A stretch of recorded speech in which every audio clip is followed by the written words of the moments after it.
Recording in progress.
Okay. Welcome, everyone. Good morning. We're day 4, a 5-day council meeting. And so with that, I'm going to turn to Todd to start us off on our groundfish issue. I1. Yes, thank you, Mr. Chair. Good morning, Council from the Great Pacific Northwest. So before us, we have agenda item I1, which is the National Marine Fisheries Service Report. Today is the opportunity for the Council to hear from the National Marine Fisheries Service West Coast Region, as well as the Northwest Fisheries Science Center. The region is expected to give updates to the Council regarding regulatory developments relevant to groundfish fisheries and other issues of interest to the Council, including their current workloads and rulemaking plans for 2024 and 2025. The center is also expected to hear and is expected to discuss their current groundfish-related science and research activities. They have provided 2 reports for the Council to review and discuss. They are, as I will discuss, I'll let you know here in a minute.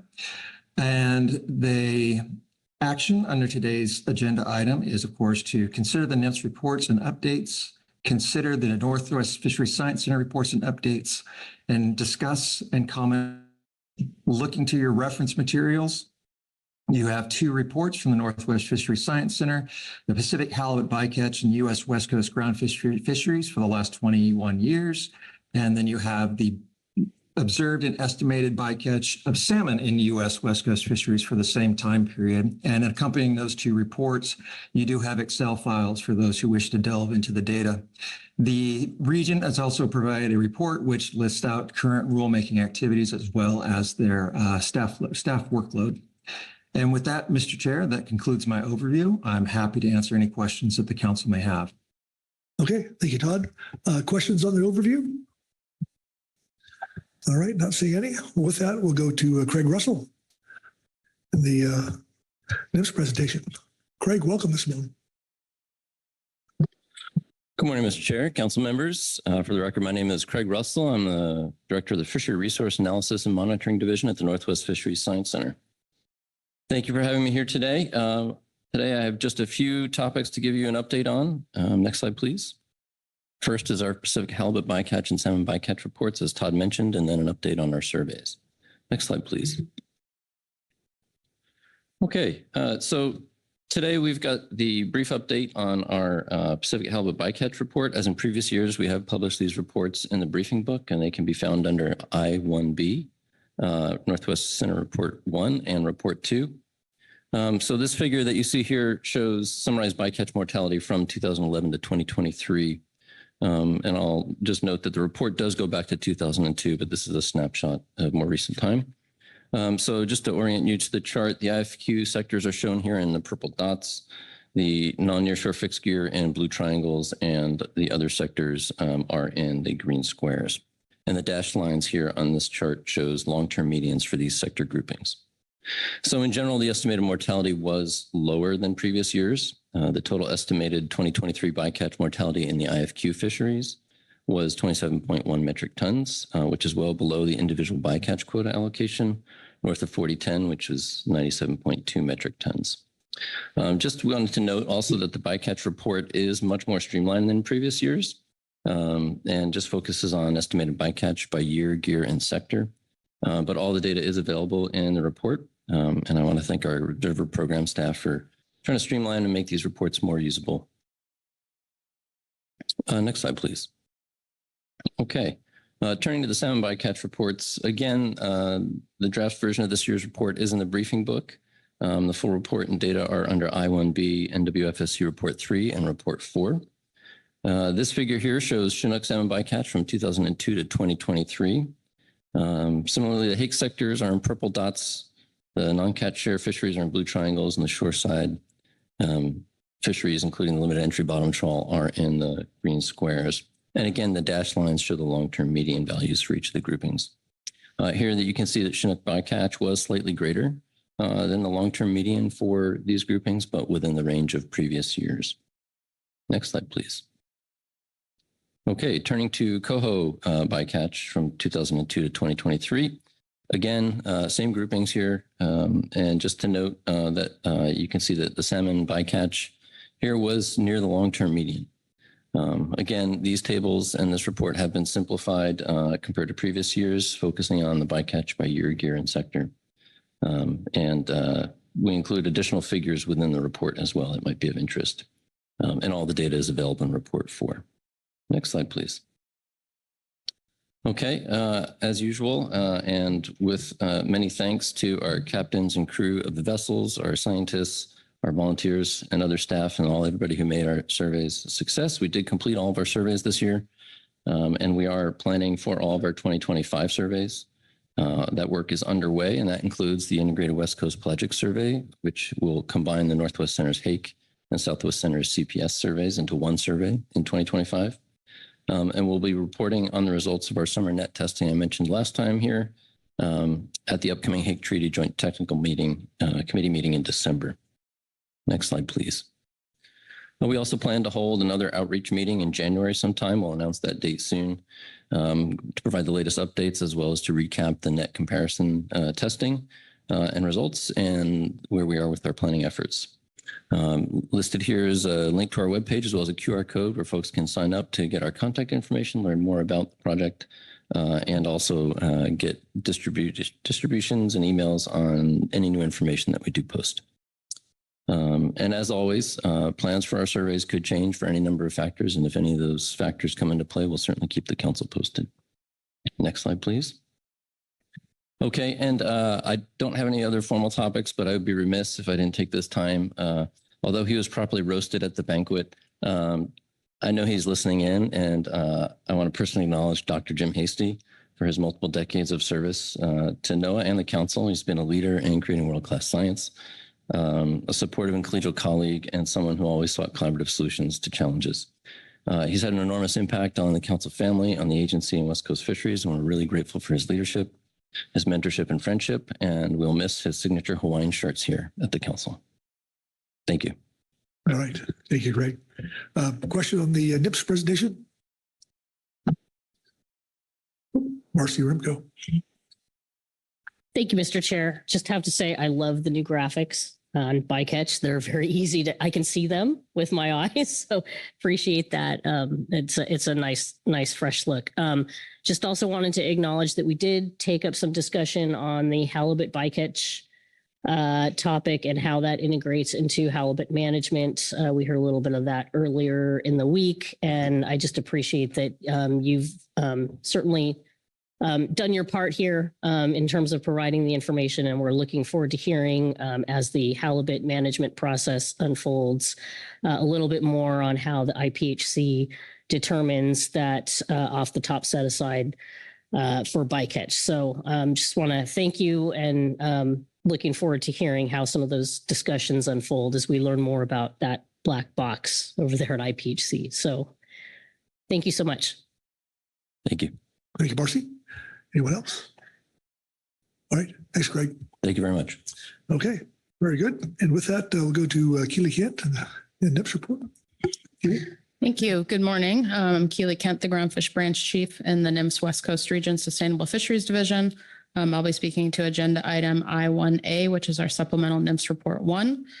That report has our list of publications that have happened since the last time we met, just highlighting that we have a couple of things that have published, like the Amendment 34, new groundfish exclusion areas rule. That public comment is still open for those that are interested, and a couple other items in there just have a little bit more specificity since the last time we talked. Nothing has changed schedules or is different than what we have previously communicated to the council. Similarly, under the second page of the report, which is our usual workload chart, we have consistent timelines that we've previously discussed with the council. I think we've added a little bit more information on some staff tasking that has occurred on ongoing projects, and happy to answer specific questions if there are there. Generally, I would note probably the rulemaking most people are interested in understanding is our specifications, final rule. We are very close to the finish line. We are hopeful that it will publish by January 1. We've done everything on our part to get it to that point. And so at this point, I don't have reason to believe that it will be delayed, but obviously we'll watch that very closely. And we have processes in place if it is late of how to address that. One thing I will mention for the council in particular that you'll see in that final rule is that we have made the decision to slightly delay the start of the new directed open access permit. We are going to implement that for March 1 when that final rule publishes. The reason being is just we weren't sure when the publication of the final rule started, and we didn't want to create a crunch for participants trying to figure out how to comply with the new requirement, or for our administrative folks that will be issuing those new permits. So we thought a little gap would help with that process and not take away from the overall benefit of that. So you'll see that. Other just quick updates. The new Endangered Species Act consultation for humpback whales and leatherback sea turtles is still on track for finalization in the next few weeks, as we've previously told the council. And then finally, I did want to highlight real quick, it is now out on the NMFS website that there is a scheduled preliminary dates for the take reduction team meetings. The specific dates and locations are to be announced, but the date ranges have been put out. There would be a pre-take reduction team meeting March 31st through April 4th. Again, somewhere in that range is what we're expecting. Then the first meeting in early June, second meeting in late July, early August, third meeting end of September, early October, and fourth meeting beginning of November.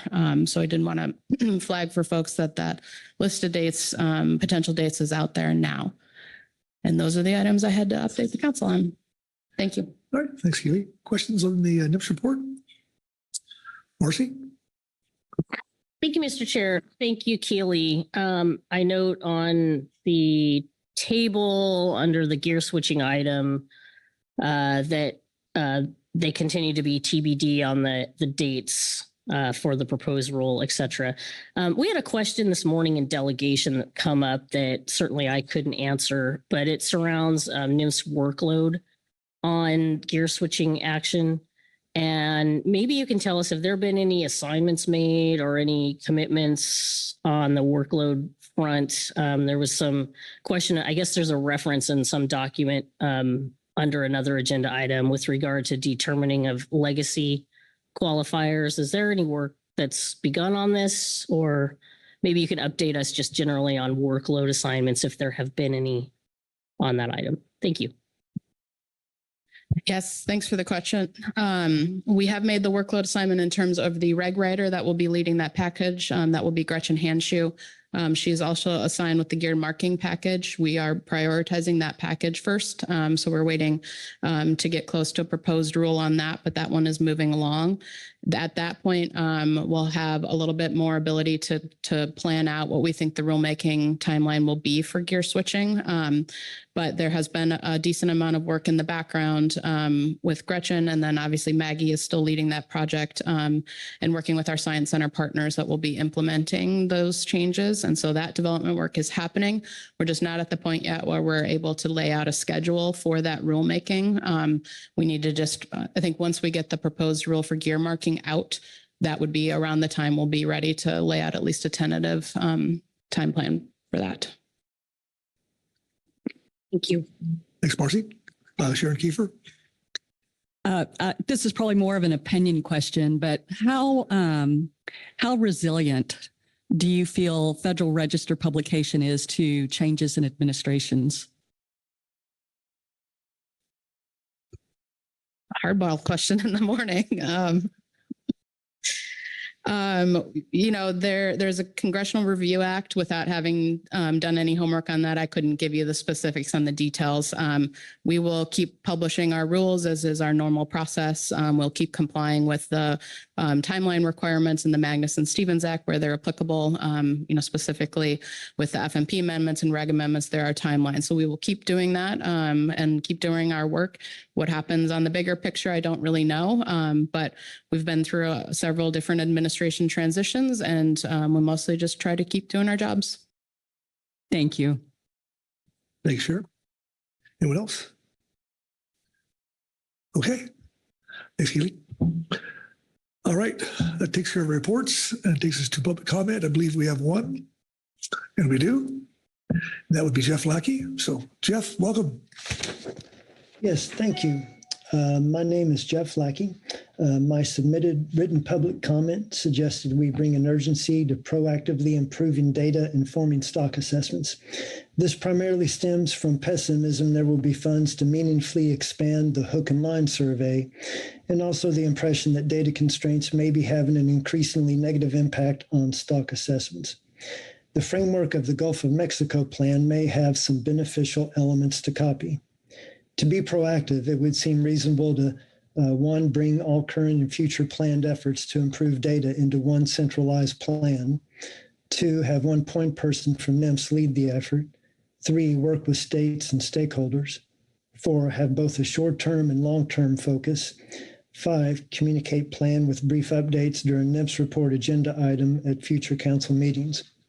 Improving data is essential to the goals of the NMFS National Seafood Strategy. A short term would be more focused on creatively utilizing and improving tools we currently have, such as voluntary fisher participation, strategically mining port sampler data, use of IRA projects for species like canary. Long term would be focused on prioritizing development and implementation of tools being researched, such as drop lander cameras, eDNA use, ROVs, a trawl survey variation that uses cameras and open cod end, small survey modifications narrowly designed to target key species. And lastly, I wanted to say that my written public comment and oral public comment now is really meant as a food for thought exercise to stimulate conversation to see if there can be useful ideas. And I appreciated some of the discussions that took place in the gap at this meeting concerning that. And that concludes my comments. Thank you, Jeff. Questions for Jeff on his testimony? Corey Ridings. Thanks, Chair. Thanks, Mr. Lackey. I actually don't have a question. I just wanted to express my appreciation for your putting your comment in the briefing book and giving us a chance to think about that and express your thoughts and being here today, and just contributing to this issue, which a lot of us want to see move forward. So thanks very much. Thank you. Thank you, Corey. Anyone else? I would just like to say that I talked to Dr. Hasty during the reception, and I know the Science Center took note of that and had a really good discussion with him. So that was good stuff. So thank you for your input there. Yeah. Okay, that concludes public comment and brings us to council action, which is before you. So I'll open the floor for any discussion as needed or not.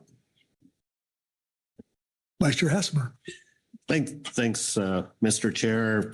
I'll just start with an easy one. I think this is the place where I do my standard comment about salmon bycatch here. I echo Marcy's comments about the Science Center report there, the detailed information. It's great to see that.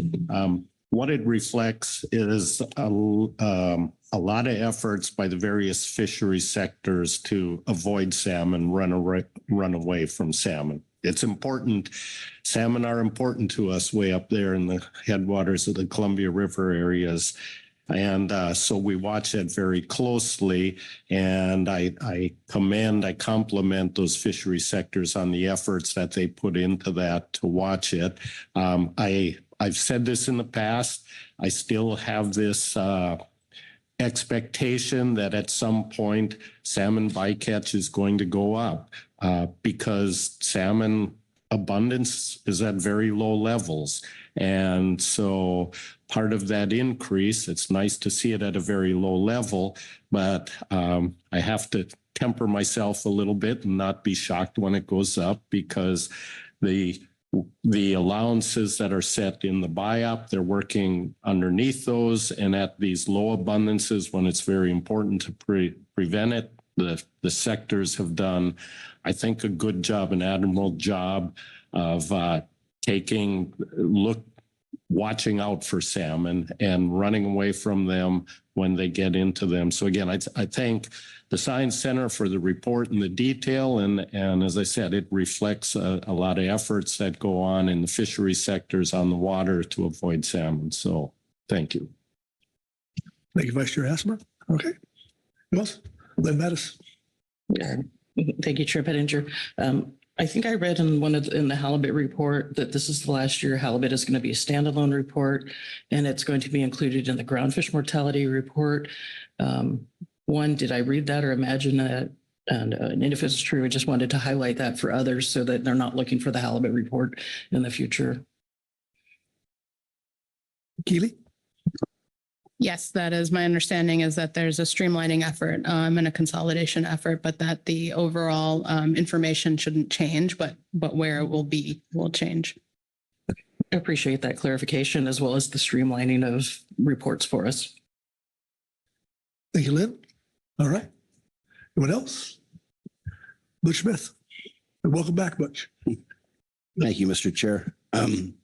Sorry I missed yesterday, but things weren't clicking very well. So anyway, I would just like to echo what Vice Chair Hassemer said. When we started this project of cutting bycatch, the trawl industry meant what they said and said what they meant. And I think we're in a much better place.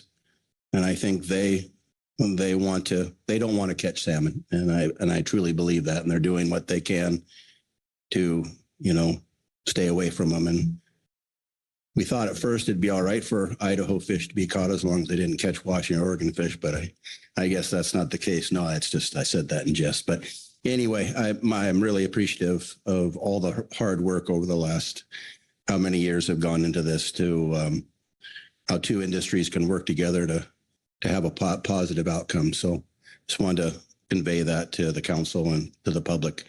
Thank you. Thank you, Butch. Okay. I see no other hands. Don, if you were here, you'd see no hands. So I'll turn to you. Yes, thank you, Mr. Chair. I Having looked at your action today and having heard from both the National Marine Fishery Service, the Northwest Fisheries Science Center, and heard from the public and had some discussion, I would say you have appropriately answered all of those actions and have concluded your discussions. Thank you. Right. All right. Well, thank you, and stay dry up there in the Northwest. So, all right. Okay. So that takes care of the I-1. With that, we'll go to I-2, which will mean a staff officer change, just happening right now. So we'll wait for Jesse to get the position. So just take a slight pause.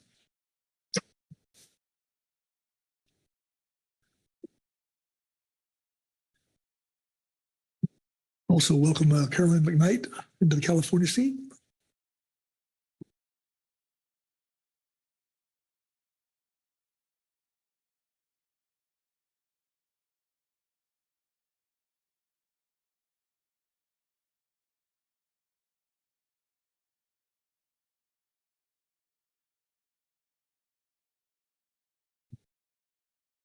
Okay.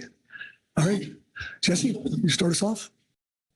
Thank you, Mr. Chair. This is agenda item I2, the Trawl Catch Share Program and Intersector Allocation Reviews, Hearing Officers and Locations. So in September, you adopted a scope for the Trawl Catch Share Program and Intersector Allocation Reviews. For the Trawl Catch Share Program, the review document would look at program performance and provide a diagnosis of why the program does not appear to be meeting its economic goals and objectives.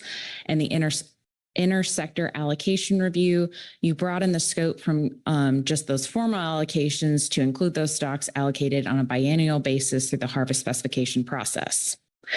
You, at that time, were not ready to take action on hearing locations and wanted to get some more feedback on that. So you provided preliminary guidance on 6 hearing locations and for 2 online hearings.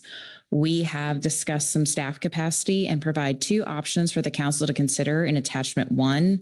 After receiving final guidance on hearing locations, council staff is proposing to notice the locations, dates, and time on the council website by the end of 2024 or the beginning of 2025. And you are also expected to appoint hearing officers for each selected hearing location, including any online hearings. In terms of briefing materials, as I said, you have our attachment 1, which is the staff report on hearing locations, as well as a supplemental gap report. Your council action for today is to provide guidance on hearing schedules and to appoint hearing officers. And with that, I'd be happy to take any questions on the situation summary. Okay. Thanks, Jesse. Questions on the overview? Okay. Executive Director Burton. Thank you, Mr. Chairman. Not a question for Ms. Waller. It's going to take a minute to get used to. But just want to supplement some of her introduction. This topic substantially gets into workload considerations. So it does feel like a bit of an awkward time to have this conversation, but I do think it's appropriate to have it here. And as Ms. Waller indicated, we have, we're going through a lot of staff change at the moment, and everyone knows that. And so as we took your guidance from June, we took a step back, mapped out all of our workload, what we could do and what we could accomplish. And what's in front of you here is a need to prioritize, essentially. And so what we have assumed in putting these materials together is that the actions that you are seeking to conclude this year are a priority of yours and that you would like to continue. In particular, the actions that we have staffed Jesse to lead. And so if you would continue to desire that we have 6 in-person hearings as you outlined in September, that would come at the cost of having to delay some of those. And so I'm weighing in here because it is a workload matter and I don't want to defer to my staff officers to talk about staff workload. And so to the extent that there are questions about what we can do and what we can manage, what we can prioritize, maybe just view this item as being staffed by both Jesse and I. Otherwise, Jesse is perfectly capable of outlining how all the hearings would work and what it would entail, but I'm here to discuss workload questions with you if you have them at this time. So that's all, Mr. Chairman. Okay. All right. I guess questions for Merrick right now before we go to the gap report? Okay. All right. Oop. Jesse? Thank you, Mr. Chair. I was going to briefly go over attachment 1 just to lay everything out for folks, if that is okay. Yes. So attachment 1 is our staff proposal and just kind of highlighting some key things from this report that's been in the advanced briefing book. So we did want to just note that hearings, in considering the number of hearings to host and conduct in conjunction with these reviews, it should be noted that the hearings are not mandated as a part of any catch share program or allocation review process. We do recognize that there are significant benefits to additional outreach outside of council meetings, such as reaching other participant groups not usually involved in the council process. But the council process also allows for public participation during its normal course of business. So there is that trade-off, as Mr. Burden described, in dedicating staff time to hosting hearings and analyzing ongoing actions. We also briefly touched on some changes to the year at a glance and groundfish workload. As I noted in the SITSUM, the Intersector allocation review was expanded to include both formal and biennial Intersector allocations, which expands the necessary data and analysis of program performance needed to go into that review. This report will also be key to understanding potential impacts to user groups and changes for the Intersector allocations in the 27-28 harvest specifications, including the use of set-aside management for the at-sea sectors. But the trawl catch share report is not as entwined with the harvest specifications. So in the supplemental revised year at a glance in your briefing book, you'll note that the catch share follow-on action is scheduled for September 2025 and the Intersector in June 2025. Additionally, on the year at a glance, gear switching deeming was moved from March to June, and council staff will be working with NMFS staff at the start of 2025 to start finalizing that analysis and assist with the identifications of legacy participants and holdings. So there are two options we put forward in for your consideration. So option A is what Mr. Burden described. So we would host the 6 in-person hearings in late April and early May in order to get feedback or to solicit feedback on program performance, especially with the Intersector allocation reviews coming back in June. However, if that happens, you would need to consider, delaying other items such as the LA fixed gear follow-on action or other non-mandatory council priorities. We provided a table on the proposed timing that it would likely take to host all those hearings and for staff time. Under option B, we are proposing 3 in-person hearings with locations to be determined, as well as 1 online hearing with listening stations that provides the opportunity for remote public comment. This just provides stakeholders the opportunity to comment in Groundfish port communities while limiting the need for council staff to travel to in person. You could choose to select 1 per state or focusing on more remote communities for these 3 in-person hearings. That's completely up to you. And we kind of list out the timing of that proposal in table 1, and that's on page 3, just so you can see the different staff time that would be allotted and kind of our proposed schedule for those hearings under the current proposal. So I'd be happy to take any questions on that. Just kind of wanted to highlight some key factors from that report. Okay, Jesse. Questions for Jesse? Okay. Not seeing any, so. All right. So on to the gap report. And I believe that Jeff Lackey will give that. Jeff? Yes, hello. My name is Jeff Lackey. I'll be reading from agenda item I2A, supplemental gap report 1, gap report on trawl catch share program and intersector allocation reviews, hearing officers and locations. Before I start reading, I'll just point out that this first paragraph is a summary of recommendations supported by the rest of the document. The GAP recommends holding 3 in-person trawl catch share program review public hearings in Astoria, Newport, and the San Francisco Bay Area, as well as 3 online webinars where participants could join individually or with other members of their local community. We do not recommend holding an intersector allocation review hearing.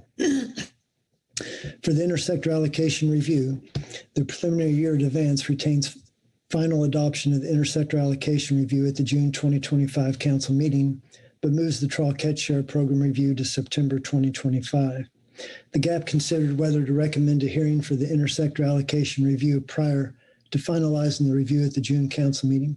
However, the intersector allocation review will only analyze performance of the catch, review, and other statistics by species and sector. Biennial stocks will be analyzed in addition to formally allocating stocks in order to provide information early in the 2027-28 biennium process. But the review will not analyze future allocation changes. Therefore, the GAP does not find utility in holding a public hearing just to provide feedback on the document. The stakeholder be able to do that at the June meeting. In fact, if an intersector allocation hearing was held, we anticipate comments would be submitted to adjust future-looking allocations, which are not within the scope of the action. Therefore, we recommend putting off the inevitable food fight until the 2027-28 harvest specifications and management measures process, rather than holding an intersector allocation review hearing. As far as the Trawl Catch Share Program review, although hearings are not mandated, the GAP considers Trawl Catch Share Program public hearings critical in order to receive feedback from stakeholders who do not often participate in council meetings. In 2016, the council conducted 9 in-person hearings from San Luis Obispo to Seattle, and those hearings provided many benefits listed below. I won't go through them.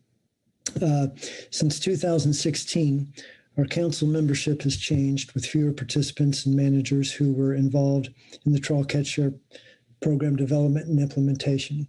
Outside of the council process, the country has gone through 3 presidential elections and a global pandemic, and the local, regional, national, and international landscape and markets has changed drastically.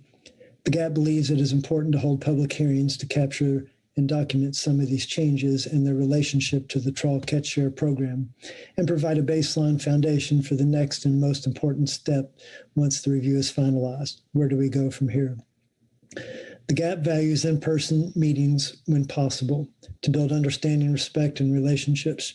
While we wish there was capacity to conduct all of the hearings in person, the GAP considered the trade-offs of in-person versus online hearings, as well as trade-offs to other council workload. Therefore, we recommend 3 in-person hearings and 3 remote hearings. With Trawl Catch Share Program review moved to September 2025 on the preliminary year at a glance, there should now be more flexibility on when to hold these hearings, rather than trying to cram them in before June. And holding 3 remotely would reduce travel demands on council staff. For in-person hearings, we want the in-person hearings to be truly in-person and do not recommend that these meetings be hybrid. If the council does decide to offer an online option for these in-person meetings, we recommend that online participants be in listen-only mode. Hybrid meetings can minimize the in-person experience of participants in the room and reduce the benefits we described in bulleted form above. Because we also recommend online hearings, people who want to provide comments in webinar format can participate and comment during the online hearings. The GAP spent a considerable amount of time discussing where the in-person hearings should be held. We started off thinking there should be a hearing in each coastal state, but we recommended the in-person hearings be held in Astoria, Newport, and the San Francisco Bay Area for the reasons described below. Astoria, we first considered Westport in order to have a meeting in each coastal state, but we recommend Astoria instead for several reasons. First, Astoria has the largest concentration of processors and historical participants in the Trawl Catch Share Program. Second, there was a very low turnout in Westport meeting during 2016 round of hearings. And third, Westport participants could attend the Astoria meeting in person since it is relatively close. We also considered holding a hearing in Seattle since there's significant program participation there. But at the September meeting, the GAP discussed that many Seattle companies would have capacity to send someone to coastal meetings and or could attend one of the online hearings.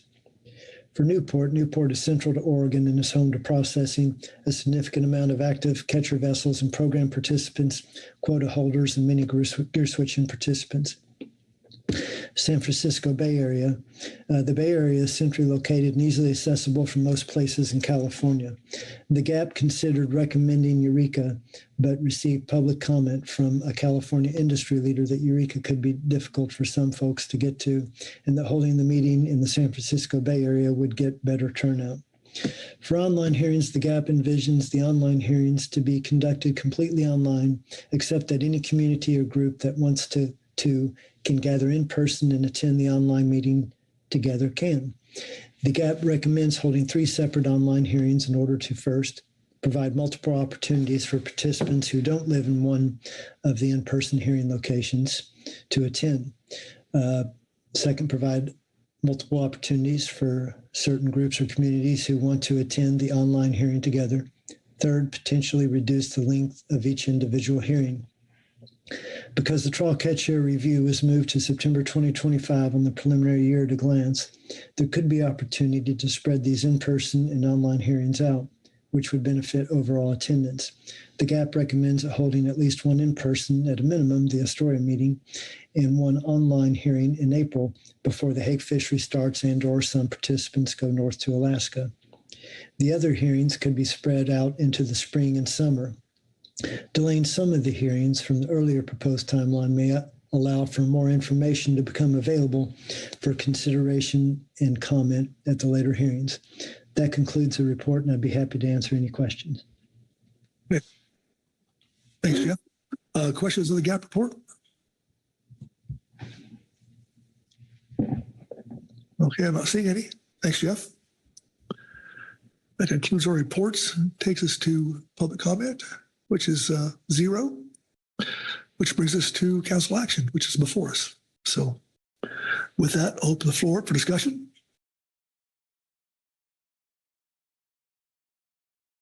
Sharon Keefer. Thank you, Mr. Chairman.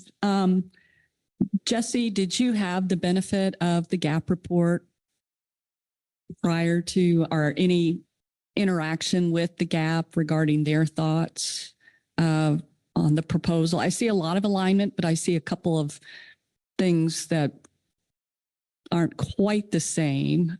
Particularly, you talk about in one of your proposals a single online hearing.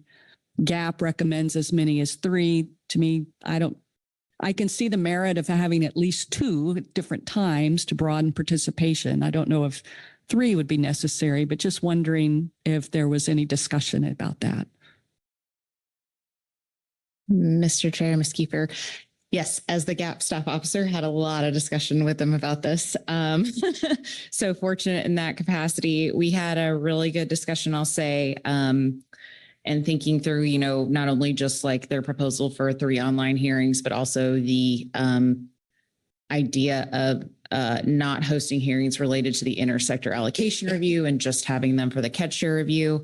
I kind of instructed them, I think the idea to split to not host hearings for the Intersector allocation review for the reasons they outlined was a good one, and kind of like had a really good discussion around that. And I think some clarity came out of that. With regards to the number of online hearings, I, at that point, could not make any promises because I needed to have some internal discussions with that. I think that is a question better suited to Mr. Burden than to me. But I will say I was privy to all of the GAP conversations. Thank you, Jesse. Thank you, Sharon. Anyone else? Lynn Mattis? Oh. Okay. Thank you, Chair. Thinking about the online meetings, would it be permissible for organizations to hold like a listening station to set up, kind of like we do our delegation meeting with a puck and our puck thing in a conference room at a harbor office or something? Or is it intended just solely to be individuals listening, or am I getting way too into the weeds? Jesse? Thank you, Mr. Chair, Ms. Bass. We actually did propose that in our own, I think maybe there was some questions around that, but we proposed that as in our option B, to try to expand, because we do understand that some port communities folks might not have stable internet connections, so had thought about maybe the states want to offer up having a listening station. That being said, we had some good conversations in the GAP, and there was talks about, community groups could absolutely come together, have the listening station open for the online hearing locations, and could submit a public comment that way or something to that effect. So I think that's completely within the realm of possibility and potentially some creative thinking. Thank you, Lynn. Executive Director Burton. Yeah, thank you, Mr. Chairman. And maybe just to add to what Ms. Waller outlined, I think the way that you described it, Ms. Mattis, was having me envision something different than a pure listening session, more of an engagement area. And this is a part of the new frontier of all the online and remote capabilities that we have. And so I think conceptually that seems possible to me. We would need to have someone staffing the listening station, or maybe not staffing, but perhaps a council member such as yourself could organize that. And so we would, I'm sure you can envision, as we're calling people to come testify, we would then hand the gavel to you and say, please call the people in Newport forward, and we would listen, and you would be responsible then for managing that. So those are things that could be worked out, but there are some complexities. Yeah. I appreciate the additional input and discussion. Thank you. Thank you, Lynn. Heather Hall.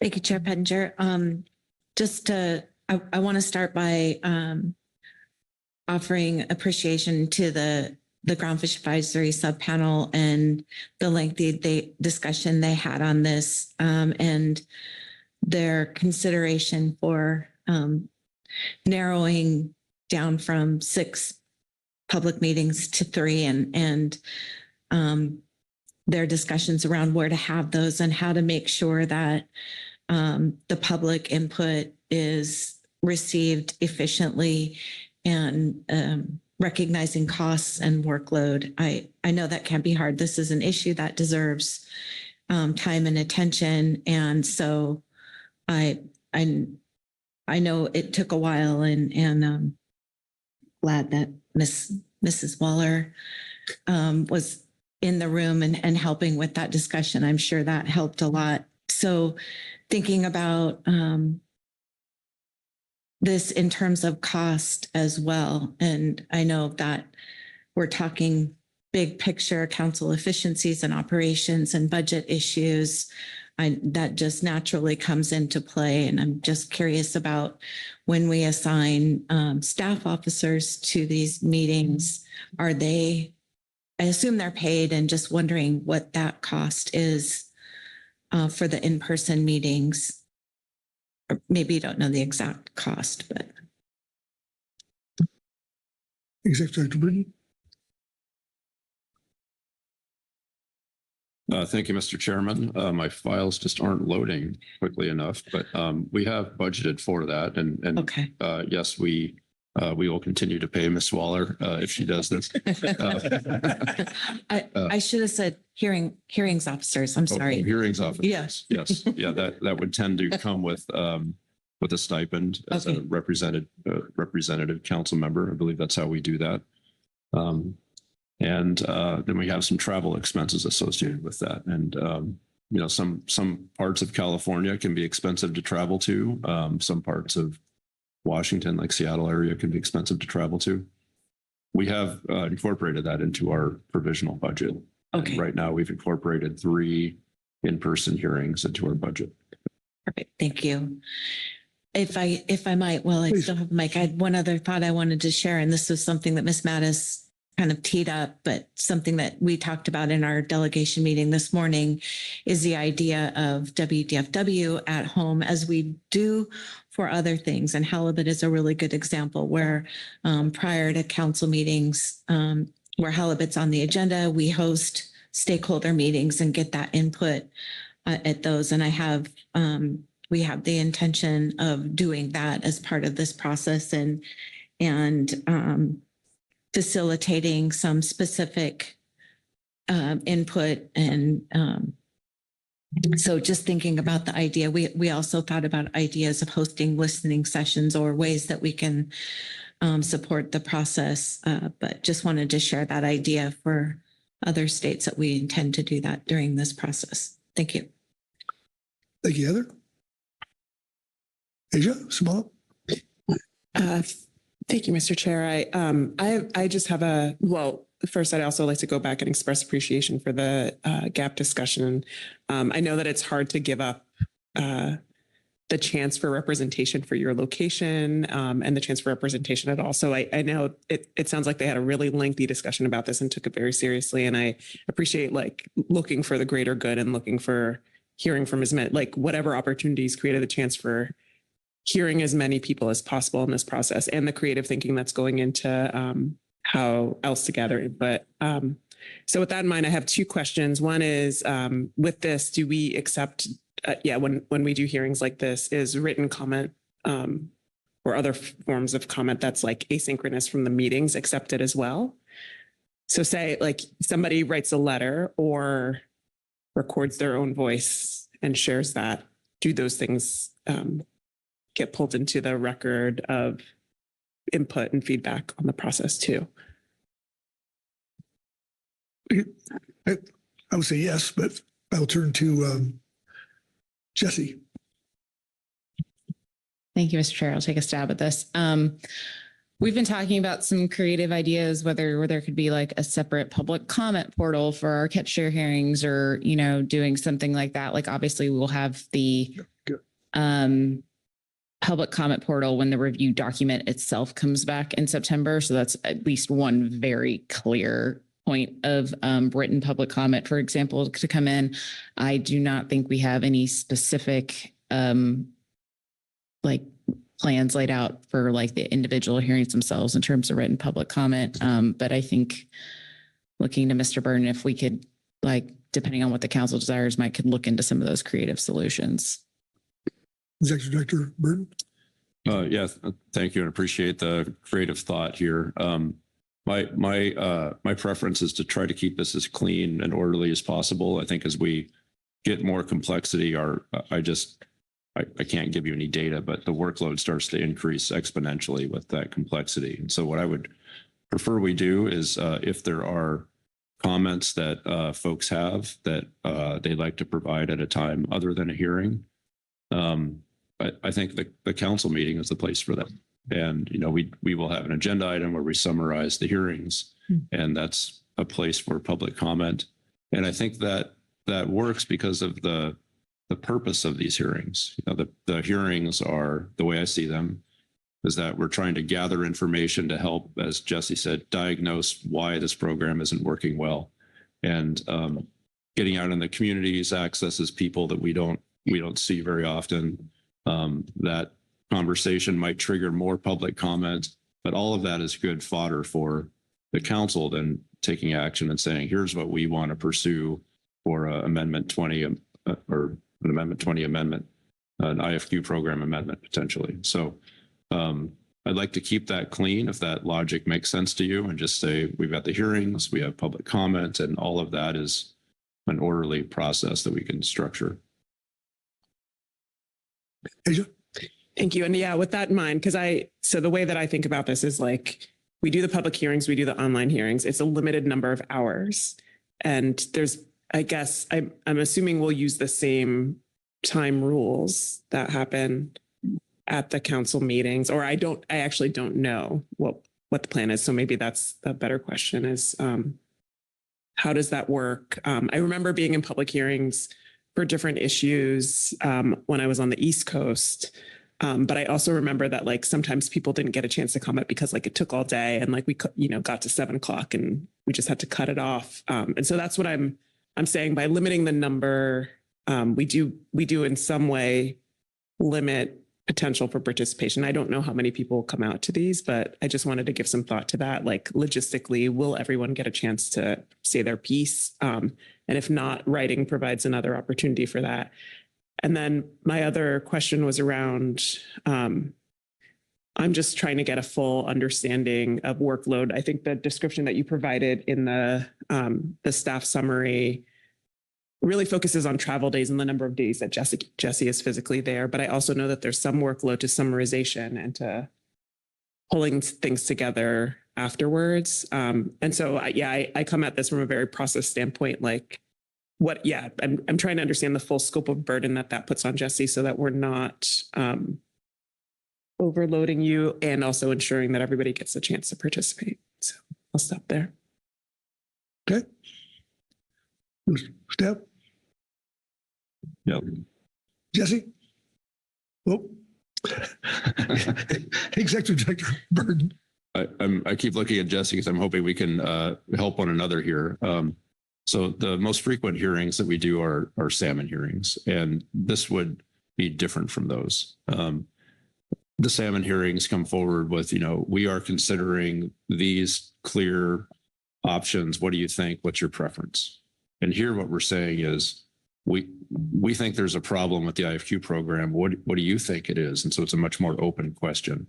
And I'm not sure if a hearing would take all day. I don't have a good sense for how many people would show up in each place, but that is a more open-ended question. And then that feeds onto then your assessment of what does it take, in this case on Jesse's part, to synthesize all of that. And I think that takes quite a bit more time on the staff officer's part than the salmon question, which is we had 8 people that wanted option 1, 7 people that wanted option 2. Here's the makeup, here's the main comments. Here you have to go back and digest the information down and try to synthesize it and say, here's what we learned, here's what we heard. And it's a more intense process on the back end. That's what I would anticipate. What that takes in terms of time, I think depends on what we hear. But it is more intense in my mind. And Jesse, I don't know if you want to add anything to that. Jesse? Thanks, Mr. Chair. Yeah, I think, there's some with the, for example, the GAPS proposal, I think the level of comments we could get if we hosted one earlier, it might not have as much information to provide feedback on as compared to ones that might happen later in the summer when our contractors might be further along with the review and there's more to comment on.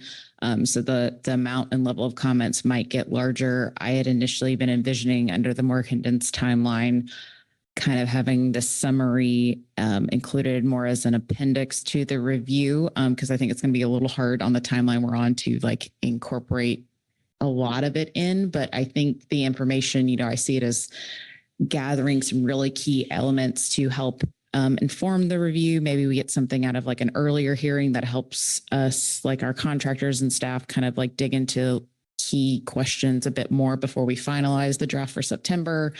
But it also might help the council in your selection of recommendations for follow-on actions. I could see some of that coming out, not necessarily, we're not looking for, please make a change to XYZ, but this whole diagnosis thing, but at least getting us in really good shape for the rationale for picking follow-on actions after the review document is complete. So I do agree with Mr. Burden. It's going to be a little bit more intense than probably the salmon hearing reports are. It's just going to be a matter of what actually ends up coming out of these hearings, which is a little hard to determine.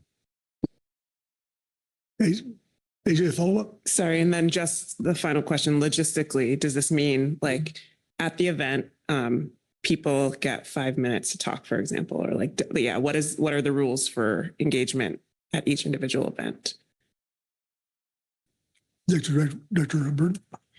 The way that we tend to run hearings does have a nice orderly flow to it. That's, I think, our MO with everything we do. And as you were to envision a hearing, you would have the hearing officer, which is a council member. You'd have council staff helping to administer, the check-in and then also provide report. And you may have 1 or 2 other folks helping to organize that meeting. There's when I picture this hearing, there'd be a start. The hearings officer or the council member would introduce everything and tell everyone how the flow is going to go. Likely turn that over to Ms. Waller to give a presentation about where we're at and some relevant information. And then we start the public comment, and there would be time allotted to each person. And as that comment is coming through, there's usually a recording device and a staff officer taking furious notes. So that's all managed very well. It's worked for salmon. It's worked for my experience in the prior trawl hearings that we did. My experience with that was a long time ago now, but it's all very orderly and works pretty well. Okay. Thanks, Asia. Heather Hall, and then Lynn Mattis. Thank you. And Mr. Burton, just my question is, what is the role of the hearings officer? And you got at that a little bit. And so it's really just facilitating these discussions, and it's a council member because, well, that's part of my question. The role of the hearings officer. And I'm just wondering if there's thinking about cost and if there was a NMFS person there and there would be no cost to having them serve as the hearings officer rather than a council member, or if the benefit to having a council member is that it's, as you put it, you know, this is your opportunity to tell us how the program's working or not working, if that's better received or received differently than to a council member than it would be from someone who's from National Marine Fisheries Service. So, and I'm bringing this up just to simply bring the cost issue back into this. And is it an opportunity for savings, or is that that feedback from industry better, you know, presented by a council member? So it's a bit of a question, but also kind of just a comment. Executive Director Burton. I appreciate the thinking, Ms. Hall. The Magnuson Act has a section on hearings, and in there it provides some structure. And one of those pieces of structure is that it says a council member shall preside over the hearing. And so if we're going to call these hearings, I would want to be consistent with that structure.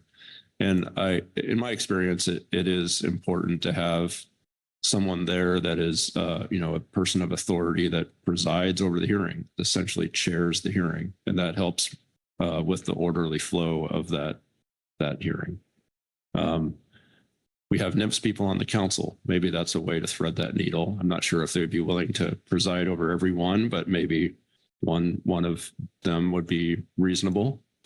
And then in terms of what other council members we might tap to save some cost, I mean, some council members we pay stipends to, others we do not. So maybe there's some thinking there too. Okay. Thank you, Heather. Oh. Thank you. Keely, was that a response? Okay, please. Thanks. Just to wade in very briefly, if that conversation goes further and there's discussion about NMFS being a hearing officer, just want to remind folks that our engagement with the catch share reviews, those are recoverable costs. So those become cost recovery costs. So it's not necessarily a cost to the council, but I want to be fully transparent about that. Thanks, Keely. Okay. Caroline McKnight. Thank you, Mr. Chair. Just a couple of thoughts. I just want to echo the sentiment that I think the GAP had a great discussion, and I really appreciated their report, and the value of meeting in person rang so clear. And I think that we're listening to that. I have a question, I guess, that is timing in nature that there was a little bit of confusion for us this morning about, which is that some of these meetings, whether in person or remote, could happen after June when this comes up in front of the council, but that Intersector would come back in September.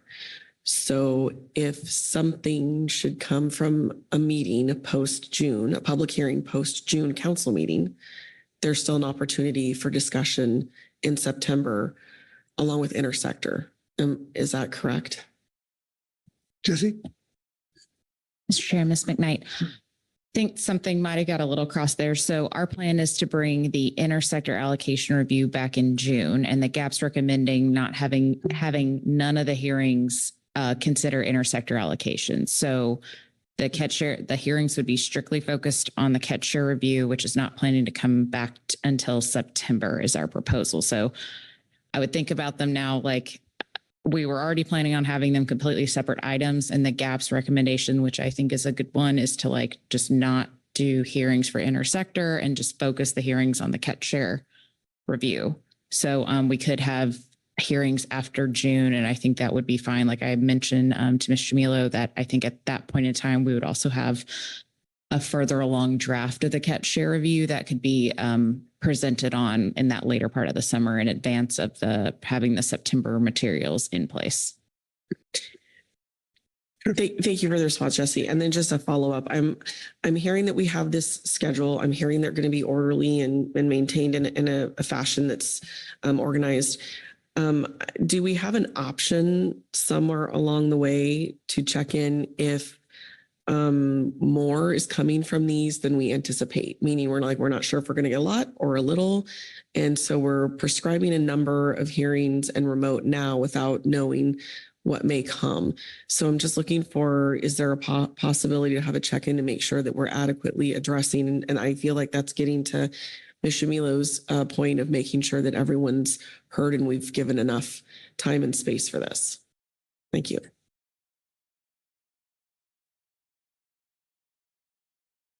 Jesse?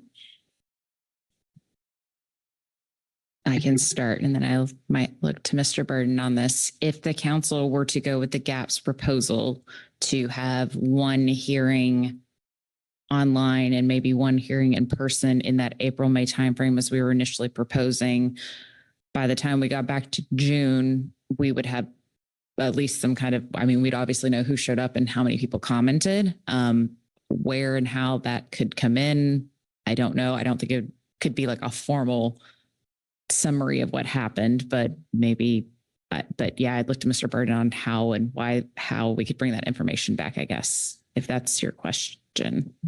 Executive Director Burden. Thank you, and appreciate the thought.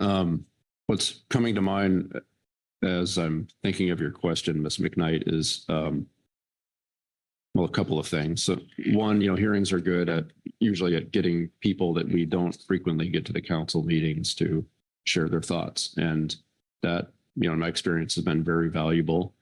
And I think maybe one example of what you're getting at is that what if there's something out there that we see that we're getting an inkling of in these hearings that's really controversial, or it's a hot topic, but we're not quite getting it fleshed out. Like the hearings haven't quite gotten enough for us to really understand it. What would we do? I would think of this as like an adaptive management exercise. So we come back to you and there's a report from staff saying there's something out there, and there are a couple of ways to go about it. Should we do one more hearing this time next year, or something like that? We can adjust. We can always adjust. But it's difficult to play the hypothetical. So I think what we do is we take a best cut at it now. And if there's something out there that causes us to want to change course or add some more resources later on, we can always do that. That's how I would encourage us to think about it. Caroline?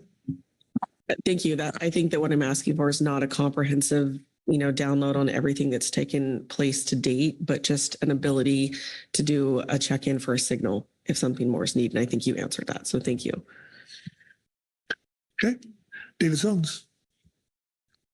Thank you, Mr. Chairman. I'm just thinking, somehow the community in Nia Bay particularly, but even La Push, tribal communities have had a big impact by this program. And, we were watching it closely when the economic analysis was being done, and it was pointed out that you probably will see a collapse of the outer edges of where processing is taking place, and it's going to get centered into the Astorias, the Newports.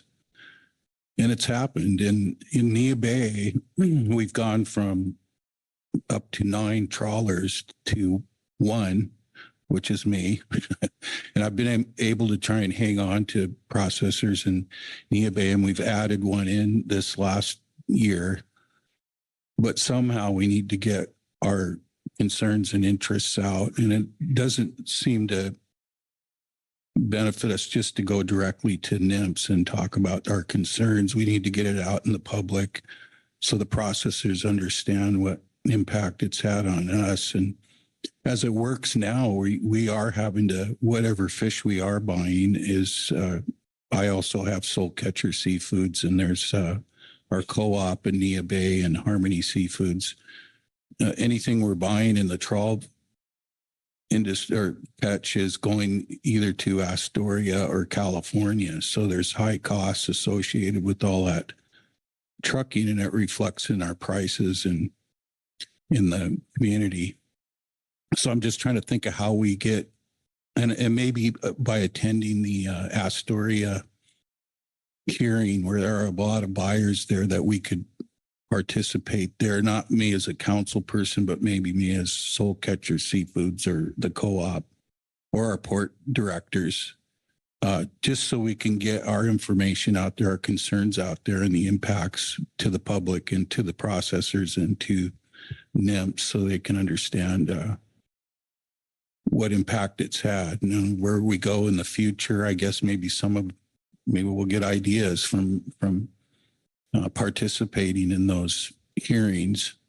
So I'm just thinking that might be a way for us to get our information out and heard, and so NMFS understands the impacts it's had on our community, and try and search for resolution. How can we, with the system we have now, how can we increase our opportunity to harvest? As probably you would notice in the GMT or wherever, the tribal fishery has basically gone to almost zero. I mean, this year we actually caught our petrale quota, and it's first time in probably 10 years or since this program went into place. We were kind of plugging along for a little while when Bellingham still had a processing plant, but it just didn't work out for them. They were losing money there in Bellingham, so they closed it. And from there, then we had to really move our fish a lot further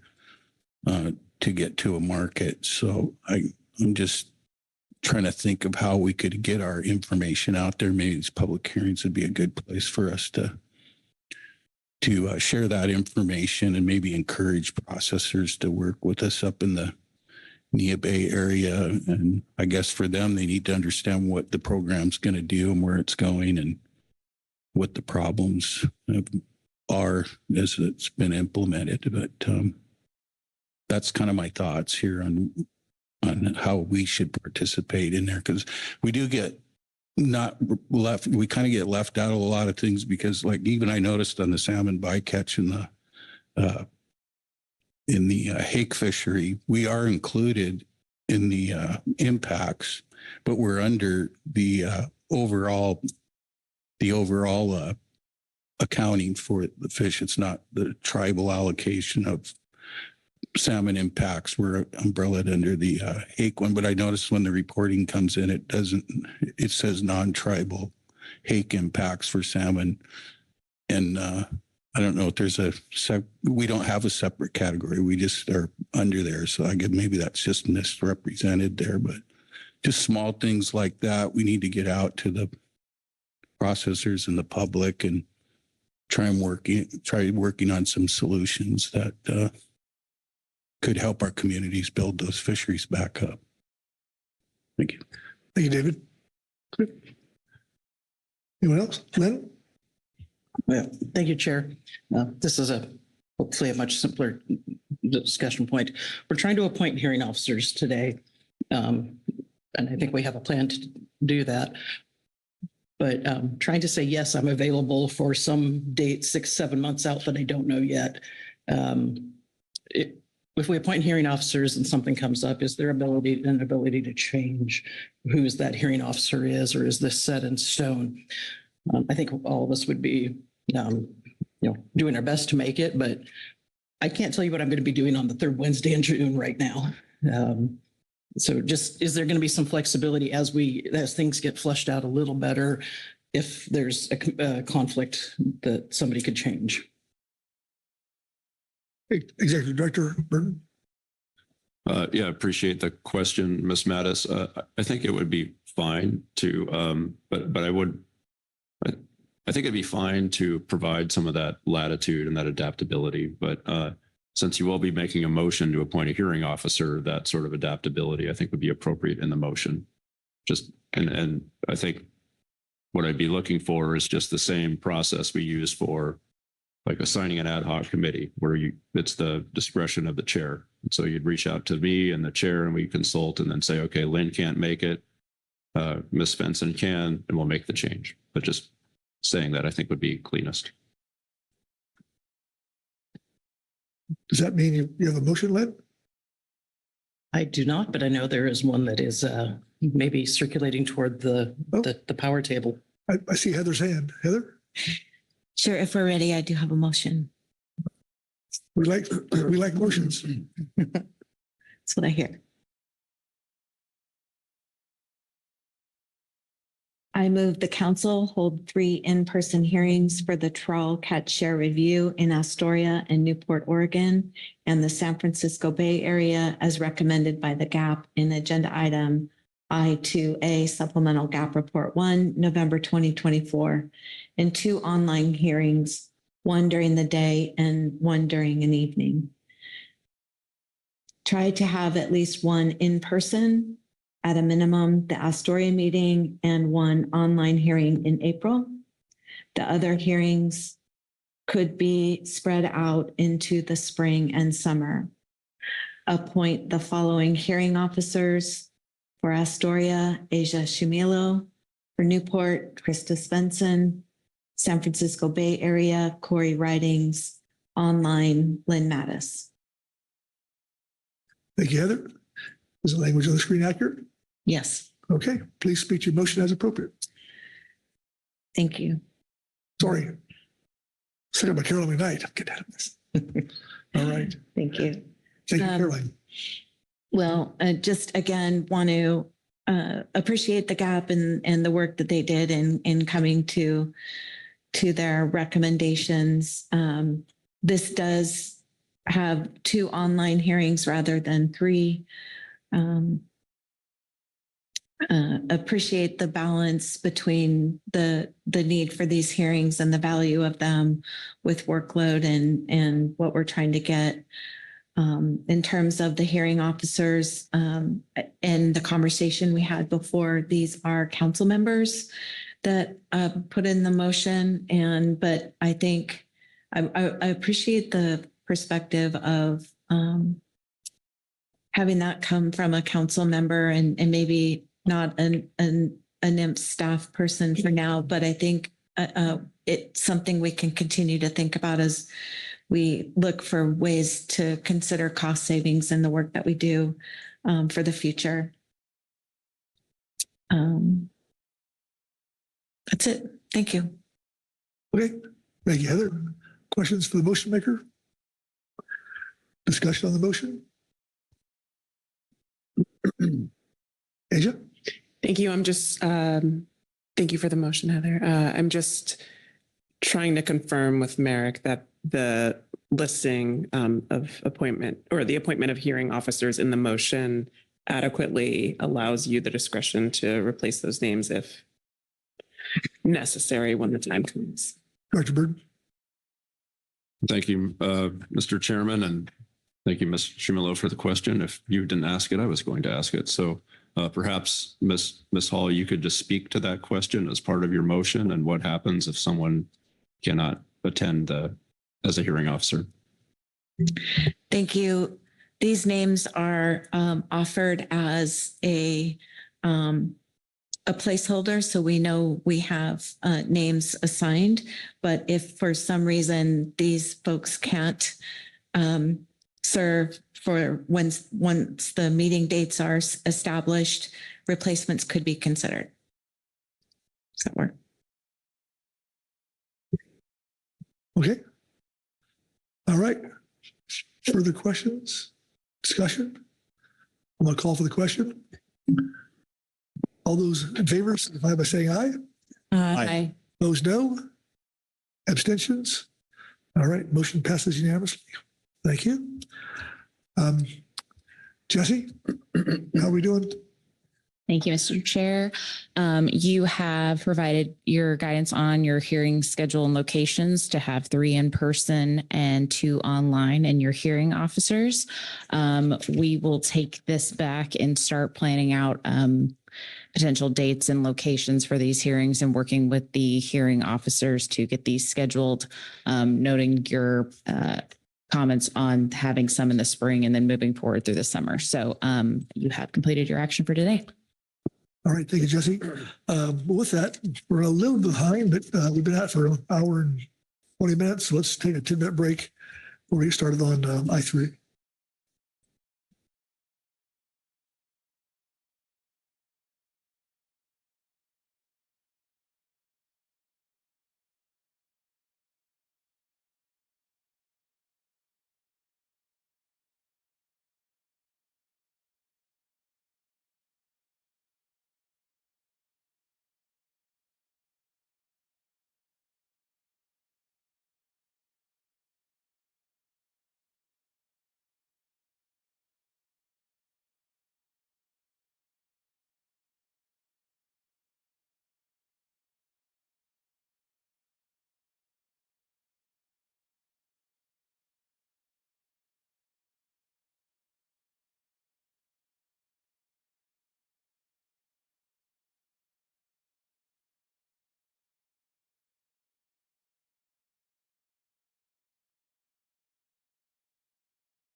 Recording stopped.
Recording in progress.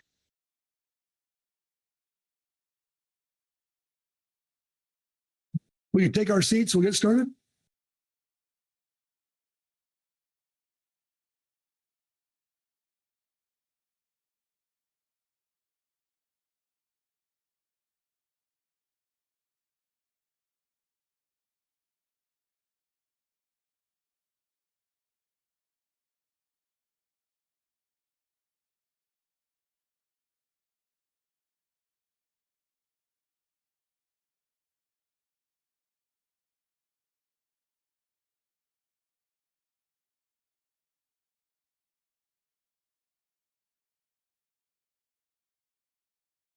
Okay, welcome back.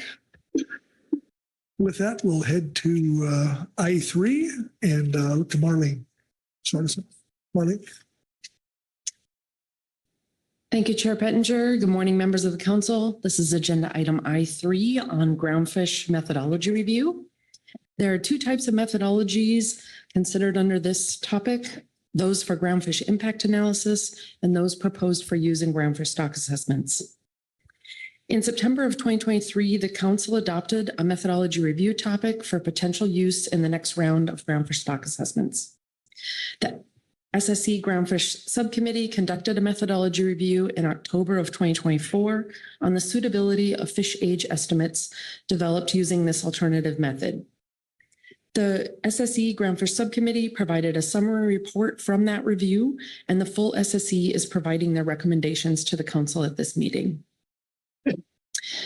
The second component of this is based on the council guidance provided in September of 2024 on development of a groundfish incidental catch projection model for the non-sablefish, non-nearshore fishing activity to analyze and predict fishery impacts in the biennial harvest specification process. The step in the process now is for the council to consider this topic for final methodology review. If a topic is selected, the Scientific and Statistical Committee would plan to conduct a groundfish methodology review in advance of the June 2025 council meeting to align with its potential use in the 2027-2028 harvest specifications process. To support this council action, you have two advisory body reports, one from the SSC and one from the groundfish management team. With that, I'll take any questions. All right, thank you, Marlene. Questions for Marlene on her overview? Okay, seeing none. With that, we'll go to the SSE and Dr. John Field. John. Thank you, Mr. Chairman. Can you hear me? We can. Welcome. Great. Thank you very much. I'll be reading from Supplemental SSE Report 1, SSE Report on Methodology Review. Under Methodologies for Review in 2025, the SSE was advised that the groundfish incidental catch projection model for non-sablefish, non-nearshore fishing was no longer being proposed for review. However, a method for extrapolating discard mortality for the open access sector may be available for review during 2025. If this method is developed, it could be reviewed by the SSE Groundfish Subcommittee prior to the June 2025 council meeting. Under review of Fourier transform near infrared spectroscopy, FT-NIRS aging method, the Groundfish Subcommittee conducted a review of the FT-NIRS methodology for use in fish age estimation for groundfish stock assessments off the U.S. West Coast on October 1-2, 2024. This method has the potential to estimate fish ages more efficiently than traditional methods, improve standardization of aging approaches, and increase replicability of aging. FT-NIRS has been applied by the Northwest Fishery Science Center staff to sablefish, Pacific hake, and rough-eyed black-spotted rockfish, and the Groundfish Subcommittee reviewed those applications. The work reviewed by the Groundfish Subcommittee is part of a national initiative to operationalize FT-NIRS across the NOAA aging laboratories. The review benefited from the participation of Alaska Fishery Science Center staff, in particular Tom Helser, and members of the Committee of Age Rating Experts, or CARE. The SSC reviewed the Groundfish Subcommittee report, endorsed its key research recommendations, and recommends that 1, FT-NIRS age estimates should not be included in the groundfish update assessments in 2025 because benchmark assessments provide more opportunity to evaluate the use of FT-NIRS ages. The 2025 assessment of sablefish should include a relatively small number of FT-NIRS ages with sensitivity of the assessment results provided to assess the effects of inclusion of these data. The 2025 assessment of rough-eyed black-spotted rockfish should not include FT NERS aging, owing to the low agreement between FT NERS and traditional age estimates. FT NERS ages could be considered for inclusion in the 2025 assessment for chili pepper rockfish if appropriate FT NERS models can be developed. The pre-assessment workshop should include a presentation or update of FT NERS model diagnostics and results for any stock for which FT NERS ages may be included in an assessment.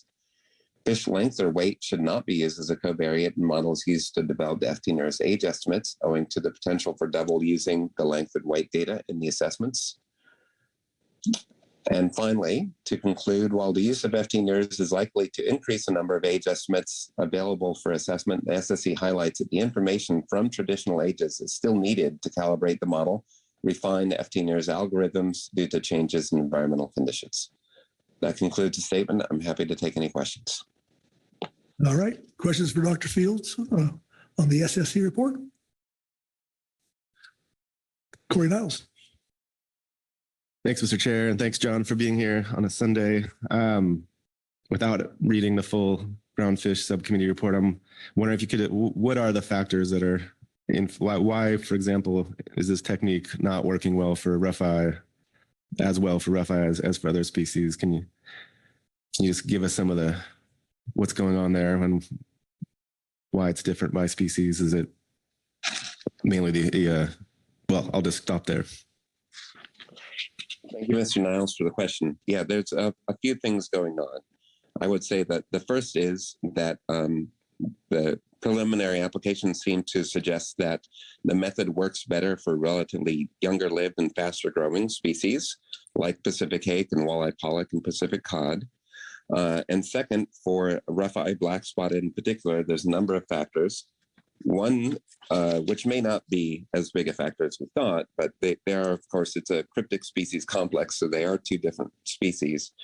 A more important reason seems to be there's a lack of age data available for very young rough-eye and black-spotted rockfish on the West Coast. There's very few age data available from fish between the ages of about 1 and 10 to 15 or so. And the younger fish are really important. Having samples, otoliths, that are traditionally aged and then scanned from younger fish are very important to calibrating the models. The models seem to do better when you have representative ages from a broad array of traditional age estimates. So you want a bunch of smaller, younger fish and a lot of fish in the middle, and then a lot of larger, older fish. And when you don't have that, the models seem to perform less than ideal. I hope that covers the gist of it. Corey? Yeah, thanks. Very helpful, John, as always. Just in maybe going too far with the question, but are we missing the younger rough-eye because we're not seeing them in the fishery would be my guess, rather than, I know we're all crunched by ability to read otoliths, but yeah, why are we missing those younger fish? Thank you, Mr. Niles, for the question. Yes, I think the main reason we're missing those fish is we just don't see very many rough-eye or black-spotted in either the survey or the fishery, especially at those young ages.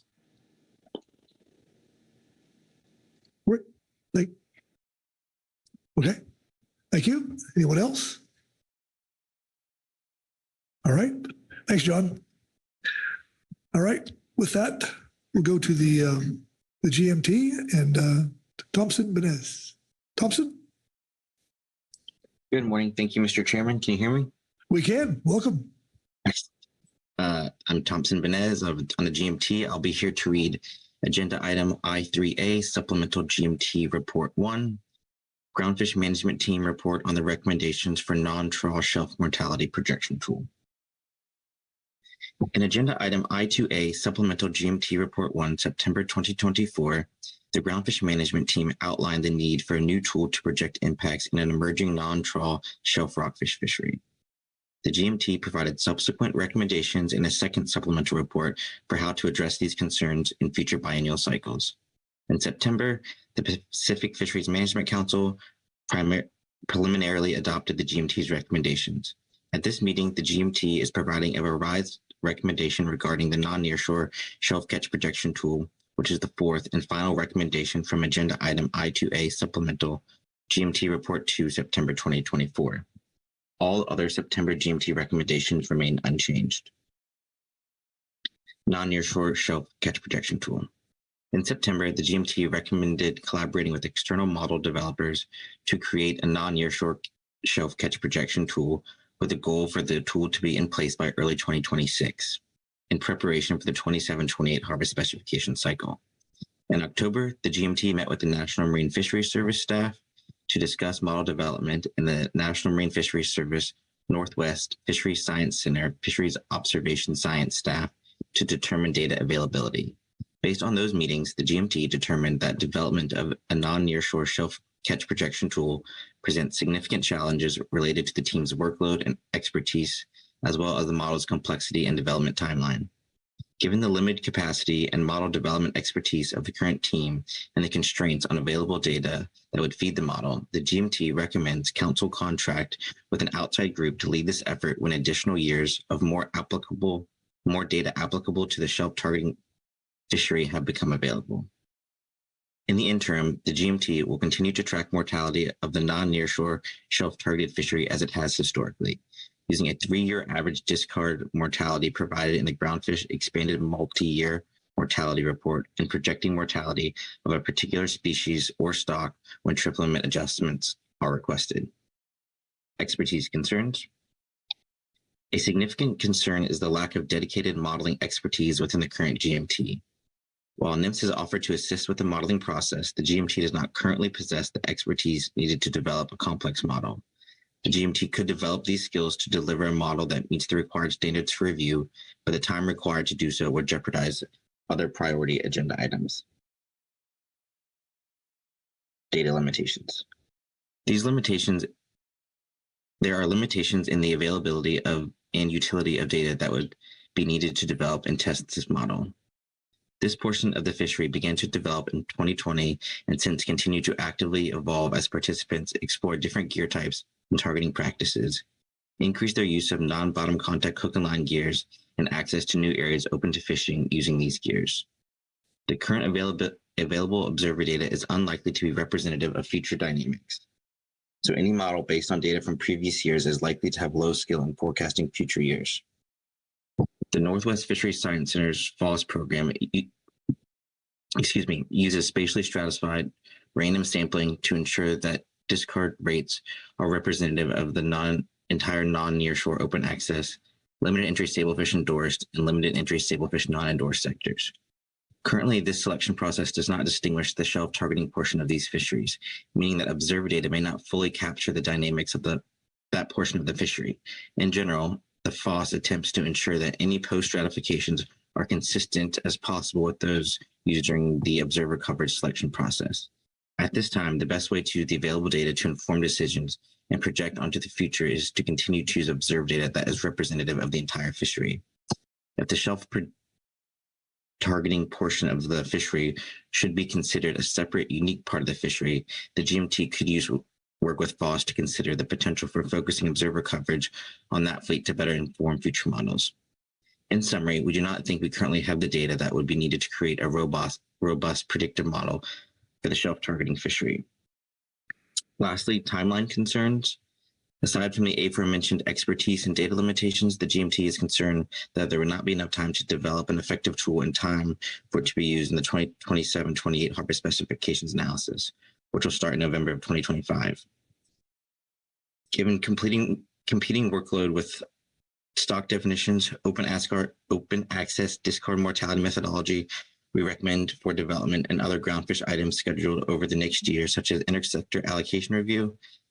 The GMT expects that either A, a tool we develop may not be robust enough for management by November of 2025, or B, that we will not be able to develop a tool at all. Additionally, catch projection tools that team develops may need to be revised or redone shortly after completion, depending on the status of other planned activities, such as the California Quebec stock assessment and the outcome of phase 2 stock definitions.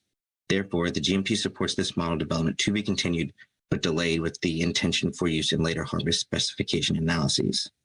And with that, I'm happy to take any questions. Okay. Thank you, Thompson. Questions on the GMT report? Then Mattis. Yeah, thank you, Chair.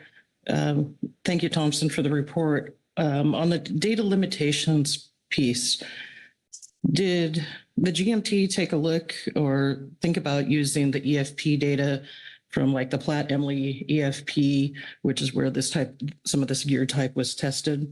And could that possibly be used to help inform some of the analysis? Thank you, Ms. Mattis. Thank you for the question. Yes, the GMT did discuss the potential to use the EFP Emily Platt as well as some non-trawl logbooks, but this is something slightly out of my expertise, but into FOSS, expanding that EFP onto the entire fleet based on observer coverage presents the challenge. So although we can determine what that gear is effective in targeting and not targeting, which is how we were able to use that for a lot of the pullback changes we've recently done, to expand that over the whole fleet poses a problem, at least until the non-trawl e-log books data becomes more solidified. I hope that helps. Thank you. Thank you, Lynn. Anyone else? Okay. Thank you, Thompson. All right. That takes care of our reports. I don't believe there's any public comment. I don't see any. Nope. Okay, no public comment. So it takes us to council action, which will be here shortly.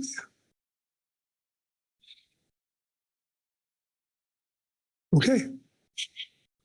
With that, I'll open the floor for discussion.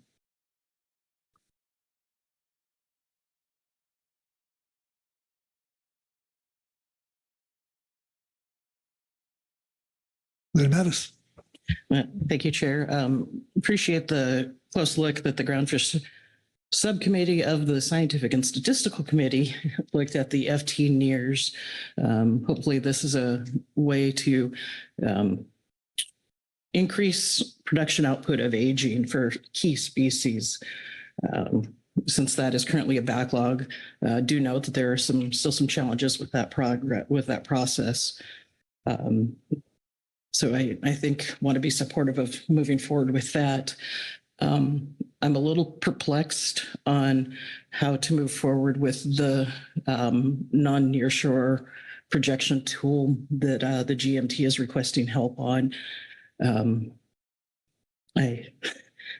don't know. I don't have a recommendation on that right now about how to proceed. Still trying to absorb some of that information. When it comes time, I will have a motion I'm getting ready to send on at least the FT NIRS part. Okay. Thank you, Lynn. Corey Niles. Yeah. Thanks, Lynn. Feeling similar to you as you. But just in my brief exchange with Dr. Field, it's just I'll take the opportunity to just again emphasize a theme of this week and other meetings about and Jeff Lackey even spoke to it under the NMFS report about the importance of data collection and funding data. And it doesn't seem like from the answer Dr. Field gave to why this isn't working well for rough eye, it doesn't seem like it'll ever work well unless we start finding the smaller fish. So it's going to take that intensive effort for humans to read otoliths or to find other ways. So just to get these assessments are really, especially for species like rough eye that don't have a strong signal from the trawl surveys, the ages and lengths and all that are what are giving us the information on what the status of these stocks are. So just, I know there's a lot of hope for this technology, and I think agree that it's going to help, but it's going to be for the rich getting richer of the pollock and whiting and Pacific cod, which are already the data rich stocks, working for those. So again, just emphasizing the continued importance of this core data collection that we also talked about in the research and data needs agenda item. Thank you, Corey. Sharon Kiefer. Thank you, Mr. Chairman. And similar to Corey, I mean, from reading the report, I certainly got a distinct impression that pursuing an actual model for non-nearshore shelf CPT at this time was not prudent and a recommendation that really they need more data to really create an informed and robust model. So to me, it sounded like they were essentially asking for a pause and really wanting to focus more on data collection. Sure. Oh, Keely?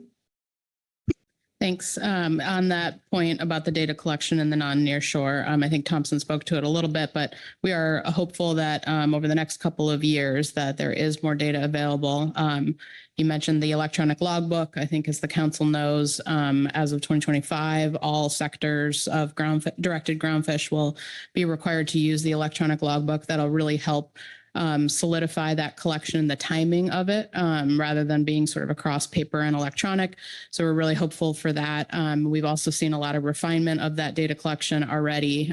More fishermen getting used to it, able to work with it. We've been refining the data validation components of that as well. So it is emerging as a better and better data tool for us. And I think as the council knows too, a lot of times it's building that time series. So I have no doubt that it will be useful. I can't say exactly when for this particular thing, the data will be ready to go, but I think giving that just a little bit more time. And then separately, in the discussion as part of our specs process, one of the reasons why we recommended the council consider a directed open access permit, one of the pieces was to try to help us better understand some of the patterns in the fishery to potentially consider different observer coverage. And really what that means is digging in on some of these different gear types, in particular the 12E gears. They'll always be 12E to me. I know other people don't like that name, but those 12E gears, and trying to understand those fishermen and patterns and communities so that we can do more targeted observer selection. But it's true sort of across the board. Right now with open access in particular, until we get that permit, which I'm very thankful we're close to, we just don't have a lot of ability ahead of time to track specific gear. So right now, a lot of folks are lumped together in a big hook and line sector. And so that limits our ability to extrapolate that information out across the fleet based on the way that we're setting up that observer coverage on the front end. So we are in conversation with the Science Center. I think we're looking at the ways once that permit's online that we can tailor things better. And so I think there will be multiple changes that are coming over the next few years that will change the baseline of this and maybe make it less of like okay, we would need a really complex model. And I do think it's worth waiting to see how some of those pieces fall together to then revisit that question. So I appreciate all of the GMT's discussion on that, but I wanted to add a little bit more flavor of what's happening in the sidelines. Hey, Keely, Executive Director Burton. Yeah, thank you, Mr. Chairman. I'm also thinking about the comment here on the fishery impact model. And I guess it's my perspective that fishery impact models are one of the core tools that we have at our disposal for managing fisheries. And I'm not saying that because I used to be a modeler, right? I feel that pretty strongly, and that in order for us to go about our specs process, that we have to come up with a way of estimating what a bag limit's going to do, what a trip limit's going to do, or an area closure is going to do. And I believe in the people that we have in our midst. And I think the GMT is flagging their capacity concerns, and I appreciate that. The GMT has been undergoing some turnover and things of that nature. We have good folks in other agencies. We have good folks in the Science Center. We have good folks at Pacific States. And so I think some more door knocking, I think, might be in order rather than concluding we need a contractor. I'll just be blunt. I think if we have to find a contractor to do this, we have bigger questions. I think there's somebody in our midst that should be able to help us here. And so I think Kelly and I can help with that task and figure out if there's somebody out there or another agency out there that can help. On the question of data, that is always an issue. We have data limited models. So usually there's something we can do in the interim to kind of get through the period until we have data to develop something more rigorous. And that might be a different approach, but perhaps the same person that we're looking for. So I think there's a way forward on that fishery impact projection tool. And for what it's worth, unless you'd like to take a different direction, my deputy and I can help knock on some doors and figure out who can help us and report back to you. American Corey Niles. Yeah, thanks. I think I agree with Merrick. This gear type does not fished off of Washington. If it were, I think we would be offering to help with that model. We have the staff that can do that, and Ms. Roberts in particular. But I calling out a couple of things that Sharon and Keely said, and Merrick too. I do wonder sometimes if we put too much effort into these fishery impact models. And I'm trying to avoid the flashbacks of Merrick showing me the Jim Hasty derived spreadsheets back from the trip limit model from before the FQ program. But it really, that data collection and the monitoring is key. And for example, Heather probably will, I won't explain it as accurate as I can, but for example, our Washington recreational fishery, our projection model is almost as simply as taking your effort and your catch, your CPU from this year, and then saying next year is going to be the same. And then, but we're confident in that simple model because our ocean sampling program is getting really good estimates of what efforts actually are and what catch actually was. And so, yeah, just we'd rather probably have good monitoring of these fisheries, and these models are always going to be, a bit wrong. And I'm agreeing a long way. I don't know that we want to spend the resources on a contractor at this point in time when the data availability is going to be pretty uncertain on what you're going to project anyway. Hey, Corey. All right. Anyone else? Lynn? Not seeing any other hands raised on this topic, so I am prepared with a motion if now's the time. I think it is. The Tower of Power has it. I move the council adopt the SSC recommendations on Fourier transformed near-infrared spectroscopy, also called FT NIRS, aging methods for 2025 and beyond, as described in Agenda Item I3A Supplemental SSC Report November 2024. Thank you, Lynn. Is the information on the screen accurate? It appears to be. Looking for a second. Second by Corey Niles. Thank you, Corey. Please speak to your motion. Thank you, Chair. This speaks to the SSC report and the recommendations on how to use FT NIRS moving forward to help with some of our backlog in aging. The motion specifically does not speak to the non-nearshore, non-sablefish model. We need to come up with clever names like we had Sylvia and Rupert and others. But this does not specifically speak to that GMT model as based on the discussion and the questions around the table and some discussions I've had with the ODFW GMT members. It doesn't seem like that is something that is ready to move forward at this time. I don't want it to fall completely off the stove, but maybe it can go to one of the back burners and start thinking about it. We definitely won't be able to do anything for the 27-28 spec cycle, and this was horrible to start thinking about the 29-30 spec cycle. There's hopefully something there. We'll have some data and some door knocking to find some folks to help with this. Thank you. Okay. Thank you, Lynn. Questions on the motion? Okay, discussion on the motion. Tough crowd this morning. All right, I'll call the question then. Okay. All those in favor signify by saying aye. Aye. Opposed, no. Abstentions? All right, motion passes unanimously. Okay. Thank you, Lynn. Okay.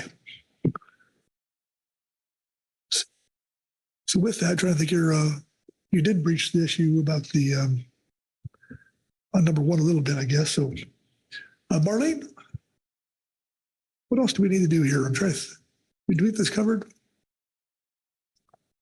Yes, thank you, Chair Pettinger. I believe the council has completed their task for agenda item I3.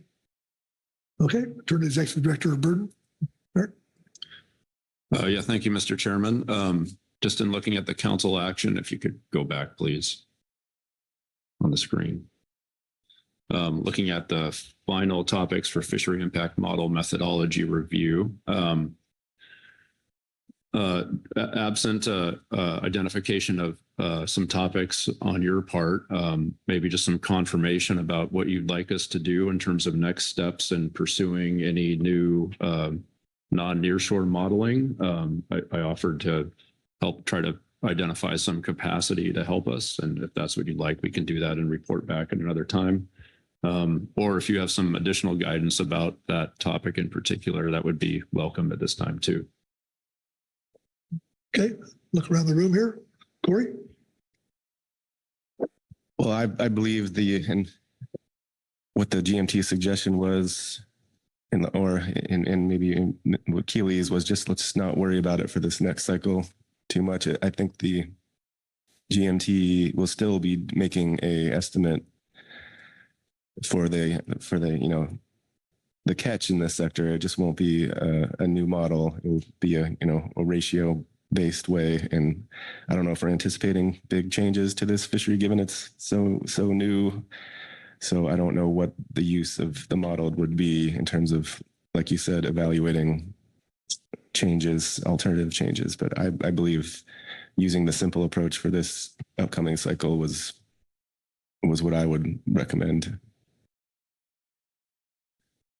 Okay, Corey. Lynn Mattis. Yeah, thank you, Chair.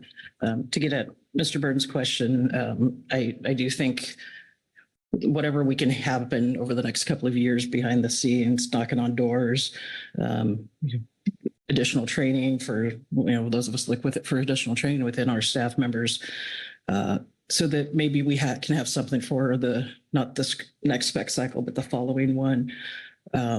Give it a little time. We'll have a couple more years worth of data. So I think we should continue to pursue whatever we can behind the scenes to help the team out for the next cycle. Hopefully that was clear. It is. Caroline McKnight. Thank you, Mr. Chair. Yeah, it occurs to me that one of the limitations of changing regulations drastically and having not enough data now may not be stable into the future. And so by the time we were to hire a contractor to look at something, we may have made evasive changes to regulations again that would put us right back in the same situation. So I'm in favor of knocking on doors. I'm in favor of keeping this in-house. I'm in favor of the GMT continue to be creative and account for some uncertainty and some changes in behavior that we can't always predict, as we always have. That's what I did when I was an analyst many, many years ago as well. And stay the course for now and see what we can drum up in between now and then. Okay. All right. I think we have so that's good, the clarification. So, all right, very good. With that, I think we're good on I3, and we will move to I4, and Vice Chair Hasselberg is going to have the gavel. Thank you, Mr. Chair. I'm going to look around. I don't think any seats are changing here. So with that, we'll turn to Marlene Bellman to give us an overview on the agenda item. Thank you, Vice Chair Hasselberg. Members of the council, this is agenda item I4, stock definitions for species assessed in 2025 and 2027. And this would be your final action. At this meeting, the council is scheduled to adopt their final preferred alternative for the proposed amendment to the Pacific Coast Groundfish Fishery Management Plan to define those stocks to be assessed in 2025 and potentially assessed in 2027. This would define stock units for chili pepper rockfish, English sole, red-banded rockfish, rough-eye black-spotted rockfish, widow rockfish, yellowtail, and yellow-eye rockfish. A proposed FMP amendment is necessary, so we have provided red line revision sections relevant to support this action as well. And with that, I will take any questions. I will quickly look around, see if there are any questions on the overview.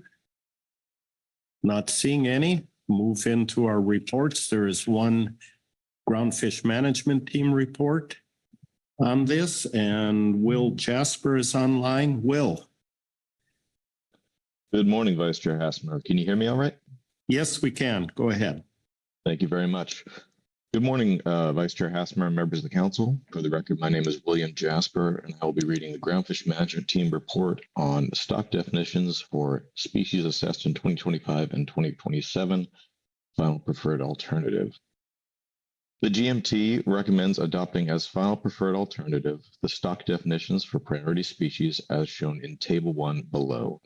Based on the current analysis that describes relevant and available information to determine stock definitions for these species. GMT analysis and rationale for the final preferred alternatives remains unchanged from our preliminary preferred alternative recommendations in September of 2024. That lovely, sweet message. I will happily take any questions. Thank you.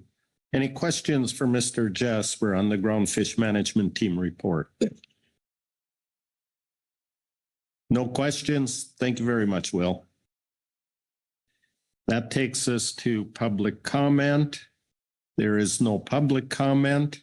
So completing the reports, we'll move into council discussion and action on this item. And the screen, there's our final or our action before us, adopt the final preferred alternatives, and also adopt the revised FMP language. And with that, who's going to start the discussion? Caroline McKnight. Thank you, Mr. Vice Chair. In absence of any SSC report here indicating any new information that would deviate or change from what our PP was, I feel like there's not a whole lot to discuss. So maybe I'll just leave it with that and see if there's other thoughts. Any other thoughts before we move into motions on this? And I would be not seeing any. I would be happy to entertain any motions. Lynn Mattis.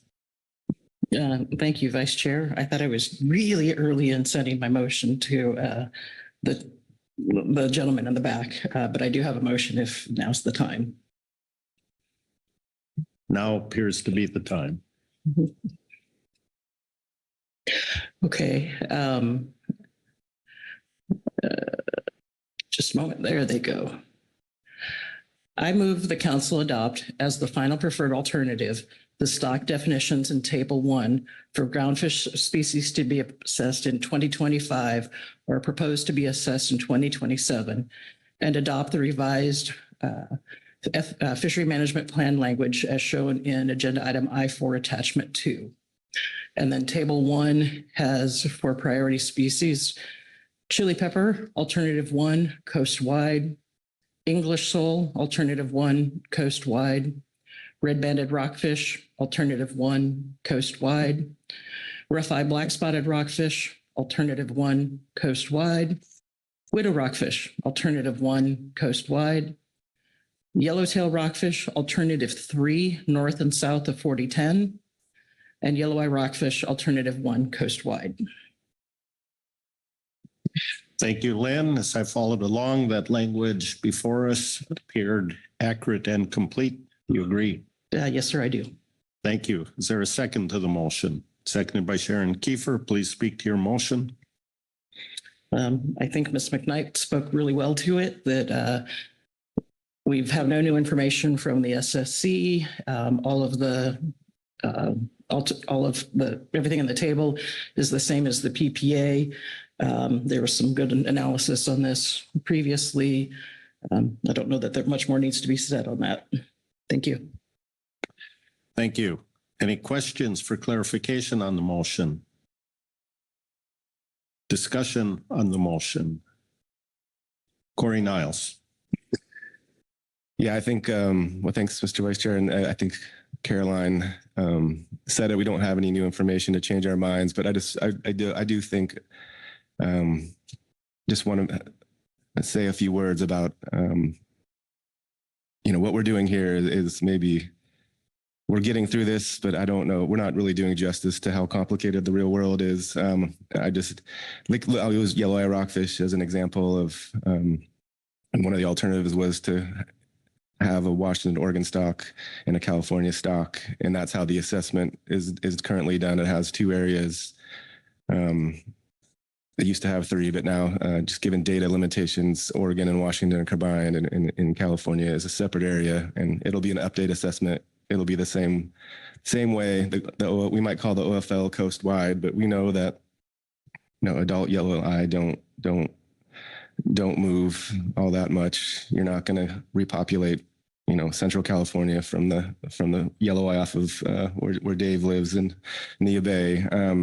So we still want to pay attention to these differences in area as much as we can. I know it's really hard with the assessments and data we have, but supporting this, but not believing that coast-wide management really covers what we're interested in here for a stock like yellow eye. And just my favorite example, I did take the opportunity to drive down here from Olympia.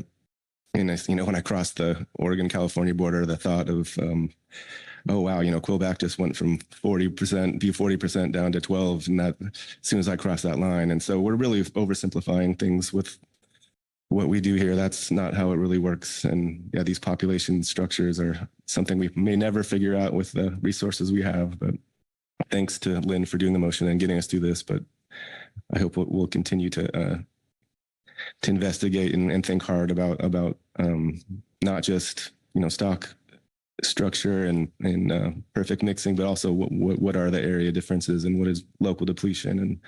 And I know we're going to enter the second phase here coming up soon, and looking forward to continuing bringing the science to our policy discussions here. Thank you, Corey. Further discussion? Not seeing any hands. I'll call the question. All those in favor say aye. Aye. Opposed? Abstentions? Motion passes unanimously. Thank you, Lynn. That one motion covered both action items 1 and 2. I keep scanning the room to see if there is any hands for further discussion or items. Not seeing that. I'll look over to Marlene and ask what else we need to do. Thank you, Vice Chair Hassemer. With the motion adopted by the council, I believe that the council action is completed on this item. Thank you. All right, thank you. With that, we will close out this agenda item and move on to I-5. And I will allow change of the staff officers here.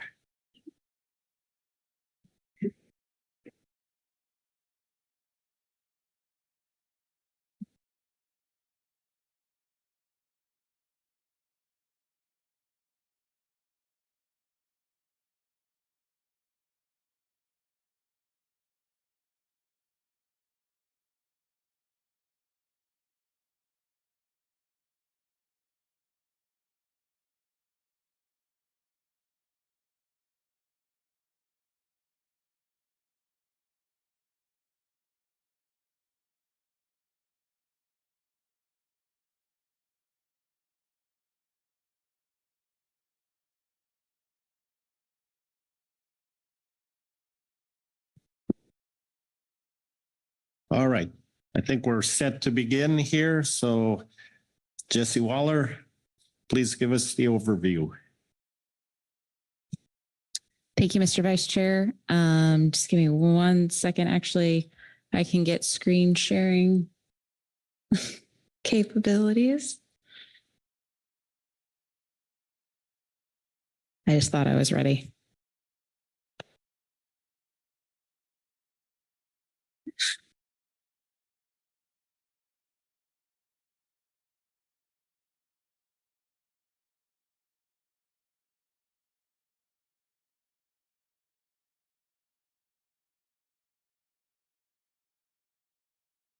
Okay, thank you for your patience. Yes, this is agenda item I-5, the Cordell Bank Conservation Area revisions. So I have a PowerPoint to kind of give an overview of the item to get us started here. So before I started in today, I really wanted to do a quick overview of the types of management areas we are going to hear about today. There's a lot of acronyms and they all have different purposes. And I think it's really important to understand the tools we'll be talking about and that are potentially available. So first of all, we have our groundfish conservation areas, also known as GCAs. And the purpose of groundfish conservation areas are to limit impacts to groundfish. These can be gear specific and fishery specific. And so examples, we'll hear about today are the Cordell Bank GCA, but this also includes our RCAs. So we have, non-trawl, trawl, and then recreational RCAs as well. There are also essential fish habitat conservation areas, or EFHCAs, and the purpose of these areas are to limit impacts to EFH for groundfish. These can be gear specific, so bottom trawl and bottom contact, and they can be applicable to all fisheries, both federal and state, or just select fisheries, as we did in Amendment 32 when we created groundfish and halibut EFHCAs off of Oregon. And finally, we have our latest tool in our toolbox, the GEA, or the Groundfish Exclusion Area, that we created during Amendment 32. And the purpose of this is to limit impacts to sensitive habitats, but not EFH, from groundfish fishing. So these can also be gear specific and fishery specific.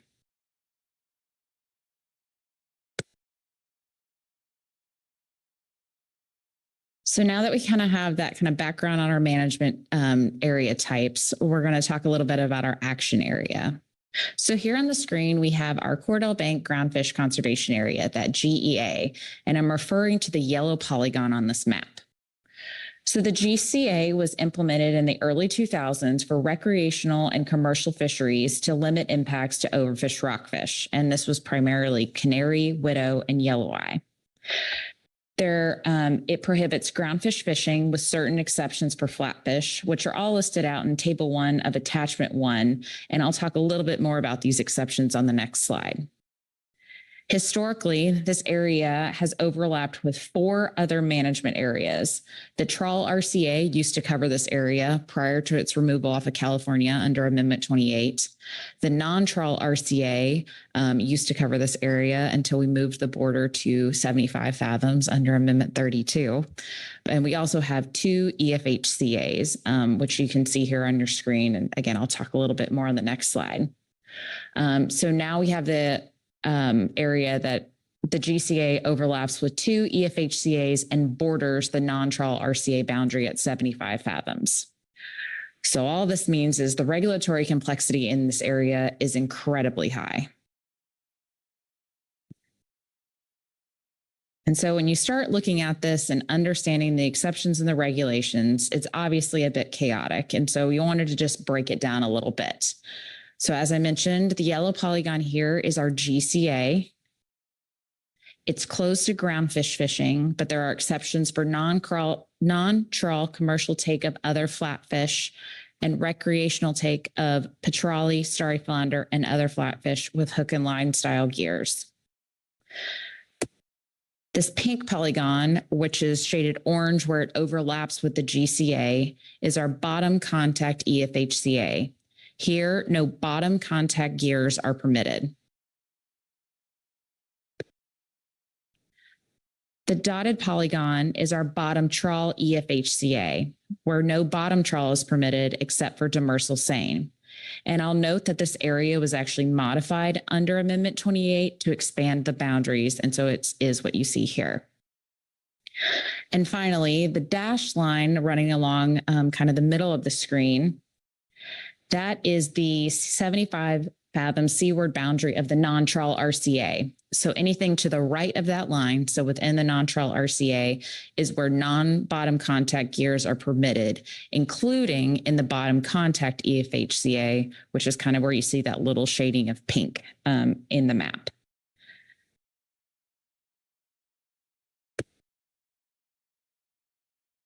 So all of what I described and kind of all of these overlapping layers and confusion really became apparent during the development of the 23-24 harvest specifications and management measures in Amendment 32.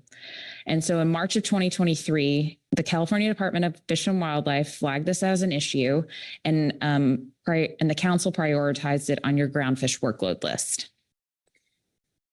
In September 2023, CDFW brought forward a proposal to remove the GCA and implement a GEA, which I'll talk about here and what's presented in the analysis.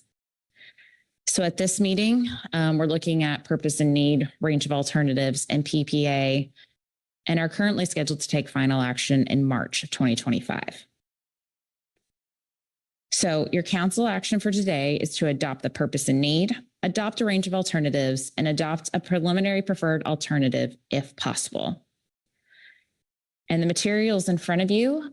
So attachment 1 is our draft EARIR and MSA analysis that was in the briefing book. You also had a CDFW report. There were 2 Office of National Marine Sanctuary reports, one in the advanced and one in the supplemental briefing book. We had a supplemental attachment 2, which considered some other habitat data and a RADA, and I'll be going over some of that analysis in the presentation today. You have a supplemental HC, GAP, GMT, and EC reports, and there were several public comments in the briefing book. I think I might pause here to see if there are any questions on the kind of generalized overview before I kind of get into the analysis. All right, let's look around. Any questions on the overview to this point? No questions, please continue. Fantastic. So given what we've just seen and based on the proposal formulated by CDFW, staff are proposing this as the purpose and need. So the purpose of this action is to provide fishing access to previously closed areas surrounding Cordell Bank while protecting sensitive habitats. The Cordell Bank GCA was initially implemented to reduce catch of several overfished groundfish stocks, which are all now rebuilt or rebuilding ahead of schedule. This action is needed to reduce unnecessary regulatory complexity.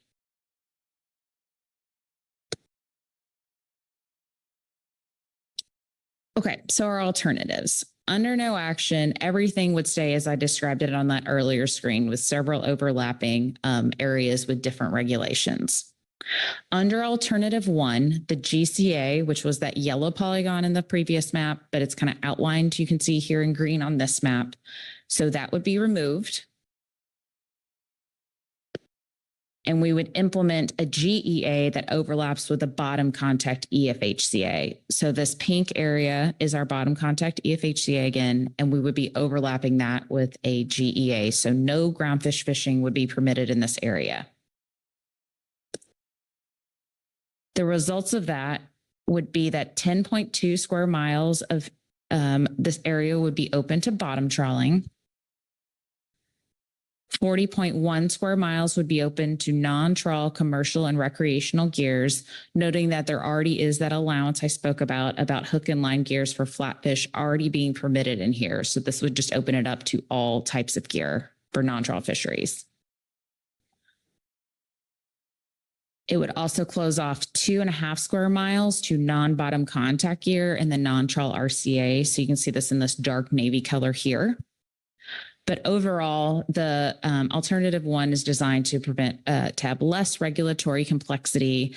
And just to note that the total opening, so is 40.1 square miles, is about 0.014% of the EEZ. So that's the amount of area we're talking about here.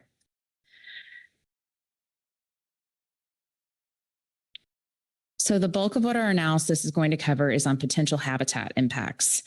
Again, while the GCA was put into place to limit rockfish impacts, it has been providing indirect habitat benefits for over 20 years. But before I get into those habitat impacts, I want to set the stage a bit on the potential for fishing impacts in this area.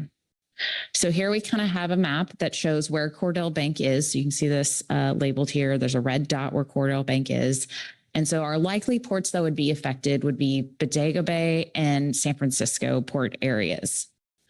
For our recreational fisheries, here we're likely looking at, they're going to be limited in terms of effort by weather and the offshore season availability, given that right now with quillback restrictions, only part of the season is open outside of 50 fathoms, and this is quite a bit of distance offshore.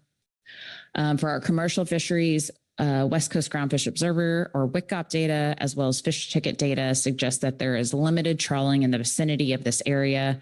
And for non-trawl sectors are more prevalent in the broader area and ports. And we were able to look a little bit deeper in terms of commercial impacts by using that WCGOP data, noting we do have limited observer coverage, particularly in our non-catch shares fleets. So looking at the data from 2011 through 2021, those of y'all that have been around for the coral action, these maps probably look very familiar. So here we have, focusing in on our hook and line fleet, these are fishing intensity. So that's that's the heat map colors, as well as the fishing footprint and percentage of coastwide effort for our non-catch shares hook and line fleets from 2011 through 2018 in the left-hand panel, 2019 to 2020 in the middle panel, and 2021 on the right-hand panel. So where you see those purple kind of blob shapes, those are where we see intense areas of, more intense areas of fishing from our hook and line fleet, noting it is on the bottom of the color scale. So it's not the red color that it could be up to. And you can see the opening of the GCA, although it's a little hard to see, and apologies about that. And the green outline is shown there for where we're talking about in our action area. But overall, what we see here is that the most likely commercial sector to potentially take advantage of this opening would be the non-catch shares hook and line fleet. However, there is likely limited overall shift into the area, again, given the size of the opening, the habitat present in the area, and again, we're talking about the location that's outside of that 75 fathom boundary.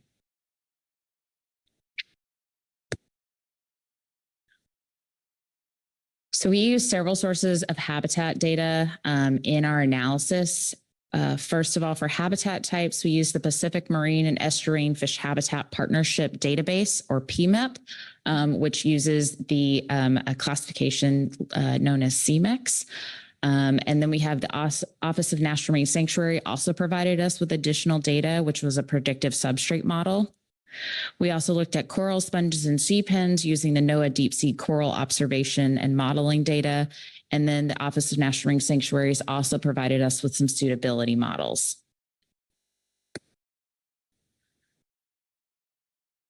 There are several maps in Attachment 1 and Supplemental Attachment 2 to help inform the potential impacts of habitats proposed under this action. I am not going to go into detail until all of those maps, but hoping to give you some overarching comments to help orient you, and I'm happy to answer questions, noting that I am not a habitat expert. So here on the left-hand side, we have the PMEP dataset from Supplemental Attachment 2.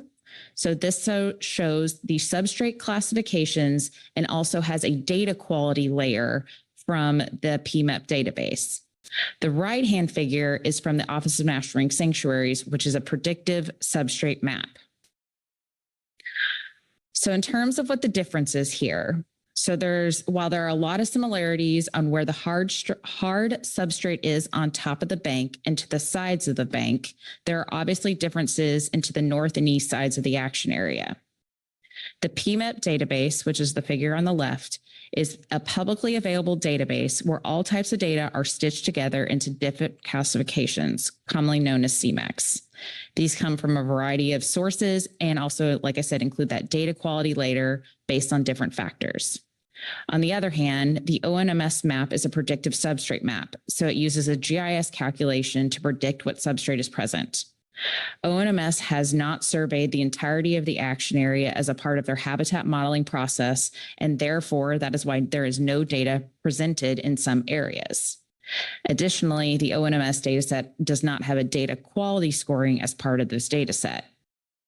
Now, the HC and the Office of National Marine Sanctuaries are going to provide some more detail, and this is also in their reports, and can answer more of your questions on the particulars of the habitat data itself.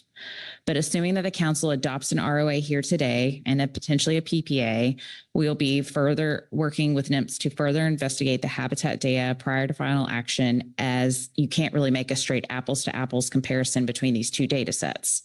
However, the council can weigh these different data sets in their assessment of risks to habitat impacts from this action. So getting into the actual habitat impacts, and apologies, I know there's a lot of different colors and shading on these slides here. So the purple area outline is the areas to be open to bottom trawl gear. And while you might not be able to see the legend on the left-hand side, that yellow area, so any of the yellow, is sandy substrate. And so based on the PMEP database, the area to be open to bottom trawl is mostly comprised of sand with some hard substrate likely present in the top part of the bank. Compared to the ONMS predictive substrate model on the right, there is some predicted mixed substrate in some portions of this 10.2 square mile area, where you can see here by the arrow in that brown shaded color. And then they haven't surveyed the remainder of the polygon. So that's why it's empty in the ONMS modeling. Now looking to what would be open to non-trawl gears. So that's outlined in the green. The hard sloping substrate depicted in the ONMS predictive substrate models, which is the red color, generally aligns with the CMEX classification substrate in the PMEP figure on the left. The similarity between the two figures on the bank is due to the same underlying data source, but with different interpretation and map production methods. So in summary, while these two data sets are not directly comparable, given that one is based on the CMEX classification, while the ONMS data is a predictive substrate, it may be possible to use these two data sets in concert to draw a reasonable inference.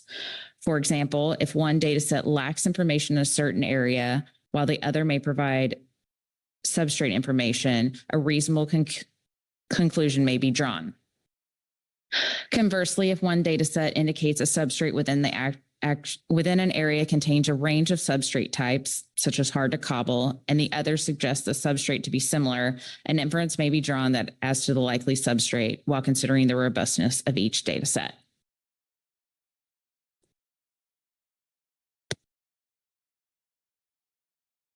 Moving on to corals, sponges, and sea pens. So here we have observations of corals, sea pens, and sponges. And this is from the NOAA Deep Sea Coral Portal, as well as additional sponge observations that were provided by the Office of National Marine Sanctuaries.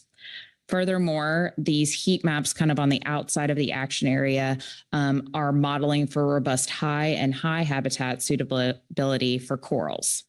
This combination of layers is what the council has recommended that BOEM use in any of their efforts, so this practice aligns with this.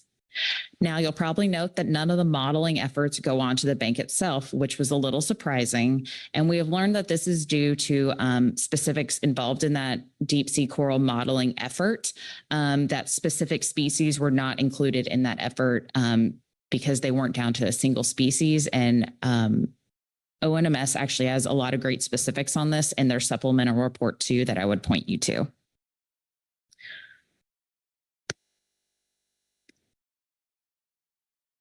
So to supplement the kind of no coral modeling data available on the bank from the NOAA Deep Sea Coral Coral Mapping Portal, the Office of National Marine Sanctuaries provided us with coral suitability modeling layers for two genuses of coral. So we have Stylaster on the right side and Swifty on the left side. These two coral types are the predominant species on the bank, with Stylaster being in the shallower depths and Swifty at slightly deeper depths. You can see that the modeling only extends to the bank and not to the full action area. But as you leave the top of the bank, the probability of both these species being present is lower, with warmer colors being a higher probability compared to the cooler colors being the lower probability.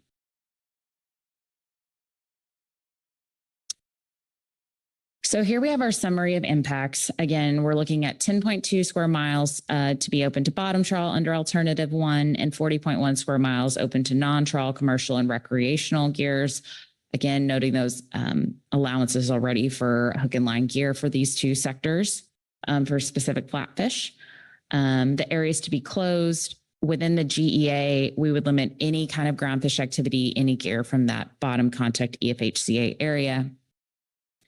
In terms of the conclusions, there's likely limited effort shift expected into these areas, and therefore the impacts are not likely to be significant.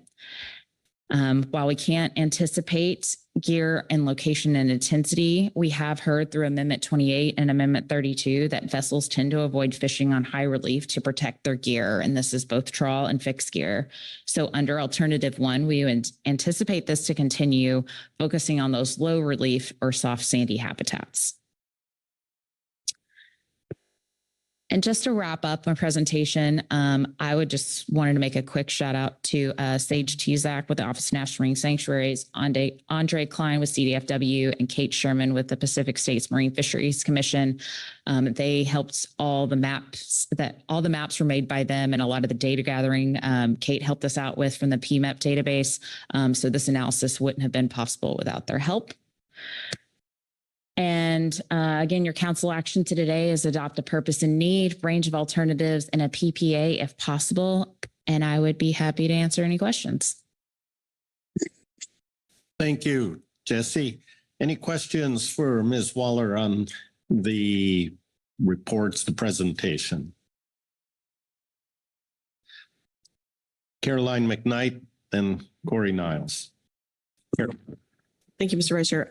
Thank you, Jesse, for the presentation. I just want to extend my gratitude to both you and Lynn Massey with NMFS staff for being so thorough and responsive and including the attachment to after the supplemental. That was, I think, very helpful. And I appreciate you being able to disentangle a very complicated situation and a lot of data layers. Thank you. I appreciate it. Corey Niles. Yeah, thanks, Mr. Vice Chair, and thanks, Jesse. Maybe this is a question for CDFW, and sorry, this room's so big, I have a hard time looking at people when I'm talking to them. But so on the alternative, it's basically replacing some areas with a GEA, but it would leave the EFH closure in place, correct? And what is the reason for not just having one area, like cover both? Jesse. Thank you, Mr. Vice Chair. Thank you, Mr. Niles, for the question. Yes, so apologies for not making that clear earlier. So yes, under this proposed action alternative 1, the bottom contact EFHCAs and bottom trawl EFHCAs would stay in place. So all of those restrictions would stay. Because the those EFHCAs apply to more than just groundfish, it's kind of outside the scope of this action. So any action we're noted here is just a groundfish action, so we can only, affect the groundfish fleet. Thank you. Other questions? Rebecca Lent. Thank you very much, Mr. Vice Chair, and thank you, Ms. Waller, for a great presentation, all those colors and dots and stripes. Eventually you understand it, and I'm grateful to everybody who's been involved in analyzing this. It's a good story because we have some species recovering and we can open up some areas to fishing, albeit with all the necessary caution. And maybe this is obvious, but I wonder if the last sentence in the purpose and need statement could make that clear by saying this action is needed to remove unnecessary regulations and to reduce regulatory complexity. Thank you, Mr. Vice Chair. Thank you. Thank you. Maybe a question there or something we can come back to when we get into discussion on this. Other questions? I don't see any, so thank you, Jesse. We'll move into our reports, and first we have 2 representatives from the Office of National Marine Sanctuary here, Maria Brown and Danielle Lipsky. I welcome them up to the table. And I believe there are 2 sanctuary reports in your briefing materials, and they were going to speak to those, but also be here to answer questions that you might have. So good morning to both of you. Welcome. As you get settled in there, turn the mic on and please proceed. Well, good morning. Thank you so much for having us here at the Pacific Fisheries Management Council. I'm Maria Brown. I'm the superintendent of Cordell Bank and Greater Farallones National Marine Sanctuaries. I'm here today to express why Cordell Bank is important and address the letter that we have submitted in the briefing book. So Cordell Bank National Marine Sanctuary has been designated as nationally significant and was established to protect and preserve the extraordinary ecosystem of Cordell Bank and its surrounding waters. The bank is unique to North Central California and is the focal feature of the sanctuary. Based on a recommendation from the Cordell Bank and Greater Farallones Advisory Councils, the sanctuary provided a letter and a report with clarifying information and additional data in the briefing book, requesting additional alternatives be considered that take into consideration areas of sensitive habitat at Cordell Bank. So based on one, public comment from a GAP member, Tim Clausen, and two, recommendations from the Sanctuary Advisory Council's fishing representatives during the Cordell Bank and Greater Farallones Advisory Council meetings on this topic, the sanctuary attended the GAP meeting and asked the GAP to work with us to develop an additional alternative that considers the additional data provided by the sanctuary. At the GAP meeting, the sanctuary listened to the fishing community, and a GAP member recommended that considerations for habitat protections at Cordell Bank be addressed through the EFH process, review process. National Marine Fisheries Service, Cordell Bank National Marine Sanctuary, and California Department of Fish and Wildlife met and agreed to work collaboratively early in the EFH review process to include an evaluation of Cordell Bank that considers sensitive habitat data provided by the sanctuary. So taking this new approach, we are withdrawing our request for an alternative for this action. For actions within Cordell Bank National Marine Sanctuary, the sanctuary needs to engage the Sanctuary Advisory Council to allow Cordell Bank constituents an opportunity to provide advice to the sanctuary. Those meetings are open to the public and we welcome participation. The sanctuary looks forward to working collaboratively with agencies, stakeholders, tribes, and the fishing community on EFH early on and throughout the process. And we will request to revisit sensitive habitat around Cordell Bank through this process. Thank you very much. If you have any questions, we're here to answer them. Thank you. I'll look around and see if there are any questions for Ms. Brown or Ms. Lipsky on their reports. Corey Ridings. Thank you for your report and being here. And for meeting with the GAP and for having these conversations. Hearing this commitment to work with NMFS and CDF&W and with this process, is there anything that this process can do to help support you and the National Marine Sanctuaries in data sharing or specific meetings or other ways that we can help facilitate that collaboration and that communication early on? Yes, we would welcome and we would really appreciate working together because we feel collaboration provides the best results for everyone. So through the PFMC process, we don't normally engage in fishing activities. Last time you saw me here was 10 years ago. So welcome that guidance and advice on how to best work together.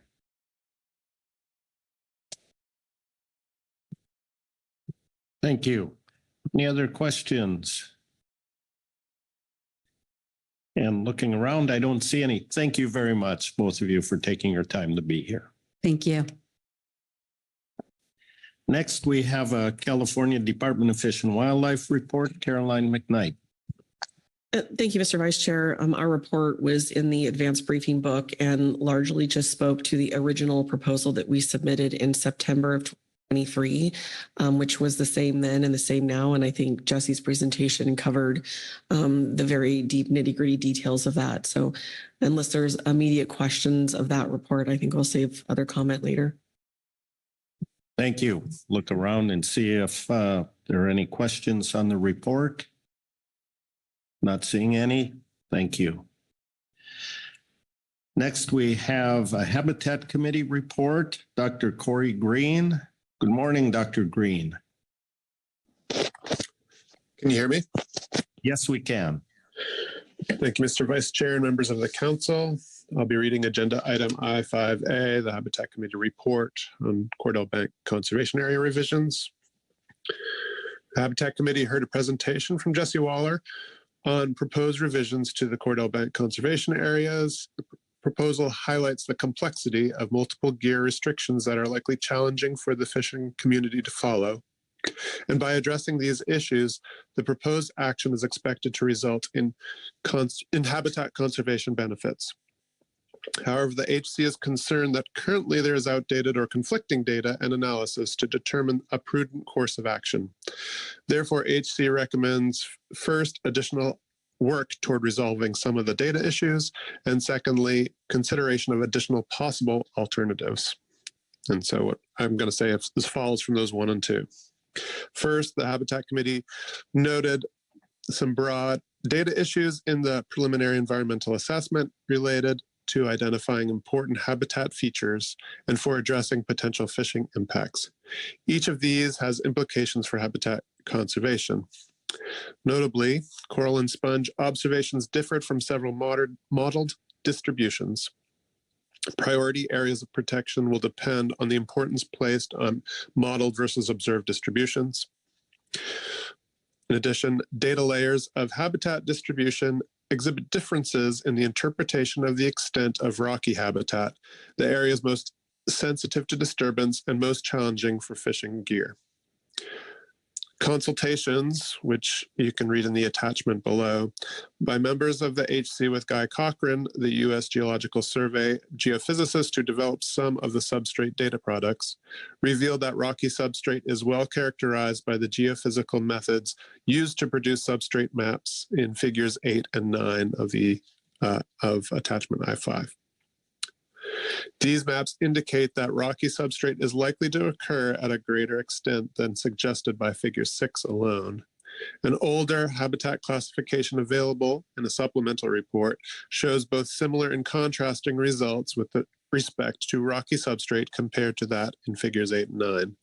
Differences in data sources used to depict substrate habitat, such as rugrosity, ground truthing, the CMEX classification, data quality scores, should be discussed in more detail in the PEA. This has been done to some extent within the supplemental report and could be improved to highlight areas where classifications differ. And finally, various fishing areas occur in the area, and the proposed impacts of various proposed changes are based on older literature. Alternative ones, proposed changes include possible increases in non-trawl bottom contact gear in one area and trawling and other bottom contact gear in another area. Any potential adverse effects on EFH from the proposed actions should be analyzed using the best available information. For example, new information through the new fishing effects database could be used to improve the analysis of multiple potential fishing impacts on EFH. And all these sort of point to the idea that additional alternatives should be considered, such as alternative groundfish exclusion area boundaries that encompass more of rocky and coral habitats than an alternative one. Happy to take questions. Thank you. Thank you. Questions for Dr. Green on the Habitat Committee report? And Corey Niles. Thanks, Mr. Vice Chair, and thanks, Dr. Green. I guess as you probably heard in the overview from Jesse, and imagine you all had an influence on this, but she was suggesting those two different models of the habitat could be used to basically, compare and contrast what is known and unknown about any areas of interest. Are you all offering to help do that between now and then? I was looking at those models, listening to Jess's explanation, and still only just bewildered by all the colors there. So, are you all expecting you would be able to help interpret those before the council? Yeah, there within the Habitat Committee, there's a good deal of knowledge, and I think there'd be interest in providing support as necessary. All right, thank you. Any other questions? Not seeing any questions here. Thank you, Corey. Thank you. Next, we have a Groundfish Management Team report. Lynn Massey. Good morning, Lynn. Good morning, Vice Chairman. Can you hear me? Yes, I can. Thank you. My name is Lynn Massey. I'm the National Marine Fisheries Service West Coast Region representative on the GMT, and I will be reading agenda item I-5A, Supplemental GMT Report 1 on Cordell Bank for you today. The Groundfish Management Team reviewed the draft analysis to inform this action in Attachment 1, including the purpose and need statement that you see in italics there below. The GMT agreed that Alternative 1 meets that purpose and need for this agenda item. The rest of the GMT discussion focused primarily on the impact of Alternative 1 on groundfish rebuilding species and species of concern relative to rebuilding timelines and declining annual catch limits. So first is yellow eye rockfish. The GMT discussed whether the proposed opening of the Cordell Bank groundfish conservation area under Alternative 1 would adversely impact the projected yellow eye rockfish rebuilding timeline.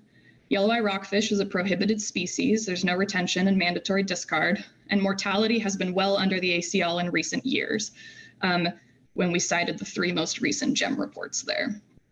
Therefore, the GMT does not anticipate that additional yellow eye rockfish mortality from opening this small amount of area would risk exceeding the ACL, and no adverse impacts to the rebuilding timeline are expected. Additionally, there are other area closure management tools, yellow eye rockfish conservation areas, and wider rockfish conservation areas or block area closures. They're currently defined in federal regulations and can be turned on or modified via in-season action to mitigate yellow eye rockfish concerns if any should arise.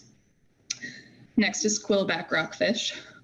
The GMT also discussed whether the proposed opening of the Cordell Bank GCA under Alternative 1 would adversely impact the projected rebuilding timeline for California quillback rockfish.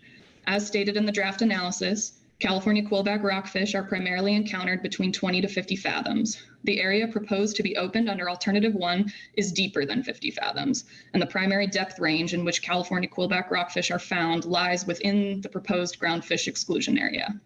Furthermore, the Cordell Bank GCA is located at the southern end of the range for California quillback rockfish, where fishery encounters are not as common. Similar to yellow eye rockfish, there is zero retention and mandatory discard of California quillback rockfish, and area closures can be used to address any emerging mortality concerns. Therefore, the GMT does not anticipate a concerning increase in mortality for California quillback rockfish under Alternative 1, nor adverse impacts to the projected rebuilding timeline. Next is canary. The GMT discussed potential impacts under Alternative 1 to canary rockfish, as this stock is expected to be in the precautionary zone in 2025 based off of the latest stock assessment. In-season monitoring of canary rockfish catch will inform whether or not the ACL is at risk of being exceeded, and appropriate management actions can be taken, area closures or trip limit and bag limit reductions, for example. In season, if and when catch approaches the ACL. Additionally, the draft analysis in Attachment 1 indicates that rather than an effort increase within the opening of these areas, a potential effort shift is more likely. Given that expectation, and that the area to be opened accounts for a very small portion of the overall EEZ, the GMT expects that activity in the area to be opened would not result in mortality impacts beyond those analyzed in the 2025-26 harvest specifications action. And that rationale can, of course, apply to the other 2 species as well. Last is a note on bottom trawl impacts. In reviewing the draft analysis, the GMT noticed that the description of Alternative 1 implied that the 10.2 square miles proposed to be open to bottom trawl gear would be open to all bottom trawl gear. However, bottom trawling with large foot rope gear would still be prohibited in the 10.2 square miles proposed to be open to bottom trawl gear under Alternative 1. Per federal regulations at 50 CFR 660-130C12, the use of large foot rope gear is prohibited south of 4616 north latitude and shoreward of the 100 fathom line. The entire Cordell Bank GCA is located south of 4616 north latitude and shoreward of the 100 fathom regulatory line. And that concludes the GMT's report, and I'm happy to take any questions that you might have. Thank you. Questions for Ms. Massey on the Groundfish Management Team report? I see no hands here. Thank you, Lynn. Next, we have a Groundfish Advisory Subpanel report. Jamie Diamond is here in person. Good morning, Jamie.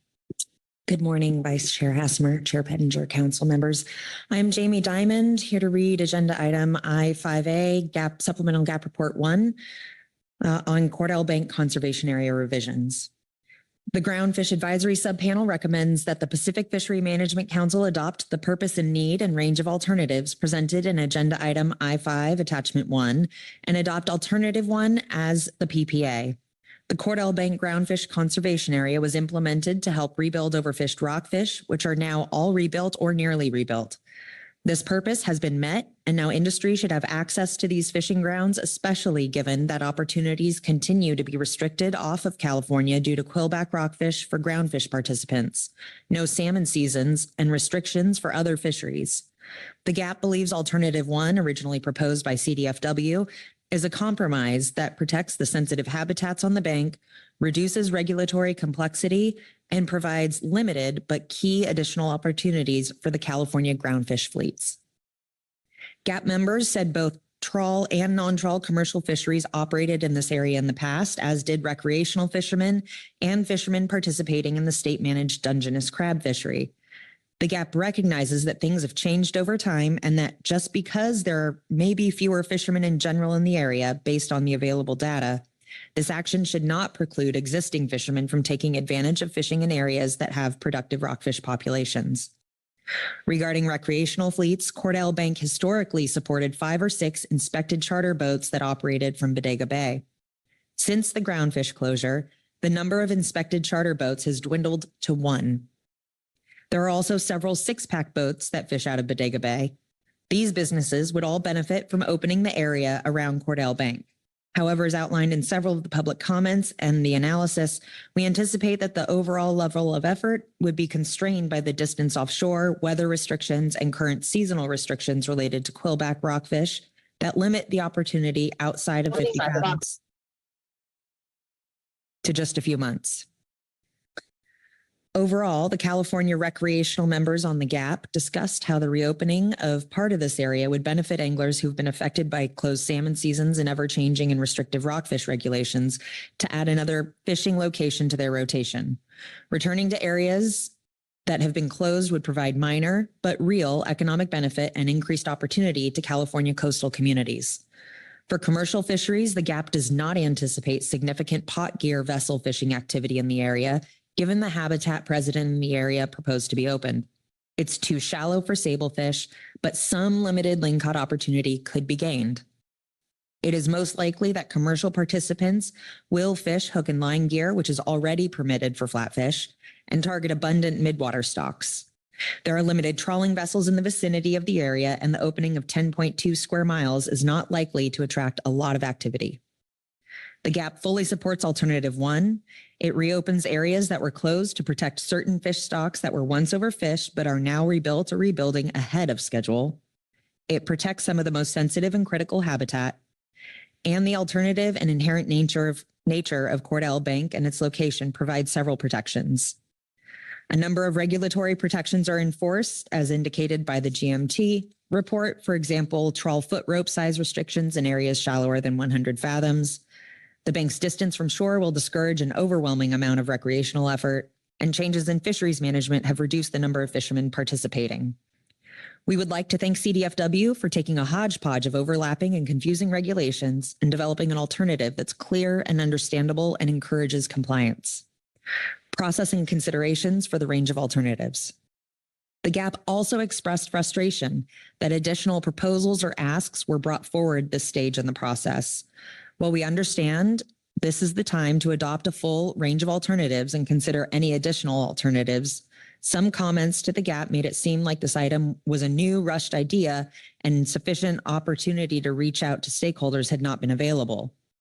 However, the issue was brought forward by CDFW in March of 23 and was scoped by Council in September of 23, so proponents of more conservative alternatives have had more than a year to reach out to industry and collaborate.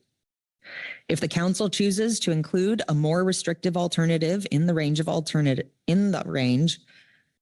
the extent of that restriction should not exceed the current footprint of the GCA.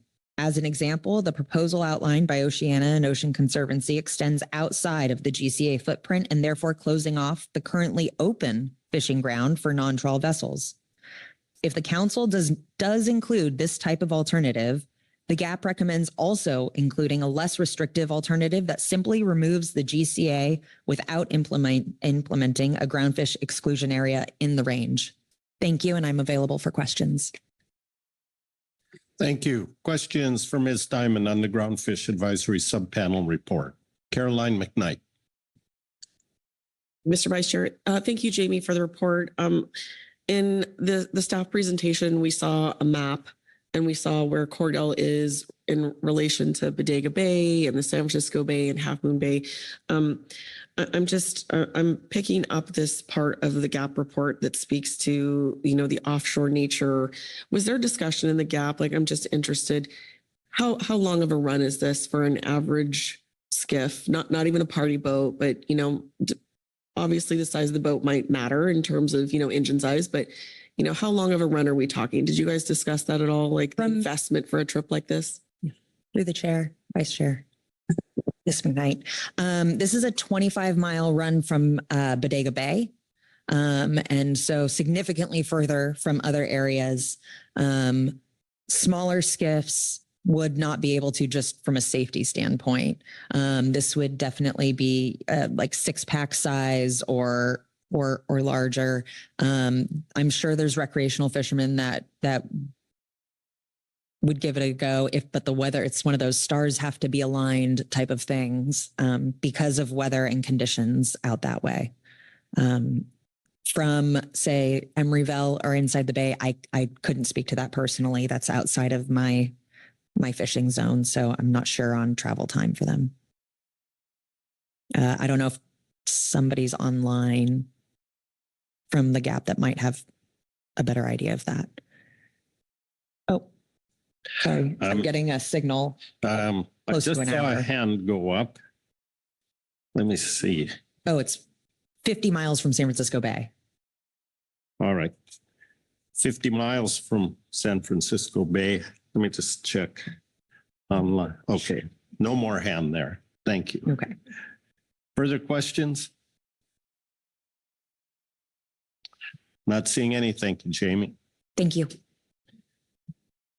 Next, we have the Enforcement Consultants Report, Jason Krause. Good morning, Jason.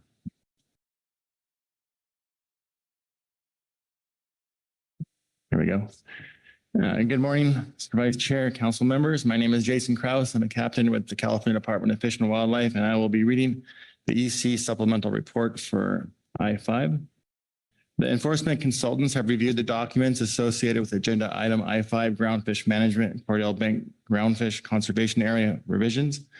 And the EC met with representatives from the GAP, NMFS, CDFW, and Oceana to discuss a variety of options related to the size and shape of the conservation area and simplification of the regulation complexity in and around the Cordell Bank, and have the following comments. Regarding I-5 attachment 1, the EC is supportive of alternative 1, which simplifies the enforceability of the Cordell Bank groundfish conservation area with the reduction of overlapping polygons and various regulations.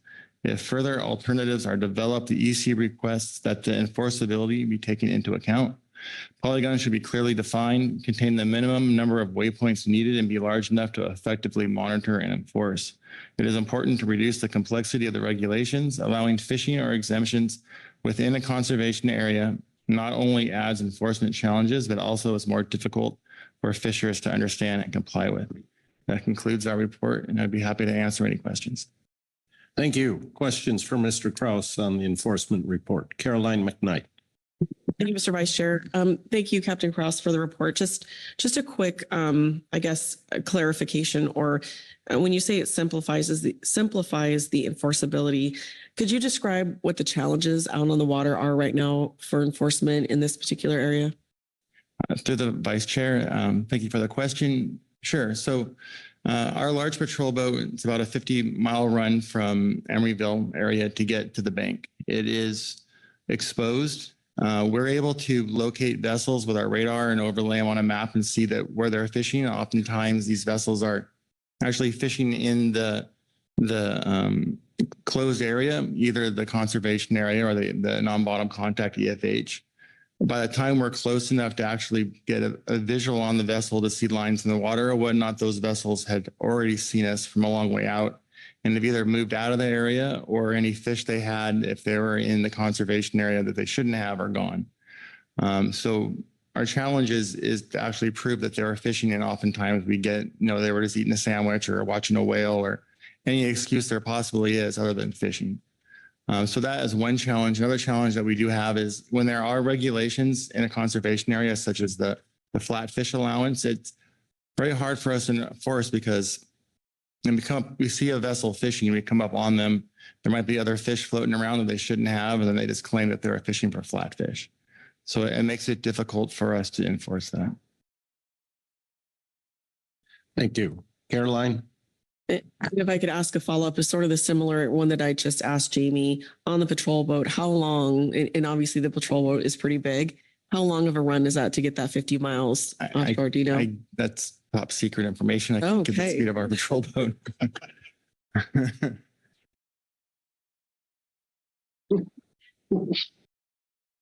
Right. Any other questions? Probing questions? Not seeing any. Thank you. Thank you. That completes our reports and takes us to public comment. We have 4 signups. We will start with Rick Powers, followed by Dr. Jeff Chester. Rick Powers, can you hear us this morning? Yes, I can. Can you hear me? Yes, we can. Please go ahead. Okay, you'll have to excuse. I'm on a fishing trip on the ocean here, but let me do my best to. Members of the council, thank you for the opportunity to support California Department of Fish and Wildlife's proposal to open a portion of Cordell Bank after a 20-year closure. The department truly needs to be commended for their efforts. My name is Rick Powers. I own and operate a charter boat that was built in 1977, specifically for the Cordell Bank rock cod and lingcod fishery. I'm 70 years old. This is not about me or my business. It's about providing the public with access and a ray of hope in a time when opportunity and access is minimal and limited on our coast. Cordell Bank was closed to protect Bocaccio and canary rockfish stocks. Both of these species have been fully rebuilt this time. There really is no reason or negative impacts that I'm aware of to keep this area closed to the public. Bottom contact gear is already allowed at this time in the area proposed, with no retention of rockfish allowed. Nothing would change except the species that could be retained. Cordell Bank enjoys natural protection due to its location offshore and weather constraints. It is known for northwest wind and limited access. Bodega Bay is the closest harbor to Cordell, located 20 to 25 miles to the northeast. Vessels in the San Francisco Bay Area would be faced with a 50 to 60 mile run to access these grounds. Half Moon Bay is located even further away, and to my knowledge, is too far to reasonably access this fishery. The proposal would greatly reduce the complexity of present regulations for this area, making it easy for enforcement and the public when weather permits access. I believe it would also strengthen habitat protections presently in place at this time, protecting high relief areas shallower than 300 feet. At present, if Cordell Bank were open now to recreational anglers, it would only be accessible for 3 out of 12 months, April, October, and December, all tough months when it comes to wind and weather offshore. Thank you for your consideration. Please adopt the proposal as written and presented by California Fish and Wildlife. Opening a small portion of this bank and providing some access to the public after a 2-decade closure is important to me and to the sport fishing public. I don't believe there's going to be a lot of vessels able to access this area just simply because of its location. Thank you for your time. Thank you. Questions for Mr. Powers on his testimony? And there are no hands here. Thank you, Rick. Thank you. Next, we have Dr. Jeff Chester. Dr. Chester will be followed by Dave Kashida. Good morning, Jeff. Good morning, Mr. Chair. Good morning, members of the council. My name is Jeff Schuster. I'm representing the conservation group Oceana. We wanted to start by expressing our gratitude and appreciation for CDFW and the work that Caroline and CDFW staff Andre Klein put into this proposal. We also agree with Councilmember Lent on that this is really a success story that we should be celebrating on rebuilding overfished stocks and reopening fishing opportunities. After the scoping proposal was put forward in September of last year, new habitat information came forward, and there have been concerns over the need for additional alternatives raised particularly by the Greater Farallones and Cordell Bank Sanctuary Advisory Councils and this council's Habitat Committee. Some of the concerns that have been raised, and it's particularly our concerns with respect to trawling, is opening up an area to trawling in a poorly studied area that does have evidence of sensitive hard substrates in it. We believe this does conflict with the council's precautionary approach of freezing the footprint that the council has used to minimize the potential adverse impacts of bottom trawling on essential fish habitat. As you know, and the science is well established, even a single pass of an exploratory trawl tow can have irreversible impacts to sensitive habitats like deep sea corals. With respect to bottom contact commercial and recreational gear, there are concerns that increasing use of that in sensitive habitats in extremely special place is a concerning habitat impact as well. As you heard, this is a very unique national marine sanctuary. In fact, when the council originally did its first EFH in Amendment 19, this was the only bottom contact EFH conservation area aside from Davidson Seamount on all of Central and Northern California. So the council has recognized this place as an extremely unique and special area for a long time. And new data brought forward showed that the broader extent of the sensitive habitat feature than when the original boundaries of that area were established. So we did our best to try to come up with a different alternative, building on what CDFW had done to address the conservation concerns. With that alternative, we had hoped it would lead to a way to try to find a way to sit down and work with agencies and stakeholders to find some sort of a compromise solution, a win-win, if you will.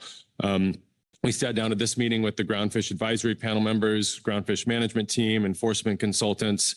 We went previously and testified at the Sanctuary Advisory Councils as well, and had some really good and helpful discussions. And I think some trust building as well.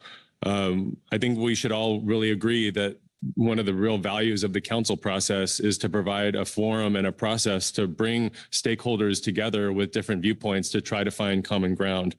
And so in these dialogues, we did hear some suggestions that the EFH process would be a more appropriate place in the EFH review that's coming up.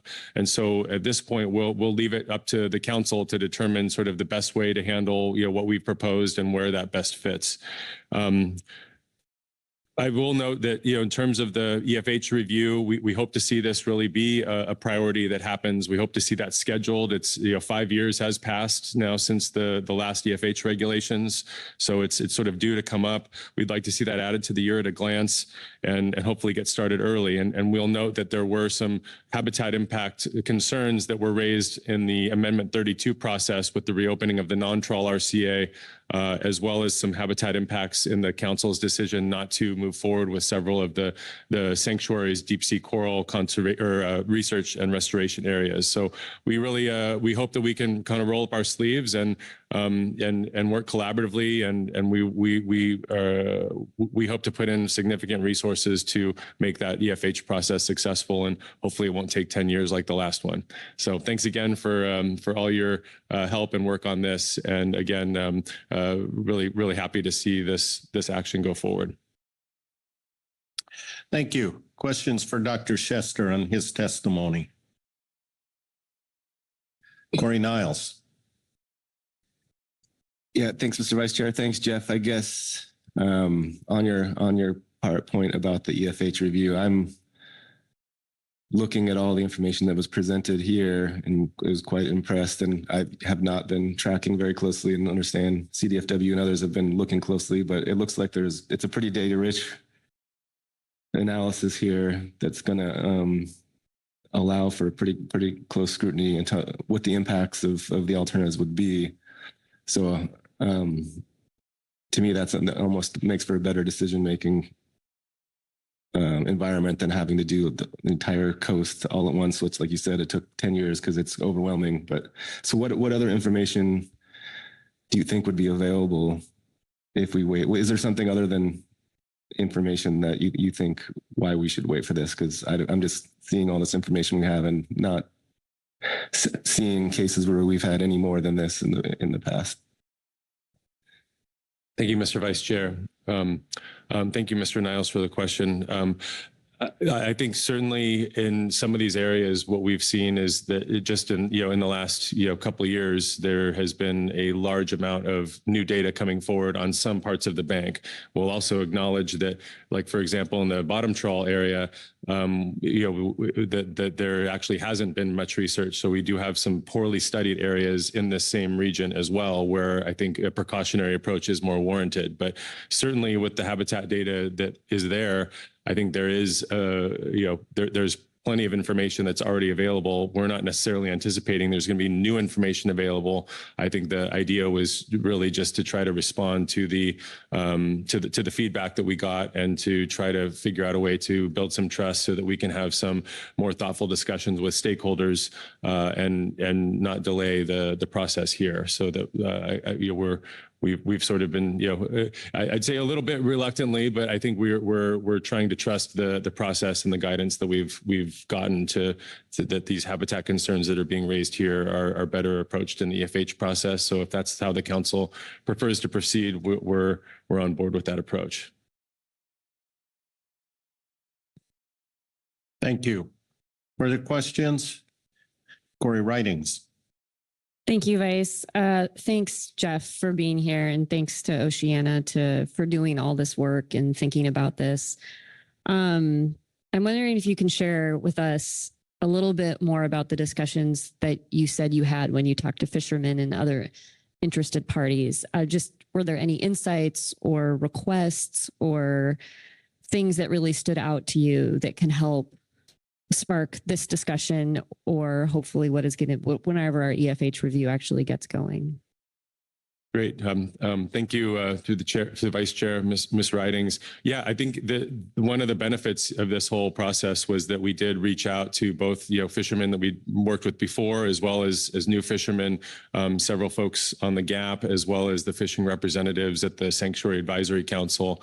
And I think that one of the overwhelming, I guess, feedbacks that we got was that there does seem to be a potential for kind of some sort of compromise here, right? There's some extensive reef features. I think certainly fishermen want to be able to fish some of the reefs that are out there, but also recognize that there are important habitats in this area. And I guess the overwhelming sentiment that we got was sort of in the right process with the right amount of time, that there could be a win-win sort of compromise if we were able to get the right people together and sit down at a table with the big maps like we did in the last EFH process. And so I was very encouraged that there's a potential here for some outcomes that could be achieved through some sort of a compromise consensus process. So I'm really looking forward to that. Thank you. Any other questions? Caroline McKnight. Thank you, Mr. Vice Chair. Not a question per se, but just to reciprocate the appreciation and thanks for the discussion and where we've landed at the end of these hard couple of days. But I just want to speak to you said the big maps and, the comment about a 10-year EFH review before. And I do want to just note that I do have a core memory of you and one of my former colleagues sitting around a humongous, gigantic printed piece of paper trying to draw polygons. And I think we do have the benefit now of these amazing public tools, mapping tools that have collated all of these data layers from Sanctuary, from NMFS, from other researchers that allow us to, I think, be a lot more efficient. So I'm looking forward to that opportunity to maybe do this quickly in the future. Thank you. Agreed. Thank you. Thanks. Any other questions? Chair Pettinger. Yeah, Jeff, thanks for your testimony. You talked about irreversible impacts. And given that there's only one trawler fishing down there in that area, to my knowledge, with 7-inch foot rope, full accountability. And years ago, there was 500 trawlers on this coast with virtually no gear limitations. And that bank has probably been towed left and right all over. What irreversible impacts are going to happen with the gear we're currently using and the constraints we have? I'm curious what you're worried about. If those are really truly irreversible, what's your concern? Thank you to the Vice Chair. Chair Pettinger, thank you very much for the question. I think that what we have learned, in terms of the review of the science that's out there on trawling, I mean, the National Academy of Sciences did a big review on effects of trawling, over 20 years ago. And I think the science hasn't really changed from this view that, when you're dealing with extremely sensitive habitats, like particularly the deep sea corals that grow on the scale of microns per year and may take hundreds of years to reach full size, right? A single pass of a misplaced trawl, right? I don't think necessarily trawlers are intending to put their gear in sensitive habitats, but a lot of times they don't know what's there. And a lot of times what we learned is that some of these exploratory tows in new areas, right? You may be a single pass of the trawl, maybe the first time that it's gone through there. And so even with that small foot rope that I think discourages some of that, there's certainly a potential if there is some sensitive habitat in these areas, right? I mean, some of these areas can be rocky or mixed substrate that's fairly flat and quote trawlable that provides substrate for corals in there. If there's damage and breaking of those corals, that is in sort of a management time scale irreversible if it's going to take some of these habitats, decades to centuries to recover to what they formerly were. So I'm not necessarily saying that there's going to be a huge amount of trawling, but the point is that the science says that it doesn't necessarily have to be a large scale amount of trawling, that a single pass of a tow can have those impacts. And so that's the concern with a special place like this that we haven't studied very well. Okay. I just point out that the area we're talking about has probably been trawled literally hundreds of times in the past. So anyway, so I think reversible, not any time recently, and at least there's no data showing trawling in here or nearby for a while. So I will also point out that is a pretty high boccaccio area, and the old growth boccaccio is not marketable, and so there's no reason to go in there anyway. But even if there was still 20 years of non-trawling in that area and recovery. So thank you, Mr. Pettinger. All right. Any other questions? Not seeing any. Thank you, Jeff. Next, we have Dave Kashida. Dave will be followed by Greg Helms. Dave, good morning. Can you hear us? Good morning. Yes. Can you hear me? Yes, we can. Okay. Thank you, Vice Chair Pettinger. Hasselmer. I'm sorry. Actually, I had all this great stuff to say. However, through all the advisory body reports and Jesse's presentation, I can't really add too much more. The CDFW's report hits it on the head. I think that's more than equitable to what the sanctuaries and Oceana are asking for. And it's also giving us access to area that we used to be able to fish. So that's basically it, Thank you. Thank you. Any questions for Mr. Kashida? Caroline McKnight. Thank you, Mr. Vice Chair. Thank you, Dave. Third time's a charm here. I'm going to ask, how long does it take for you if you're going to fish off Cordell? How long is the whole fishing trip from transit time to fishing to coming back? Okay. Actually, that was me who raised my hand when Jamie was asked the question. Well, from the Golden Gate, it's 50 miles. And to get to the Golden Gate from a lot of the ports is 6 to 8 miles. So that's a long run. From Bodega Bay, it's 25 miles. Their fleet up there is pretty small. So in a private boat, I would have to drive to Bodega Bay. So if you look at a map and see how long that takes just to get to that port, and then you would still have to run, 25 miles just to get there. And then they're going to fish all day. So basically, it's more than a full day trip. So I don't see any party boats out of the Bay Area running up there. Like Rick Powers had said, he's the only inspected vessel out of Bodega Bay that would go out there. There's a few 6-packs. And the 3 months right now that we're able to actually fish that depth, it's very constricting. I see minimal, effort even going out there. But the thing is, we want that area. We've been constricted so much and we've had so much area taken away from us. If we're going to gain some, we want it. We would really like it, to have that opportunity. So. Thank you. I think so. Any other questions? Not seeing any hands. Thank you, Dave. Okay. Thank you, guys. Hope you have a great day. Okay. And Greg Helms says Greg is in person. But I'm not. Sorry about that. If you can hear me. Yes, we can. Go ahead. Yeah, I apologize. First time caller. My name is Craig Helms. I'm with Ocean Conservancy. I primarily do more inshore fisheries work and habitat work and have been doing that for quite a few years. But it's atypical for me to interact with the council. So I sure appreciate the opportunity to address you today. Thank you very much. A big part of the intention in my work and our work here was to communicate the importance of some of the habitats involved in this discussion to help forward more data, newer data, updated data, and really to try and incentivize collaboration and working together, sharing views as your council attempts to harmonize restored fishing opportunity with habitat conservation. And based on the conversations leading up to today and what we've heard today, it does seem to be happening, but I did want to impress on you how much the three aspects of the discussion I just mentioned mean to a lot of us, folks that you see and work with regularly, and perhaps those that you don't.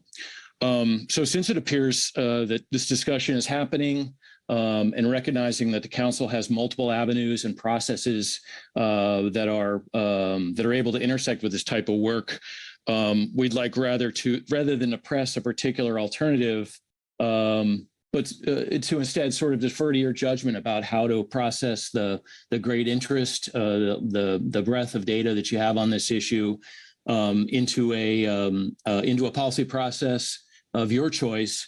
That's where we are, and we would like to, contribute to your work moving forward on these issues in places that are very important to us with habitats and fishing opportunities that are equally important to us. So thank you very much. Thank you. Let me look around and see if there are any questions for Mr. Helms on his testimony. And no, there might be. Corey Ridings.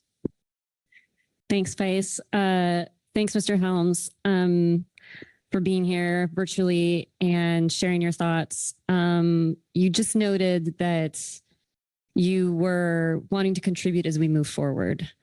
There's going to be an EFH review at some point soon, and just wondering if you are willing to contribute to that process. Thanks for the question, Mr. Vice Chair, Councilmember Ridings. Yes, I'm interested in participation, and I look forward to that. Thank you. Further questions? Not seeing any. Thank you, Greg. Welcome. That completes all of our reports and public comment. Before we get to discussion and action, let's take 10 minutes because there's quite a few action items there. So 10-minute break.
Recording stopped.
Recording in progress.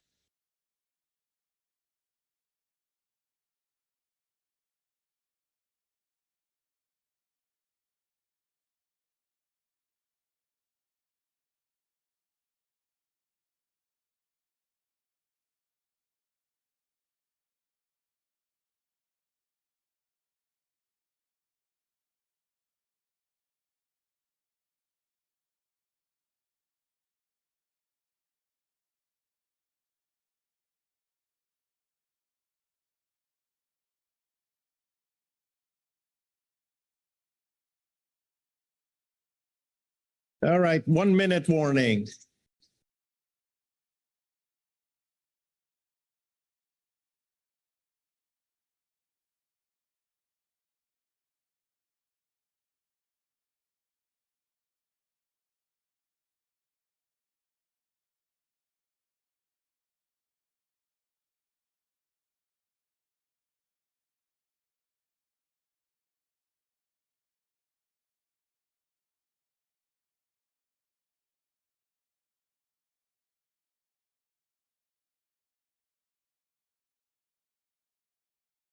All right. Thank you all. When we left here, we had completed all the reports on this agenda item, and the public comment takes us to council action. And on the screen before you, related to adopting a purpose and need, a range of alternatives, and if possible, a preliminary preferred alternative. With that, Keely Kent. Thank you. Before discussion got going, I just wanted to say two quick things, just some acknowledgements. One, I did want to take a moment to recognize Jesse's work on this analysis. There's been a lot of work, a lot of careful work, and a lot of additional work even after the Habitat Committee meeting. And I just wanted to recognize that this certainly, I myself had some idea going into it that it was simple is not simple, but she's done a great job of working through all of the information, some of which was emerging throughout the process of developing that analysis, and I just want to recognize that. I also want to recognize and appreciate the remarks from the Office of National Marine Sanctuaries. We really appreciate Maria and Danny's engagement throughout this entire week at this meeting, and just wanted to be clear that we definitely support the way forward summarized by Maria in her remarks under the ONMS report about further looks at Cordell Bank coming up soon. All right. Thank you. Mark Gorelnik. Thanks to Jesse and for all the information we received in the course of this agenda item. I wanted to respond to Ms. McKnight's question about how long will it take. I know that that question has been asked a number of times, and apparently it's a difficult one to answer, but I will answer it. Before you answer, let me ask, are you a subject area expert? Do you have a boat? I will concede that I have a boat that I launch in San Francisco Bay, and in better times of opportunity, I would actually take my boat out as far as Fanny Shoal, which is short of Cordell by a bit. But I would say that if I woke up in the morning and wanted to check the weather and said I can go, the weather's acceptable to go out there, it would take me from the time I left the port at least 3 hours to get there. And my boat, I have a planing hull. A boat that, a larger boat that doesn't plane would take considerably longer. We basically would not be feasible. In weather, if there were some weather, we have a typical northwest swell, it might take over 3 hours to get there. So, and I don't run as fast as I used to because my body's more brittle than it used to be. Thank you. Other discussion? Corey Ridings. Thanks, Vice. I actually have a question, and I'm guessing this is for GC. But I'm thinking about NEPA and how we usually structure our alternatives when we make decisions that involve a range of alternatives. And this one, the way that we're looking at it at the moment is a no action and then one other alternative. So just thinking and asking how does this meet the need for a reasonable range under NEPA? Rose Stanley. Through the chair, thank you for the question, Ms. Ridings. So under NEPA, there's no requirement that you consider more than one alternative. That said, you want to think about the purpose and need and how many alternatives meet that purpose and need. So the council often does and can consider more than one alternative, but is not legally required to do so. Thank you. Thank you. Caroline McKnight, I saw your hand. Yes, thank you, Mr. Vice Chair. I'd like to echo the comments made by Ms. Kent that I very much appreciated the robust engagement with everybody this week and the dedication to get here. I really appreciate Maria and Danny from Sanctuaries being here and engaging with us and finding how we can close some communication gaps and move forward in a productive and collaborative way. I think that was a huge success moving forward. I'd like to just walk back just a little bit and speak to the reason this seemed simple but not simple from the onset. I think that CDF&W viewed this very much as a surgical fix to a very complicated problem. And if everyone has a knot or two in their brain trying to understand all these polygons, that is what prompted this to begin with. When we moved to a recreational all-depth fishery in 2023, at the start of 2023, there was interest in accessing this location, and it became a very glaring and challenging education and outreach problem for CDF&W to try to explain how to engage in the open waters versus the GCA in a way that they could follow the rules and make a successful fishing trip out of it. And so I appreciate the answer to my question, Mark, that it is a intention and a well-planned intention to get to this fishing location. And folks were blowing our phones up trying to make sure they were doing that appropriately.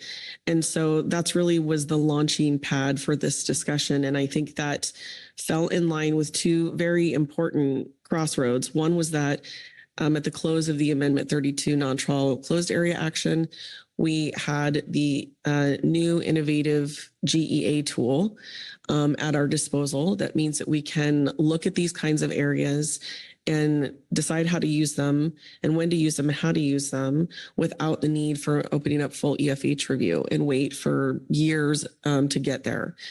The other and more unfortunate one or intersection was that we took sort of a hard left turn because of quillback rockfish. And now the season structures are limited to just a few months of the year where this area could even be accessed at all, let alone the limitations we're hearing from being offshore and other. And this is speaking to recreational fishing at this time. So I just wanted to provide like how we got here. And I think that where I need some help, and we've had some conversations this week, is, EFH, we keep saying is coming soon.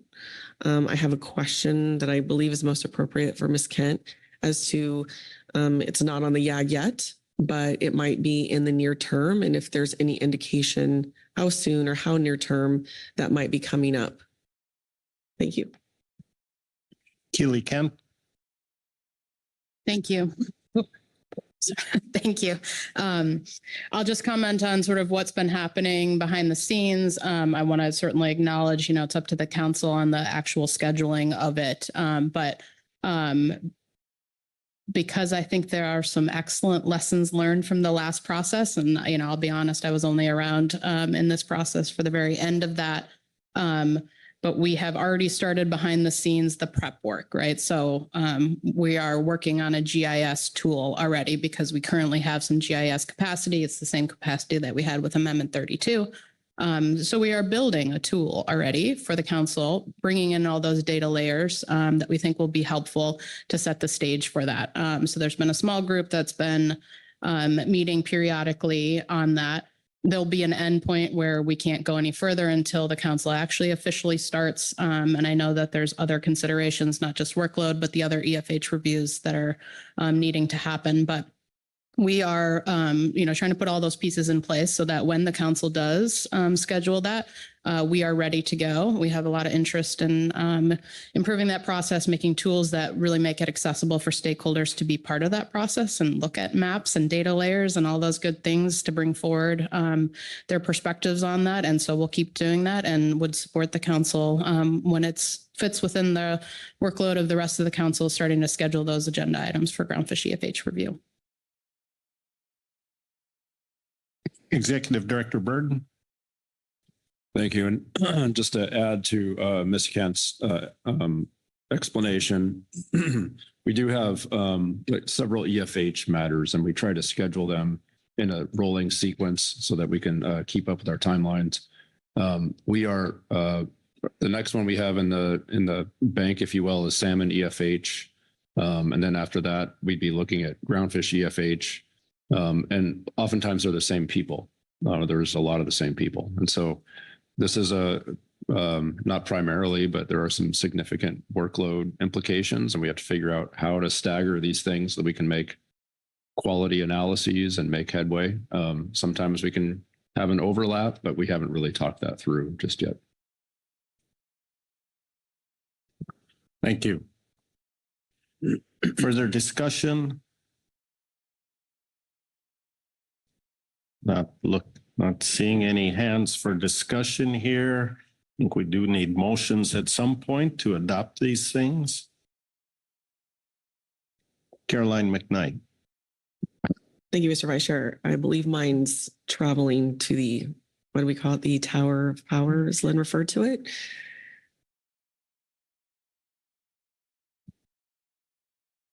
Looks like it's there. There we go. Thank you. I move the council adopt the following purpose and need from agenda item I-5, attachment 1, November 2024 as follows. The purpose of this action is to provide fishing access to previously closed areas surrounding Cordell Bank while protecting sensitive habitats. The Cordell Bank GCA was initially implemented to reduce catch of several overfished groundfish stocks, which are now rebuilt or rebuilding ahead of schedule. This action is needed to reduce unnecessary regulatory complexity and adopt a range of alternatives and select alternative 1 as the preliminary preferred alternative from agenda item I-5, attachment 1, November 2024. Thank you. I followed along. That language before us looks accurate and complete. Is that correct? It is. Thank you. Is there a second to the motion? Seconded by Mark Gorelnik. Please speak to your motion. Thank you, Mr. Vice Chair. We've been having, as I mentioned, these very robust discussions in our California delegation and sidebar meetings all week, and we really appreciate that there is broad agreement and support for this motion with the understanding of how this particular action fits into the larger context of EFH review that is upcoming, although not formally scheduled yet. I do, again, want to thank the Cordell and Gulf of Farallon Sanctuary staff for being here and working through this process with us. There is absolutely no doubt that this particular area has tremendous ecological value. And the discussion on how to balance the habitat protections with fishing activity is a delicate one. I do want to also echo that this is a success story in one way, in that we can remove and no longer need or use something called a groundfish conservation tool. But it's also coming off of heels of another problem with quillback rockfish. So it's a little bit bittersweet. But I think that through this motion and through these discussions, CDF&W is committed to working collaboratively with the sanctuaries and the NGOs and the stakeholders and everyone involved through the EFH process to further those discussions. I'll stop there. Thank you. Questions for clarification on the motion? Seeing Rebecca Lent. Thank you, Mr. Vice Chair. I hope this is the point at which I might suggest a small amendment. All right. I just want to make sure nobody has any clarifications, but yes, go ahead. Thank you, Mr. Vice Chair, and I thank my fellow California delegate for this proposal. So I would like to add the following text in bold to the proposed purpose and need. And just to skip to the last sentence, that's the only change. This action is needed to remove unnecessary regulations and to reduce regulatory complexity. Thank you, Mr. Vice Chair. All right. As I look at that, what you're proposing in your amendment is on the screen in bold. It's accurate, it's complete. Is there a second to that? Seconded by Sharon Kiefer. Please speak to your motion. Thank you, Mr. Vice Chair. This is just along the lines of my intervention this morning. I think if we hadn't had the recovery of the stocks that these closures were meant to rebuild, then we might not have been doing this regulation. So it's important to, again, celebrate the success of the rebuilt stocks and say we're taking away regulations that are no longer necessary. Thank you. Thank you. Are there any questions for clarification on the motion to amend? No questions for clarification, discussion. Oh, excuse me. Jesse. Thank you, Mr. Vice Chair. Just a really quick clarification. It says adding the following text in bold, and I'll just note that the to reduce regulatory complexity is already in the current purpose and need. So you're just proposing adding the remove, just minor clarification point.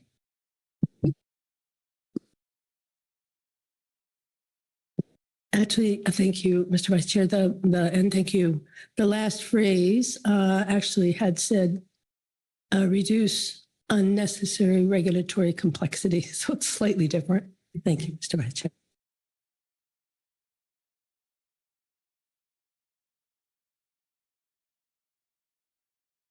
All right. Look around and make sure everybody's clear that there is a change to the last sentence, the portion that's in bold. Other questions for clarification? Discussion on the motion to amend, Corey Niles. Thanks, Mr. Vice Chair. Supportive. Those who've known me know I really do not like wordsmithing purpose and need statements, and I think the point is an important one, and just making when you first brought this up, Dr. Lent, I thought, oh yeah, we should add the Magnuson Act language of there's the fair and equitable sharing of both the restrictions on rebuilding needed to rebuild stocks, but then there's also the fair and equitable sharing of the benefits that you achieve from rebuilding. And so yeah, that is a nicer way of saying it than just regulations are unnecessary. It's a sharing of the recovery benefits that the industry and this council worked hard to achieve. So appreciate the amendment. Thank you. Other discussion? Seeing no discussion, I'll call the question. All those in favor say aye. Aye. Opposed? Abstentions? The motion to amend passes unanimously. Let's go back to the main motion now as amended. And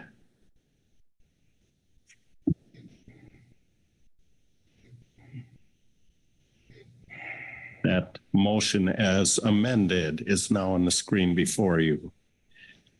Any further discussion on the motion? Seeing no discussion, I will call the question. All those in favor say aye. Aye. Aye.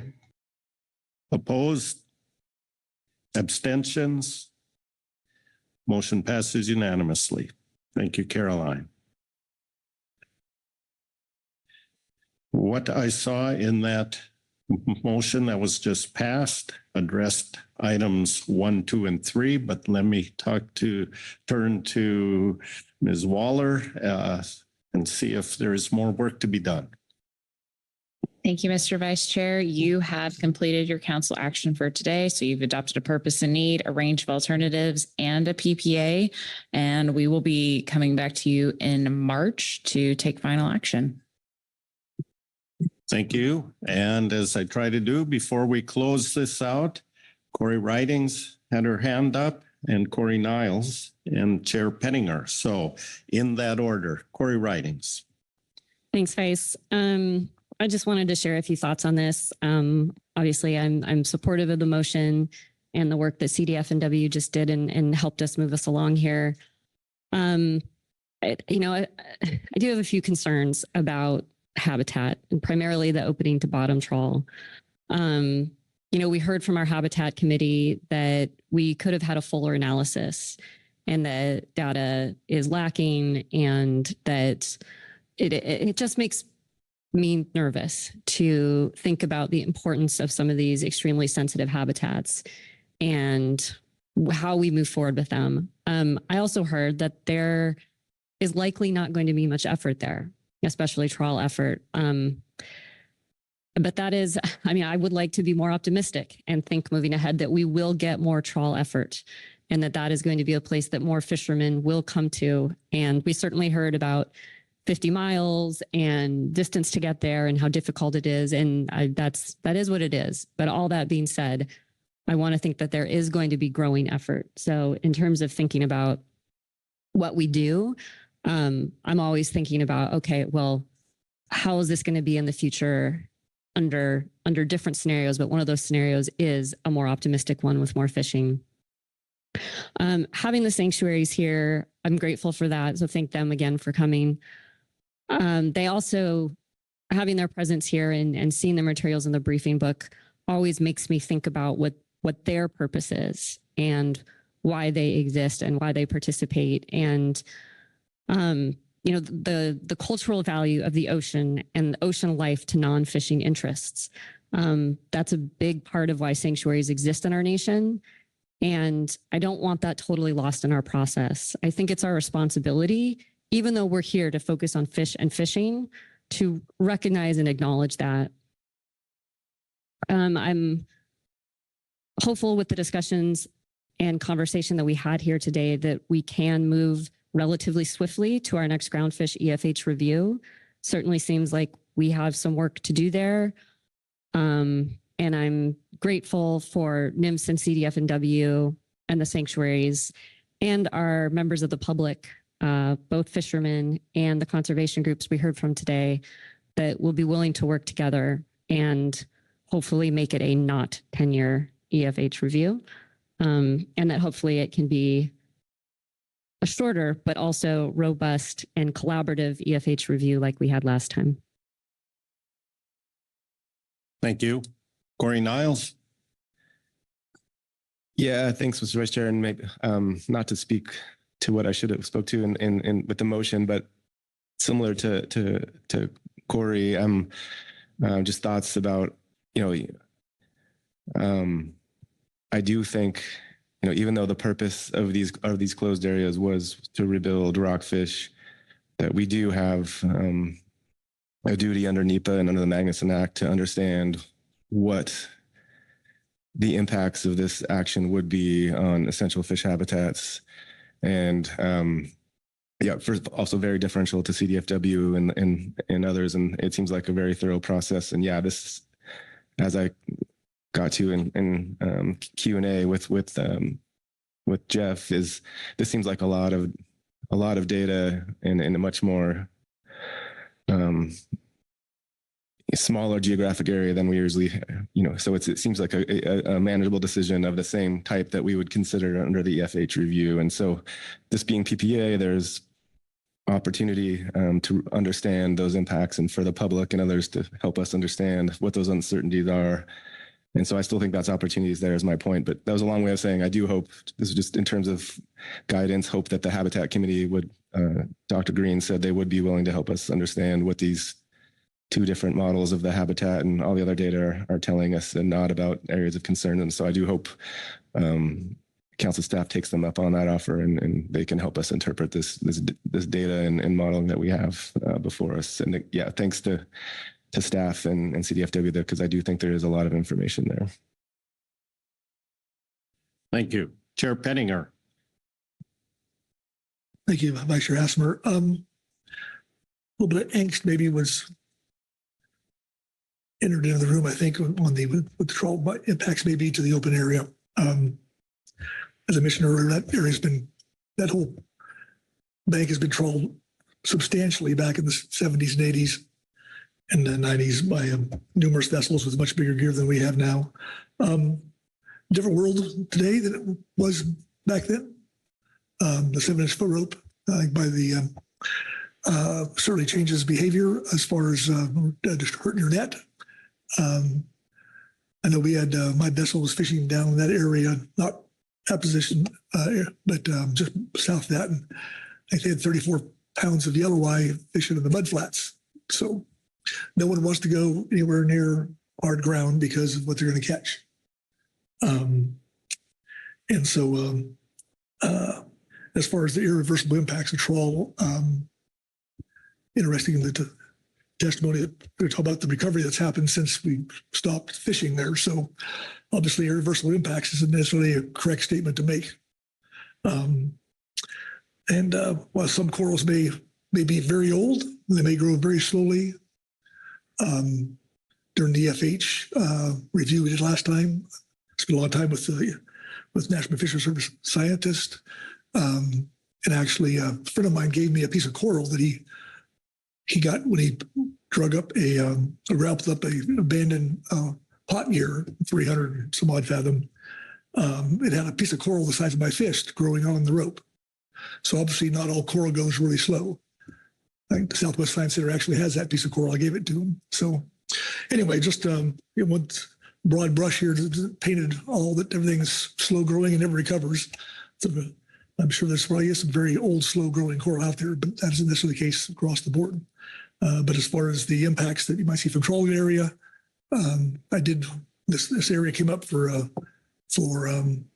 potential opening. I did talk to the skipper who knows that grounds really well down there, and he mentioned that tip of that place has quite a bit of boccaccio in that spot, and so old growth boccaccio, which isn't really marketable. No one really wants it, at least in the commercial side of things. So I don't think it's a big place. That area that people are concerned about is going to be have any impacts. So to kind of calm people's fears about what might happen. So anyway, I'll stop there, and I'm glad that Cal Fish and Game brought this forward, and it's great to have some impacts for the local hook and line fleet, and maybe no help they can get. So appreciate that.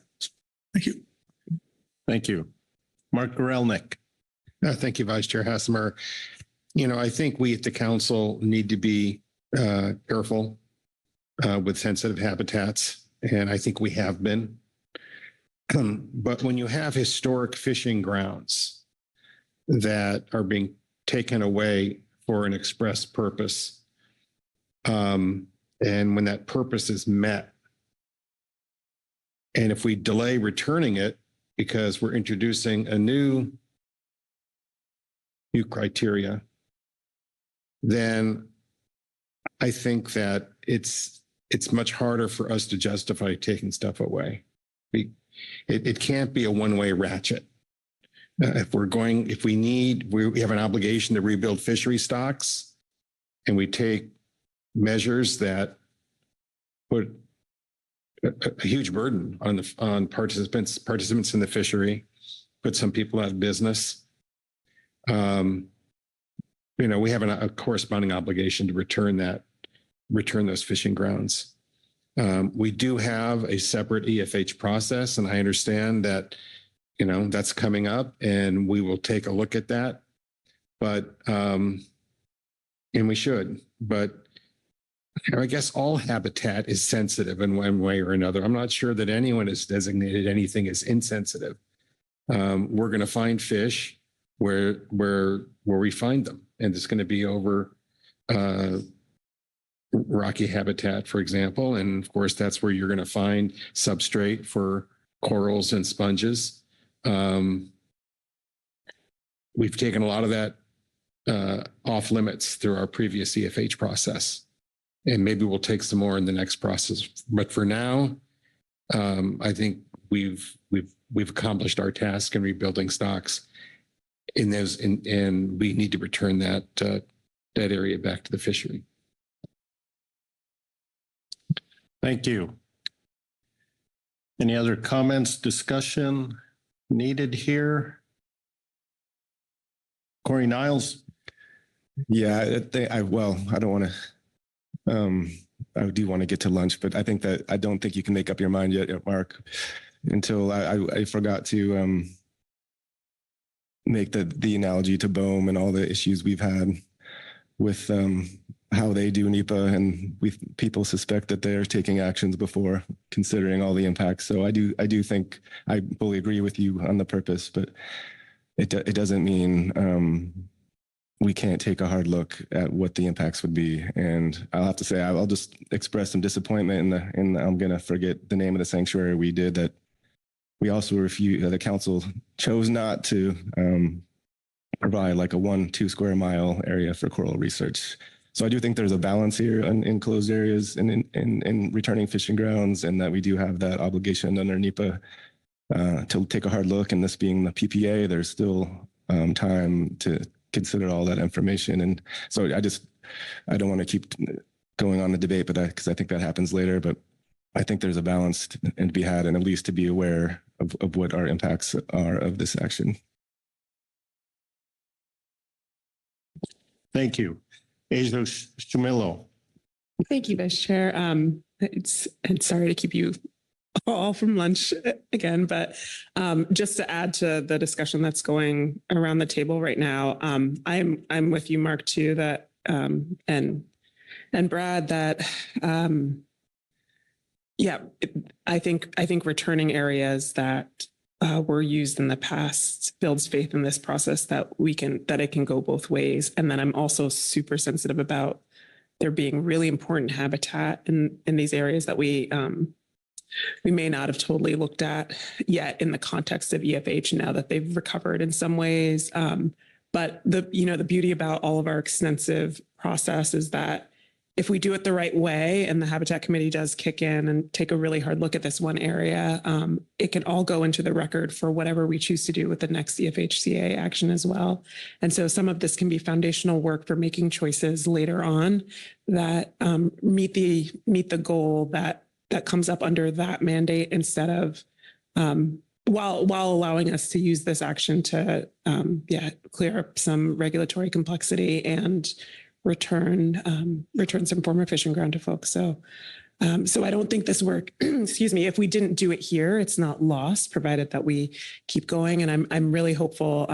I like Keely came in on the tail end of the EFHCA process last time around, but it was thorough and sweeping. And what I'm hopeful for this time is that we made some like really great sweeping changes last time that won't necessitate a 10-year process this time around and mean that we can like do this like very surgical uptake of really important habitats that are important to the coast. So that's it. Thank you. Thank you. Any other comments? I'm not seeing any hands, so I think we've completed our discussion on this. We've completed our action items.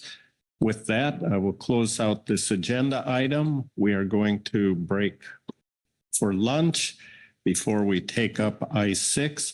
I would like to see everyone back here at 1:30. So we will resume at 1:30. Have a good lunch.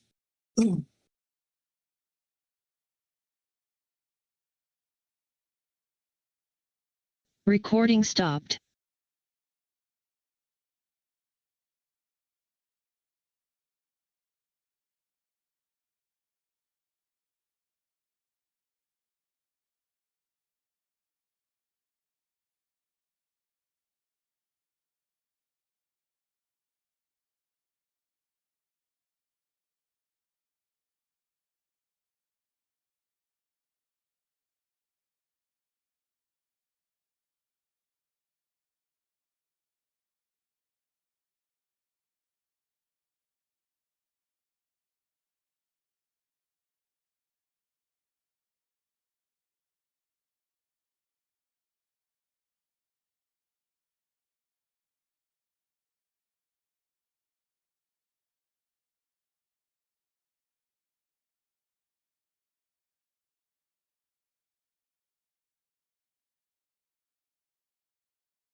1, 2, Chuck. Test.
Check 1, 2. No more squeaky mic.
Hello, Chris. Do you hear me?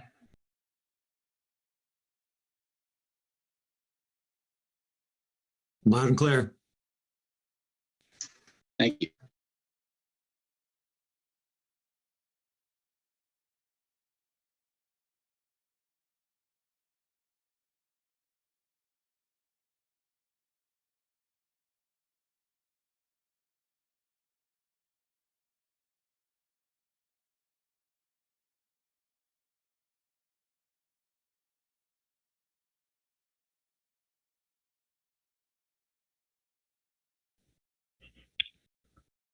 Hey, Chris, you standing by there? This is Gary. Pick me up.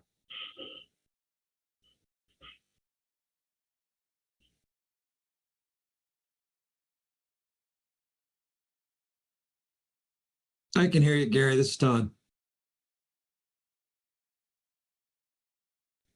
Thanks, Todd.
Recording in progress.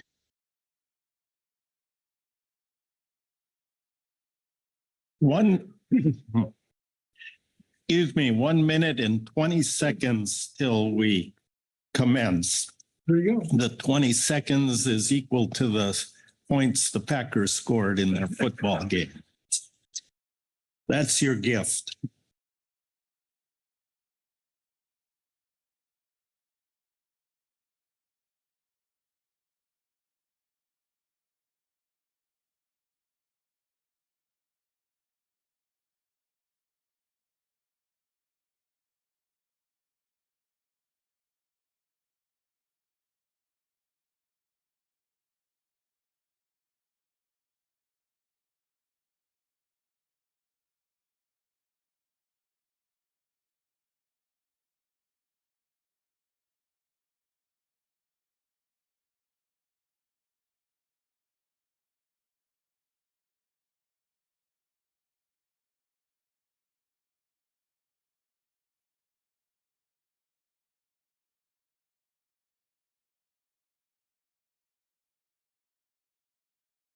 All right. Thank you all. We're back here. Before we start back in our agenda on item I6, Executive Director Burden has an announcement.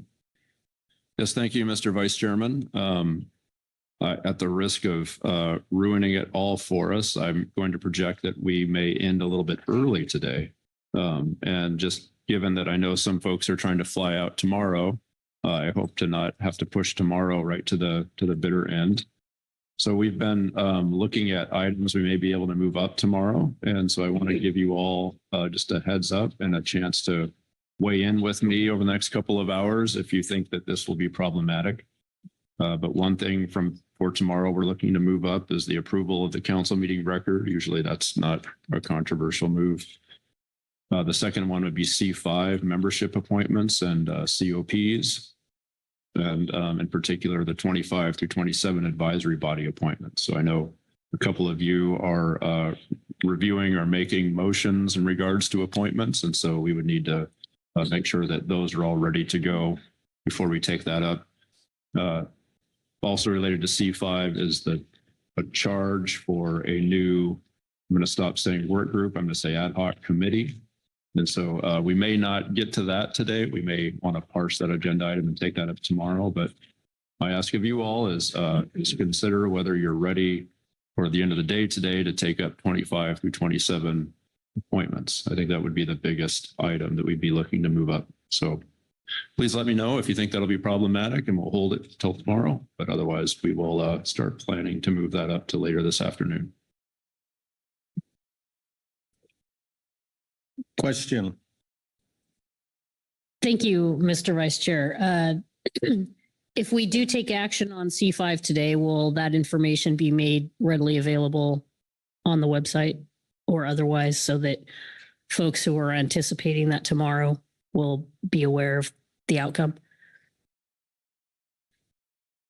Yeah, I appreciate the question. So a couple of remarks there. When we move something up, we do try to let people know that it's being moved. And then when decisions are made, all of our decisions go into our decision summary document, which is posted. So there will be notification of the council's action in that way. Is that what you're asking, or are you asking something different? Thank you, Mr. Vice Chair. Yes, I'm asking something different. So there are a number of folks that are anticipating the outcome under C5.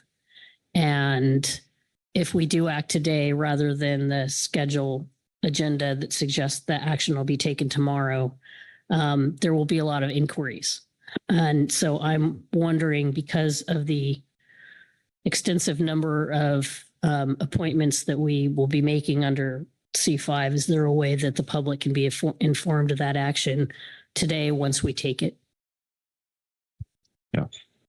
Yeah, thank you for the clarification. So we post the motions that you all pass, I won't say in real time, but very rapidly. So those will be available.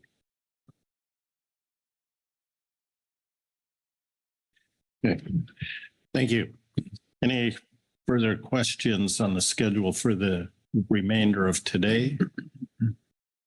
Not seeing any. We're going to launch into item I6. We have Mr. Todd Phillips online to give the overview. Todd, I will turn it over to you.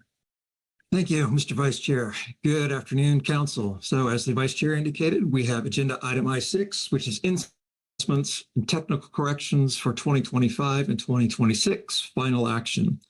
So within this agenda item, there are three main topics. One is the in-season adjustments, which the Council is very used to. The second is the Pacific Whiting annual catch limit deductions, or also known as off-the-top deductions, for research and shrimp fisheries, and then any remaining technical corrections for 2025 and 2026 harvest specifications. First off, in-season adjustments. The Council is to be informed by the GMT regarding the status of groundfish fishery relative to the harvest goals and objectives. This will be the opportunity for the Council to consider in-season adjustments to routine groundfish management measures to attain but not exceed the annual catch limits. We then have the Pacific Whiting yield set-asides. These are the off-the-top deductions. The Council is scheduled to adopt these off-the-top deductions to accommodate incidental mortality of Pacific Whiting in 2025 research activities and in the pink shrimp fishery. Attachment 1 provides you some historical information and reference information, I should say, regarding mortality in the recent past. Then finally, we roll into the 2025 groundfish harvest specifications and technical corrections.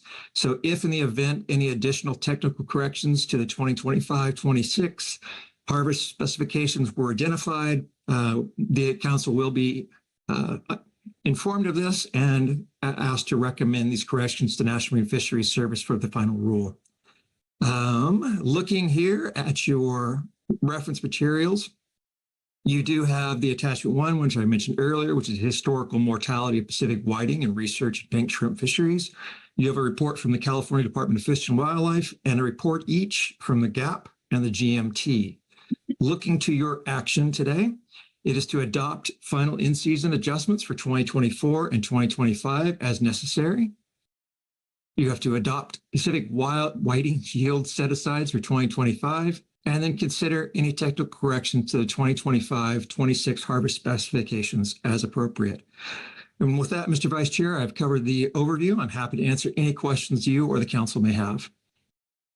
All right, thank you, Todd. I'll look around and see if there are any questions on the overview.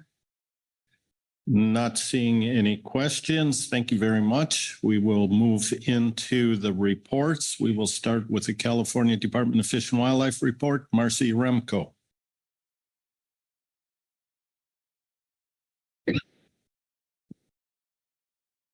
Yes, thank you, Mr. Vice Chair. Stand by just a second. Sorry about that.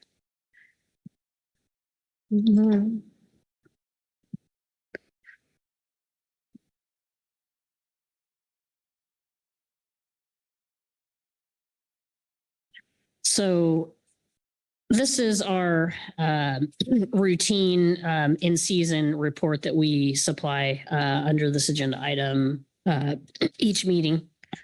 And just wanting to update everyone on how we are progressing with regard to our fisheries in 2024.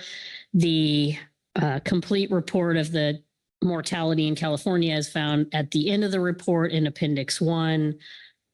We've had an opportunity to share the information. It's been in the briefing book here for a little while. So hopefully the GAP and other folks that are interested in catch tracking have had a chance to take a look. We have good news to report here today. For yellow eye, our best estimate of total mortality in the rec fishery is 3.17 metric tons, which is well within our yellow eye rockfish ACT, and we don't expect exceeding that limit in 2024. Turning to quillback, we have some very small ACTs that we're working with in the 2 different areas of the state. Each of those ACTs are under a ton. The good news is that our catches to date are within those area-specific ACT values for quillback, and we don't expect to exceed the limits. So good news, our management appears to be working to effectively constrain impacts to quillback rockfish. Moving to quillback in the commercial sector. Again, good news, there have been no reported landings of quillback since retention of quillback was prohibited in August of 23, and that's for the non-trawl sector, just to clarify. Turning to copper rockfish, we are looking just fine. Again, we are under our ACT values for each of the areas, and we do not expect to exceed the limits in 2024. Similarly, for commercial, for copper rockfish, we're looking good. Turning to vermilion, we have some good news there too. We look to be tracking in the southern area both on the commercial and recreational combined totals, we expect to remain within the non-trawl ACL contribution to the complex through the end of the year, which is great news and suggesting that management actions to reduce the mortality south of 4010 have been successful. North of 4010, the commercial landings are 0.4 metric tons and recreational mortality is 3 tons. And while the mortality in this northern area has slightly exceeded the area-specific non-trawl ACL contribution of the complex, which is only 2.6 tons, the total mortality to the California stock of vermilion rockfish from all of the sectors combined remained within the stock-specific ACL for California vermilion rockfish. So if that had been a standalone accountability measure in the specifications, we'd be looking just fine on vermilion rockfish off California. Let's see. Looking at other activities in or progress in fisheries in 2024, the actions that we've taken to reduce impacts to quillback have resulted in reducing our access to the other co-occurring nearshore and shelf stocks in the inshore waters, which has resulted in effort and targeting shifting to shelf and slow rockfishes that has resulted in greater mortality for some species than in previous years. Looking to nearshore rockfish north of 4010, they are half of what they were at this time last year. Similarly, vermilion rockfish landings are down by 75% and lingcod down by 90%. Industry members report these declines are a direct response to the state's actions to close state waters to commercial groundfish fishing, except for the stocks authorized under the state's nearshore and deeper nearshore fishery permits. Looking to south of 4010, landings kind of at the northern portion of that area have also been impacted by the closures to protect quillback. For the total area south of 4010, lingcod is down by 46%. And then meanwhile, some of the landings in the south have increased quite a bit, which is good news. We've got considerable increase in Boccaccio rockfish, 189% compared to last year. Chili peppers up as well, 139% compared to last year, and slope rockfish landings have nearly doubled. Additionally, sablefish both north and south of 36 has increased since September and are comparable to landings this time last year, whereas short spine thorny head are higher than this time in 2023. And of course, everything's preliminary. So Appendix 1 provides the most current information to date that we've provided here. Table 1, this is the recreational estimates, and these are available only through August at this point in time from RecFin. And Table 2 has the commercial non-trawl fixed gear limited entry and open access sector totals. And then looking to the combination of recreational and commercial, that is shown in Table 3. The commercial and recreational total mortalities compared to the reference points that are applicable for each of the species. So looking at Table 3, I guess the thing to note is that we are looking at,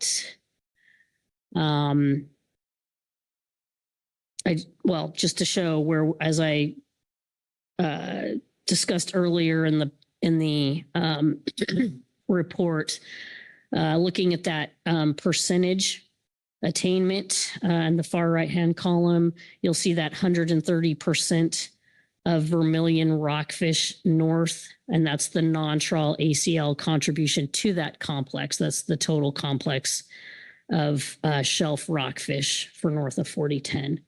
And the only other area where we have exceeded attainment is in the The next page, Mexican rockfish, where we've attained 578.2% of the non-trawl ACL contribution to the complex for Mexican rockfish. But again, this is something we've been tracking, keeping our eye on. We're not exceeding the shelf non-trawl allocation.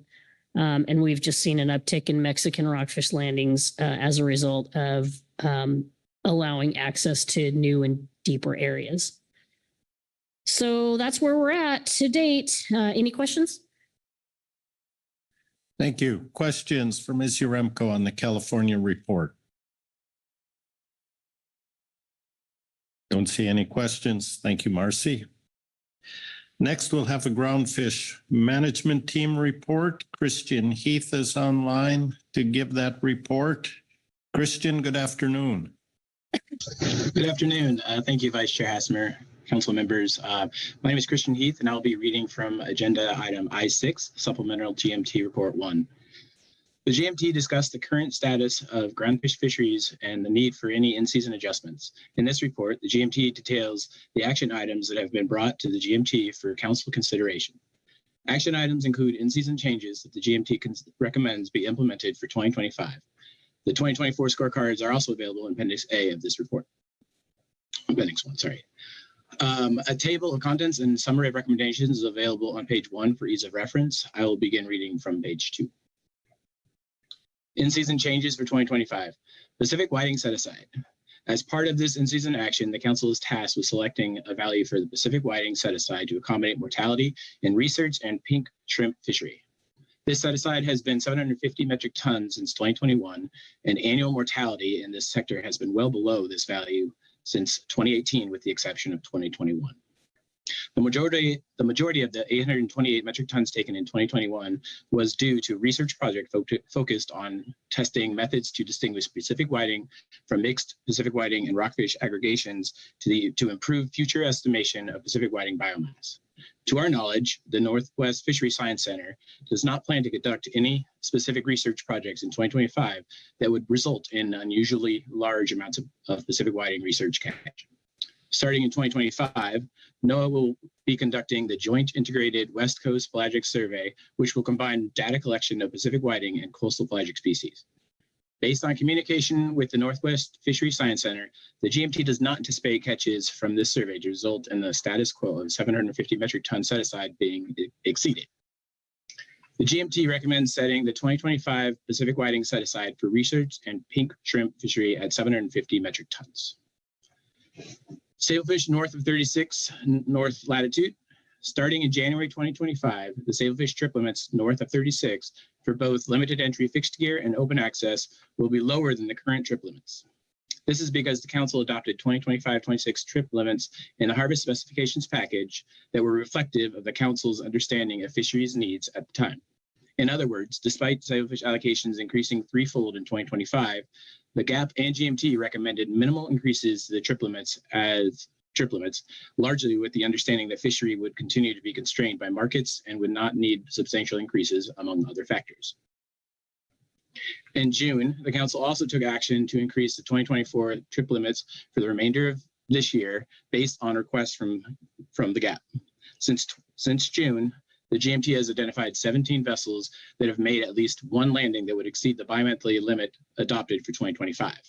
Therefore, the GMT modeled increasing the 2025 trip limits to match the current trip limits, now that new information indicates at least some vessels would benefit from higher trip limits.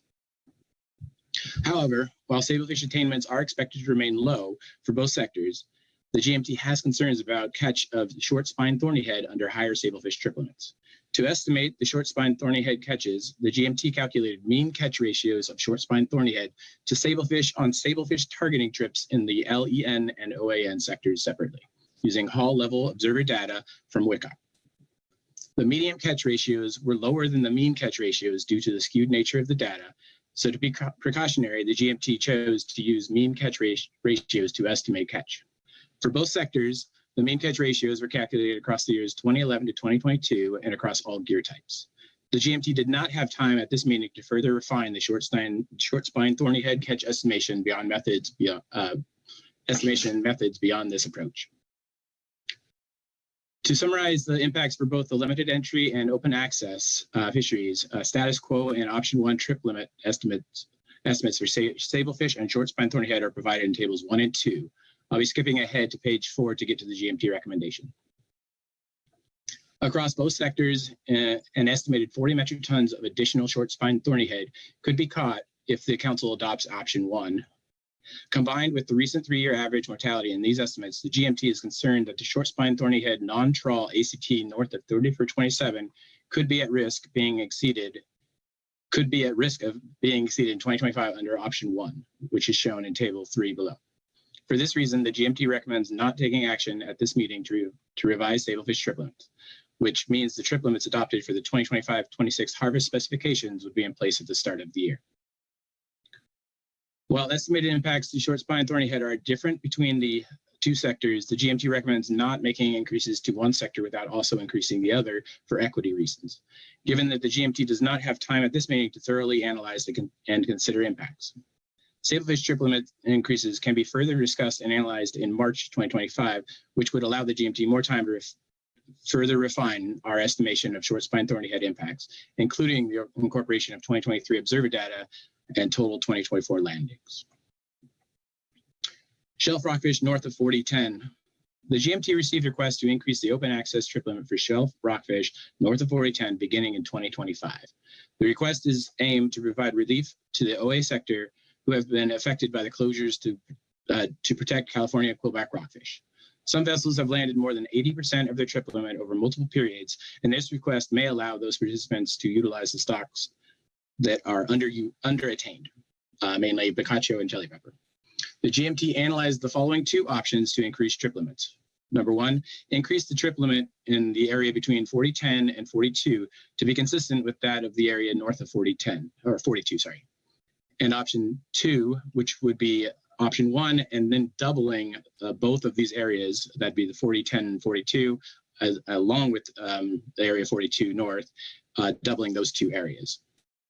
As a whole, the non-trawl shelf rockfish complex allocation is underutilized, and this is shown in table 4. To consider increasing the shelf complex trip limits, the GMT evaluated non-trawl species-specific mortality relative to the ACL contributions to the shelf complex. During analysis, vermilion rockfish attainment arose as a concern because the California harvest of vermilion rockfish has exceeded area-specific ACL contributions in recent years, and this is shown in table 6. To prevent overfishing of the California vermilion rockfish stock as defined for status determination, the council should maintain management measures that aim to keep mortality of vermilion rockfish in all areas south of 42 within the overfishing limit associated with that area. While the combined ACL contribution south of 42 has been exceeded in the past, the CDFW Report 1 notes that vermilion rockfish mortality is lower this year than in recent years and is projected to remain within the California-specific harvest targets. The GMT discussed a sub-trip limit for vermilion rockfish north of 4010, similar to the shelf rockfish complex trip limit south of 4010, but it was determined that this action could not be accomplished in season and would instead need to be addressed in the biennial harvest specifications process. Table 5 describes the additional projected vermilion rockfish mortality relative to the trip limit options analyzed. A trip limit increase in the area between 4010 and 42 to be consistent with the area north of 42 would increase vermilion rockfish mortality by 0.1 metric tons, but result in the total mortality exceeding the non-trawl allocation of the ACL contribution for this area. However, the California ACL is not at risk of being exceeded with the addition of the 0.1 metric tons mortality associated with option 1 trip limit. Noting the limited impacts to the species-specific contribution to the shelf complex, including vermilion rockfish, the GMT recommends increasing the OA trip limit for shelf rockfish in the area between 4010 and 42 to be consistent with that in area north of 42. Option 1 is presented in table 4. The GMT is aware that OA and limited entry fixed gear trip limits are the same under option 1. The GMT would highlight that these trip limits were the same prior to the in-season action described in the supplemental GMT report 5 from September 2023, which was taken to reduce fishery impacts on the California quillback rockfish. Given this historical parity, the GMT does not consider this change an equity concern. Additionally, limited entry fixed gear vessels are not attaining their status quo trip limits. If LEFG attainment were to change, the GMT will consider increasing LEFG shelf rockfish trip limits north of 4010, as they do not impact vermilion to the same scale as the OA sector. The GMT discussed option 2 to double the trip limit, but due to the recent high attainment of vermilion rockfish in California, the GMT does not recommend an additional increase in the shelf rockfish north trip limit at this time, but can revisit the request once 2024 vermilion mortality has been determined.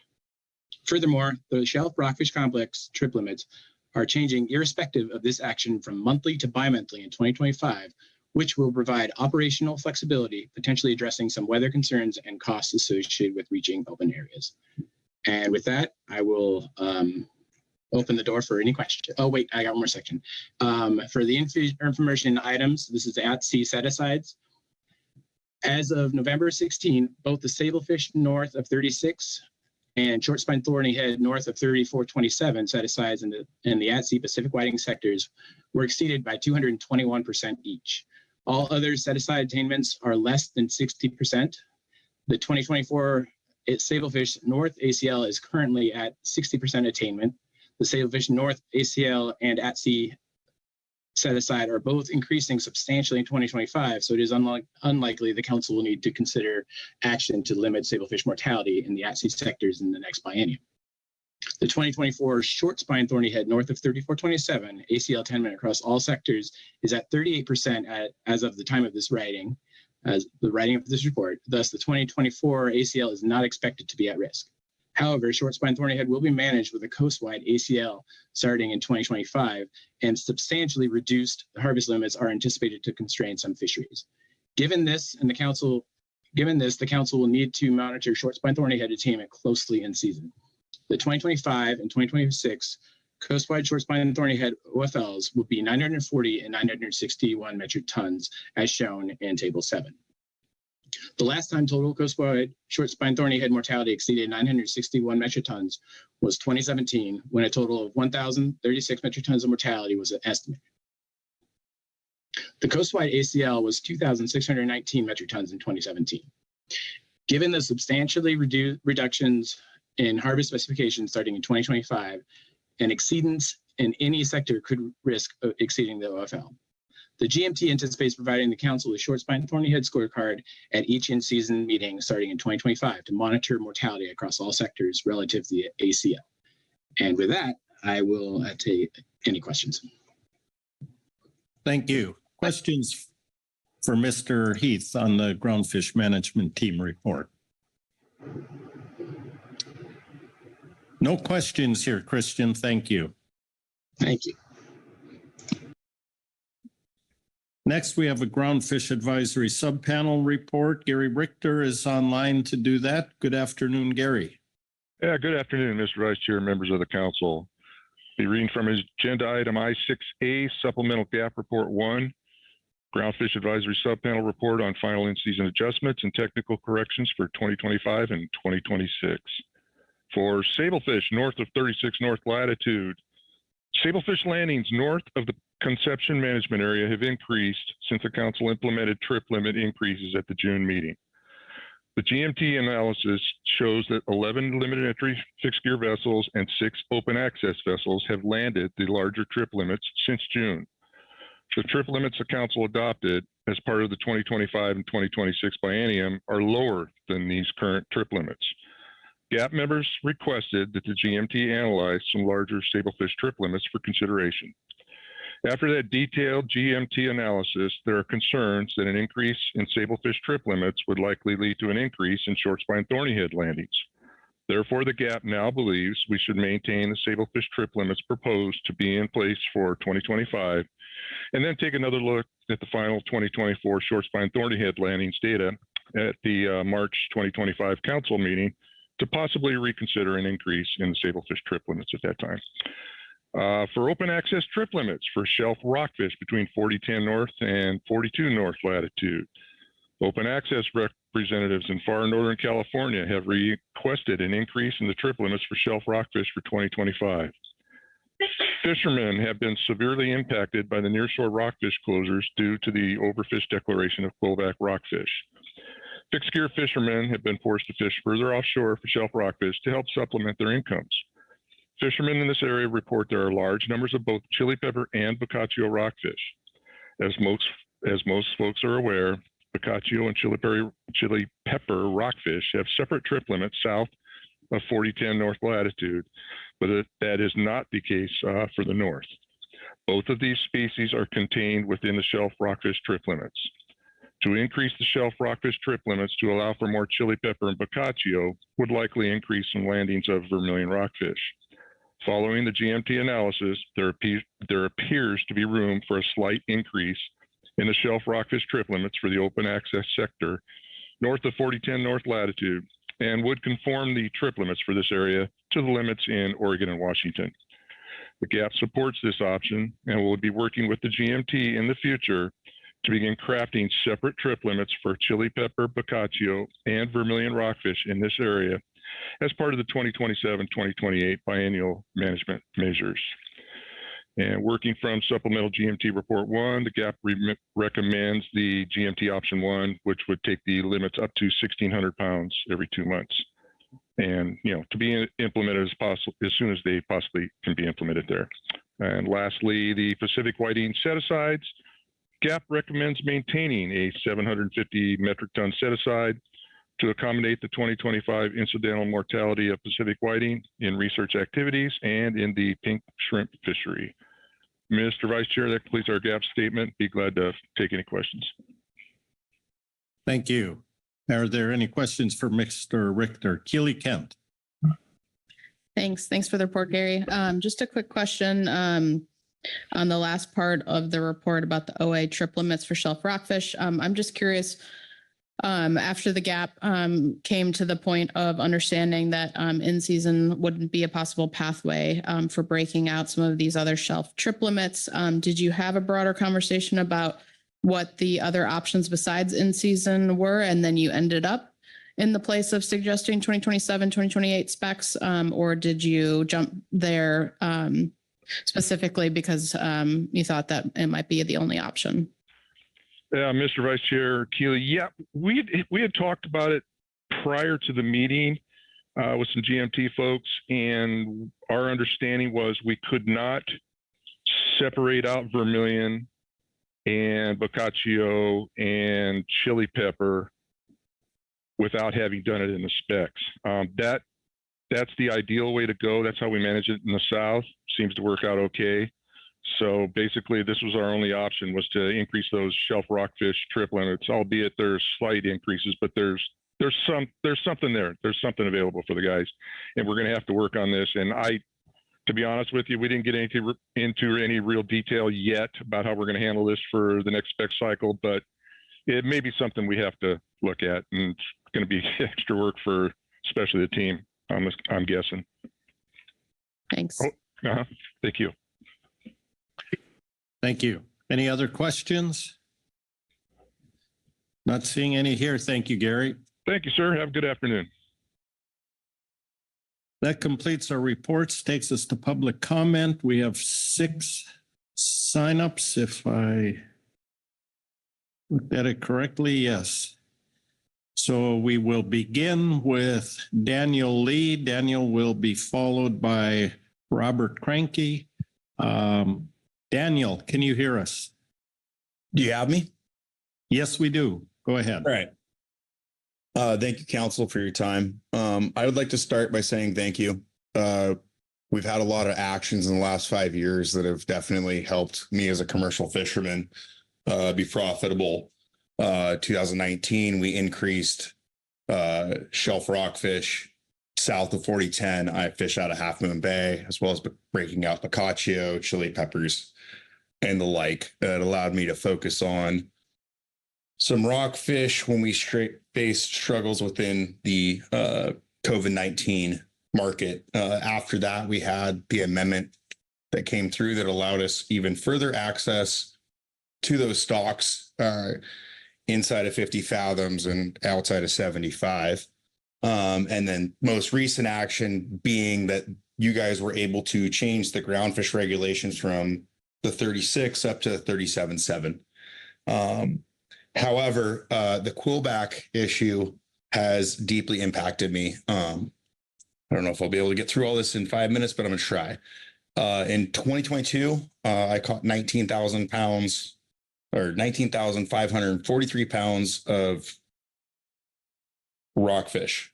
And of those, roughly 10,000 pounds were yellowtail. Live yellowtail is worth a lot of money to me.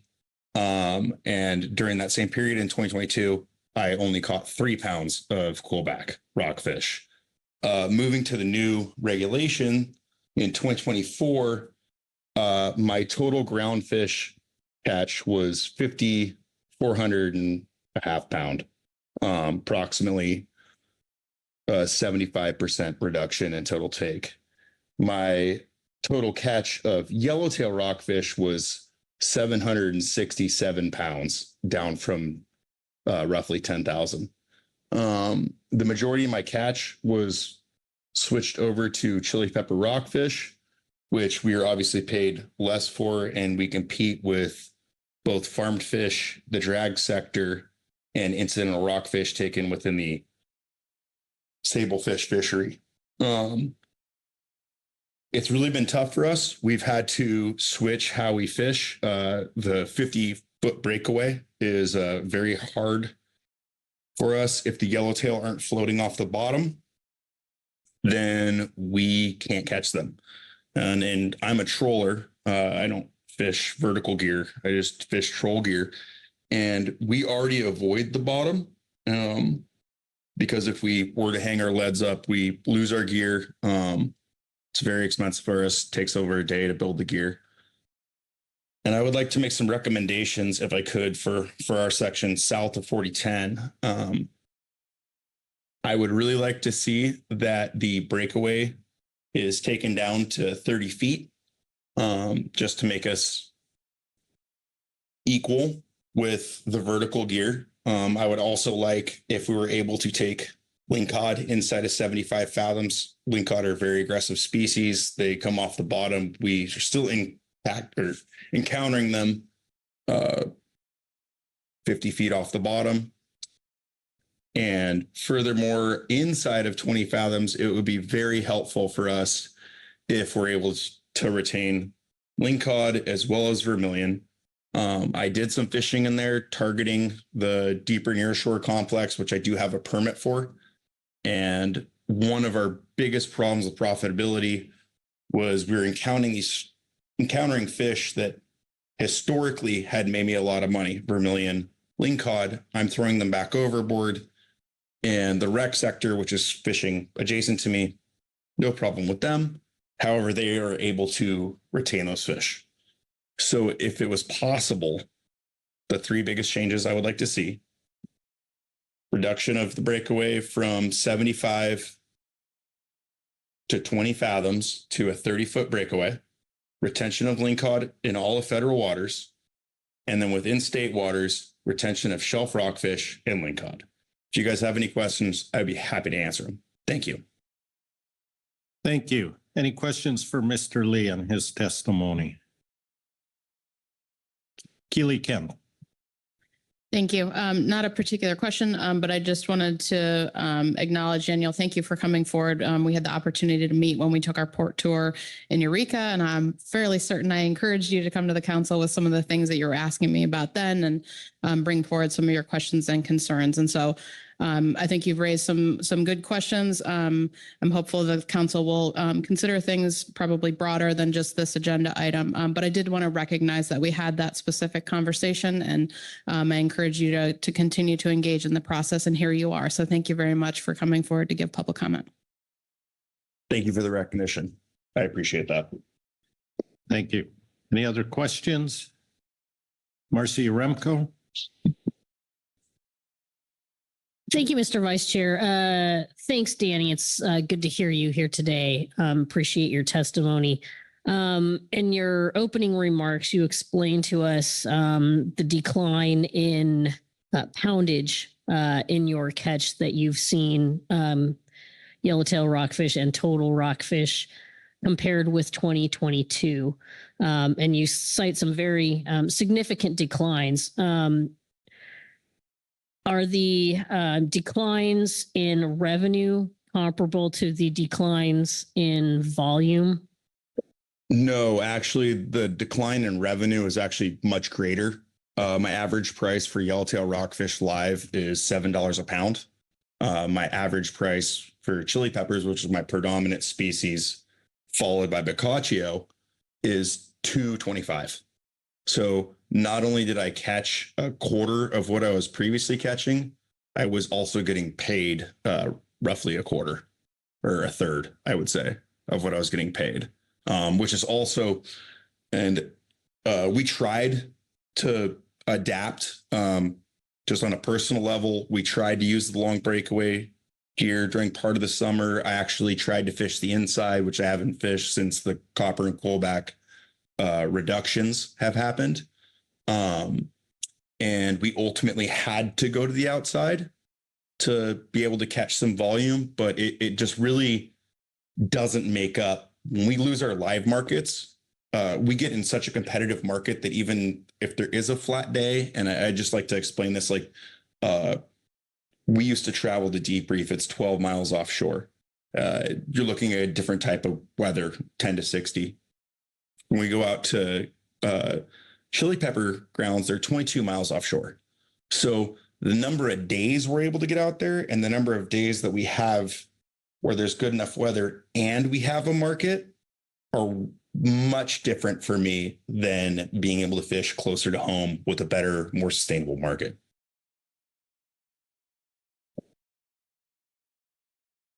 Thank you. Rebecca Lent. Thank you very much. And thank you, Marcy, for your question about the revenues. I'm just wondering, why are the prices going down if other vessels are landing less? Usually when supply goes down, the price goes up, but what's the competition? Thank you. So yellowtail rockfish is a live species.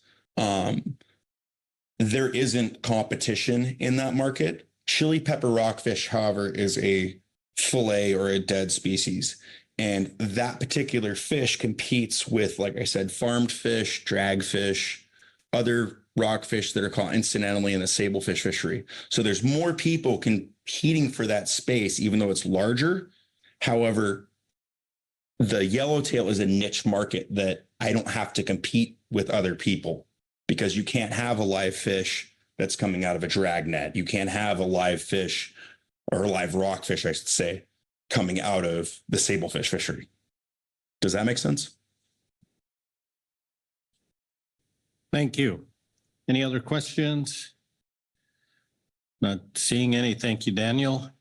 Next, we'll have Robert Cranky. Robert will be followed by Julia Bagger. Robert, good afternoon.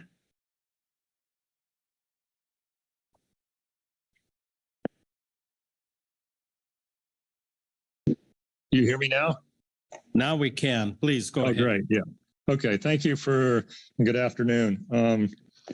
Last time I went to a council meeting, we were talking about the stock assessment of the quillback rockfish and the rebuilding analysis. I think a lot of us disagreed with the assessment and then the rebuilding analysis that put us where we are today with all these restrictions that are put on the other rockfish we fish for. But we're going to have to find a way to live with them. And I think the report we heard is very encouraging about the success we've had with staying away from the quillback rockfish. I think that's a very good thing. 2024 has been a really tough year for small boat fishers in California. The shortened crab season due to whale abundance along the coast prevented us harvesting during Thanksgiving, Christmas, and New Year's, when the prices are the highest and demand is the greatest. This year looks like we're going to be faced with the same thing. You are certainly aware of the lack of salmon fishing the last 2 years, and we've received zero in the payments, $0 in the way of disaster payments.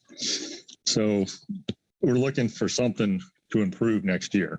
Now to the subject of this comment. The restrictions of hook and line fishing for these abundant, profitable species of rockfish is still another blow that's frankly pretty much make me really consider just giving up my whole commercial fishing at this point. It's just, just not making any money. We're putting effort in, we're spending money on maintenance and hoping for a better future.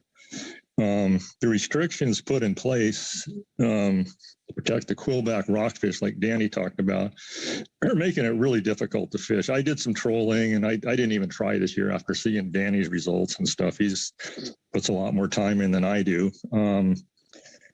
I do nearshore fishing, deeper nearshore and nearshore fishing. I sometimes fish with sticks. I throw those out and I catch fish I have to discard. I really don't like catching fish and throwing them back for no conservation reason. That's what we've pretty much got ourselves into here. The restriction of lingcod inside 70 fathoms north of the 37 line is pretty much closed hook and line lingcod fishing in California commercially. Meanwhile, the recreational fishers continue to fish for lingcod, and they're not exceeding the quillback rockfish conservation goals. Looked at the report in table 3. Looks like only 30% of the lingcod allowable was taken. That leaves a lot of room for catch. We're missing a lot of opportunity. Shelf rockfish still didn't come close to meeting its restricted goals. Catch limits. So anyway, clearly the small boat fishers are being denied access to these stocks with really no longer have a justifiable conservation rationale. Earlier this year, fishers south of the 37 line had their fishing opportunity restored to status quo after a lot of testimony and review of the quillback landings. I'm sure they're very grateful down there. I hope we can see maybe some way to do a course correction here and allow the same things of north of 37 that they were able to achieve. Here's my request, real simple. Restore trip limits for lingcod inside the 20 fathom boundary line to the previous levels. Consider the same for outside the 20 fathom boundary line. Restore trip limits for shelf and canary rockfish inside the 20 fathom boundary line to the previous levels. Another one is maybe kind of related to this, but not as popular. There are a lot of blue rockfish out in the outside the 20 fathom boundary line, but with the deeper nearshore, we're still not allowed to take those. The fish are pretty high in the water column, and we can catch them easily with the 30-foot leader requirement. So it'd be very little risk of encountering quillback rockfish. Thank you. Thank you. Are there questions for Mr. Cranky on his testimony? Looking around the table, no questions. Thank you, Robert. Thank you. Next, we'll have Julia Bagger. Julia will be followed by Matt McPartland. Julia, good afternoon. Good afternoon. Can you hear me? Yes, we can. Great. Thank you for the opportunity to share my input. Everyone who is listening to Danny Lee's comment is going to hear a lot of the same things from me. I'm his deckhand, and we've definitely had a lot of trouble dealing with the 50-foot breakaway, especially.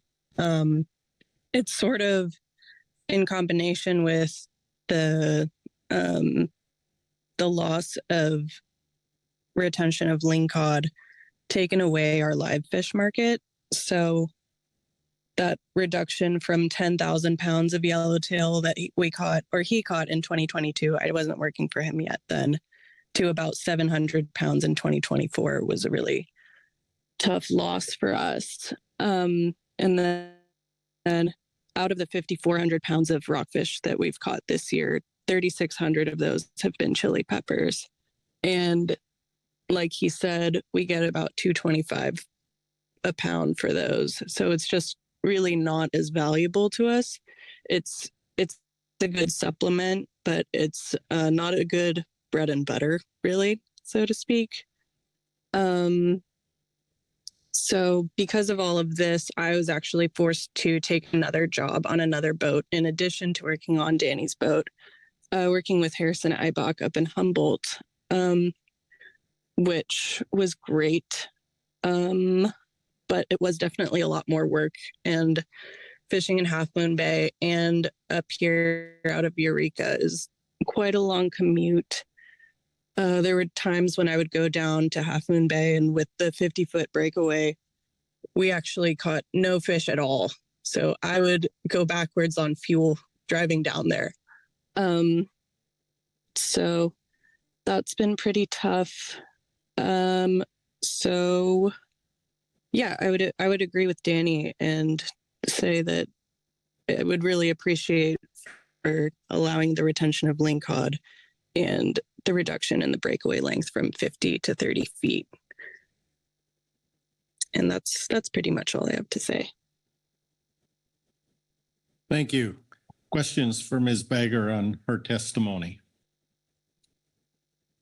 Looking around the table, Keely Kent. Thanks. Hi, Julia. Not a question, just also wanted to acknowledge that we had a similar conversation in Eureka, and that I appreciate you bringing these concerns to the council, and want to encourage you to keep engaging in the process and keep bringing forward concerns for the council to think about the right place to evaluate these possible issues. So thank you. Thanks, Keely. It was great meeting you this summer. Okay, thank you. Any other questions? Not seeing any. Thank you, Julia. Next, we have Matt McPartland, followed by Tyler Butler. Matt, good afternoon.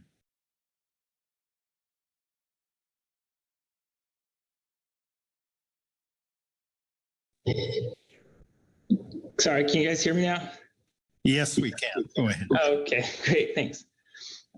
So I guess basically I'm a fisherman out of Half Moon Bay, also Pillar Point, and I would like to kind of jump in and add a little bit to, or I guess add my own experience to what Dan and Julia and Rob already pretty much said. Basically, before the addition of the breakaway gear, the requirement, trolling for yellowtail rockfish was a huge part of my annual revenue. Now that the 50-foot breakaway is required, a lot of the trips that I used to do and used to count on are not profitable this year. This is an extreme example, but it is illustrative of many of the other trips I've experienced. One trip I went out to Rittenberg. I took my deckhand, observer, there were 3 guys on the boat, 2-day trip. Previously, this trip would have been this would have been worth the effort. This last trip caught 26 pounds of yellowtail. They just weren't up off the bottom, and with the breakaway, even with all the work that we've been doing to try and develop new techniques, we just couldn't access them. So 26 pounds doesn't cover fuel. It definitely doesn't pay a deckhand, and we haven't even thought about talking about me making any money yet. So it's really difficult to work with some of these restrictions. And I would like to add kind of that this is after I put actually a huge amount of effort into developing larger rigs, hydraulic equipment that deals with these much longer rigs. I build a lot of it myself. And I really, really tried to make this work. And sometimes it does. If the fish are floating, that's okay. But when they're down on the bottom, like they've been a lot this year, it's just not really tenable to target them. It's pretty clear to me, having done this a while, that the 50-foot breakaway is a big part of why I've been struggling to catch these fish. And it's my opinion, I'd like to just add on that reducing the breakaway to 30 feet, I think would do a huge amount to improve my situation. So it would really be a nice help.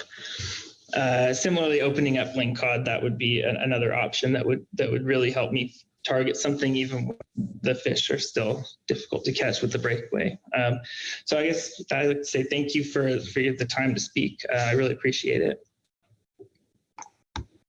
Thank you.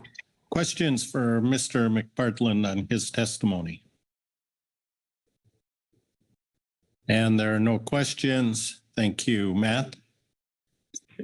Next, we have Tyler Butler. Tyler will be followed by David Lee. Tyler, good afternoon. Can you guys hear me? Yes, we can. Go ahead. Okay, good. Yeah, sorry, I just found out about this meeting just a couple hours ago, so I'm not very well prepared. And anyways, just bear with me on that. So, traditionally I fish out of Pillar Point Harbor on a 45-foot boat for Dungeness crab and king salmon. And so a lot of this stuff doesn't really pertain to me. That being said, though, with no salmon season, I've been kind of hurled into inshore fishing for the California halibut, and through that, last year without the California salmon, I was retaining, when it was still allowed, I was retaining the lingcod and inshore rockfish that supplemented a decent amount of money for me, especially on days when halibut was slow.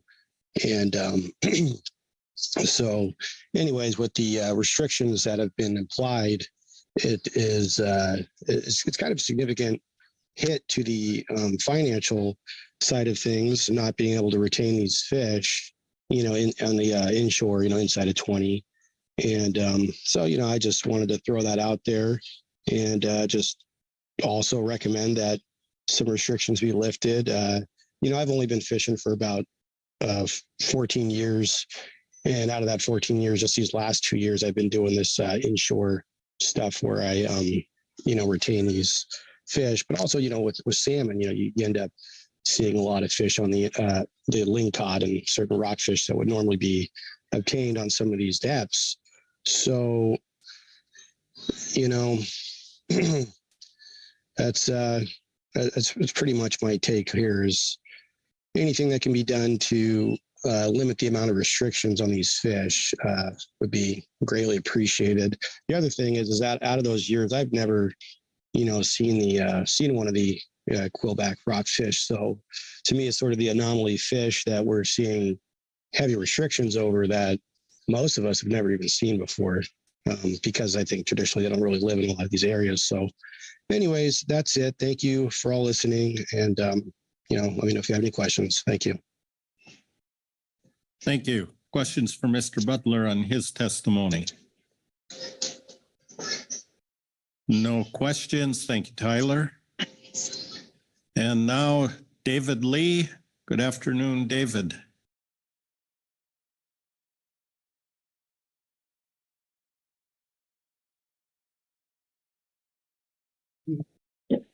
David, I see your microphone is muted. I suspect that is on your end. If you can hear us. You should be able to hear me now. I unmuted it. Now we can hear you. Go ahead. Thanks. Excellent. I'm here today to talk about lingcod specifically. I'm a deckhand on a rockfish fishing vessel. And during the season, during our rock fishing, we kept lingcod, or we caught lingcod in the depth restricted area, 20 fathoms.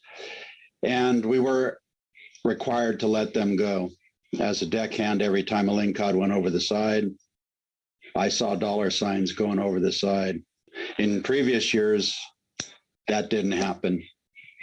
I also see Facebook posts from party boats that their allocation of lingcod seems to be booming, in that the pictures I see are decks covered with lingcod limits, that a couple of trips can exceed one commercial vessel's total landings allowed for their quota during the month. I think there's an equity issue here, and I don't know why it occurred. It's fish that are worth money to us. It's also worth money to the pay for hire sport fishing boats. But the commercial fishermen, like myself, were cut out of that allocation that made money for us. Obviously, there's plenty of lingcod. Obviously, it's a rule or some decision someplace that kept us from being able to keep the lingcod in those depths. My main reason for speaking today is this needs to be changed. The equity needs to be addressed. You can't have a commercial industry that isn't allowed to keep a fish and sell it, and another party boat industry that is allowed to catch the same fish in the same place and keep it. And that's my comment. Thank you. Are there any questions for Mr. Lee? And I do not see any hands around the table. Thank you, David. Thank you. That completes all the reports. Public testimony will take us to council discussion and then action. We'll start with Keely Kent. Thanks. I just had a couple of things that I wanted to address that have come up now throughout this agenda item, different topics. One, going back to the gap report and my question of Gary, I just wanted to point out from a rulemaking perspective, if there's a particular action that isn't suitable for an in-season, that doesn't mean that the specs is the only place where that could occur. And so I'm not suggesting that we've evaluated that this should proceed separately, but just I want to be clear for folks that if something is not an in-season, right, it's not meeting that criteria of waiving prior notice and comment from the public. And so that means that you can undertake a proposed and final rulemaking. And so the council certainly could consider actions outside of just specs that change things like trip limits in a bigger way. Again, not suggesting that, but I think it's important that it's clear to folks that there are those possibilities given council workload. That's a different discussion. So I wanted to close the loop there on why I asked Gary that question. And then separately, just from the public comment that we got, I wanted to just bring back around, hopefully all those folks are listening. I was trying to recollect the last time that we talked about the lingcod retention inside of the non-trawl RCA. I think it was perhaps June was the last time that the Groundfish management team looked at that. And I had some of these conversations when we were on our port tour. So I just wanted to close the loop again.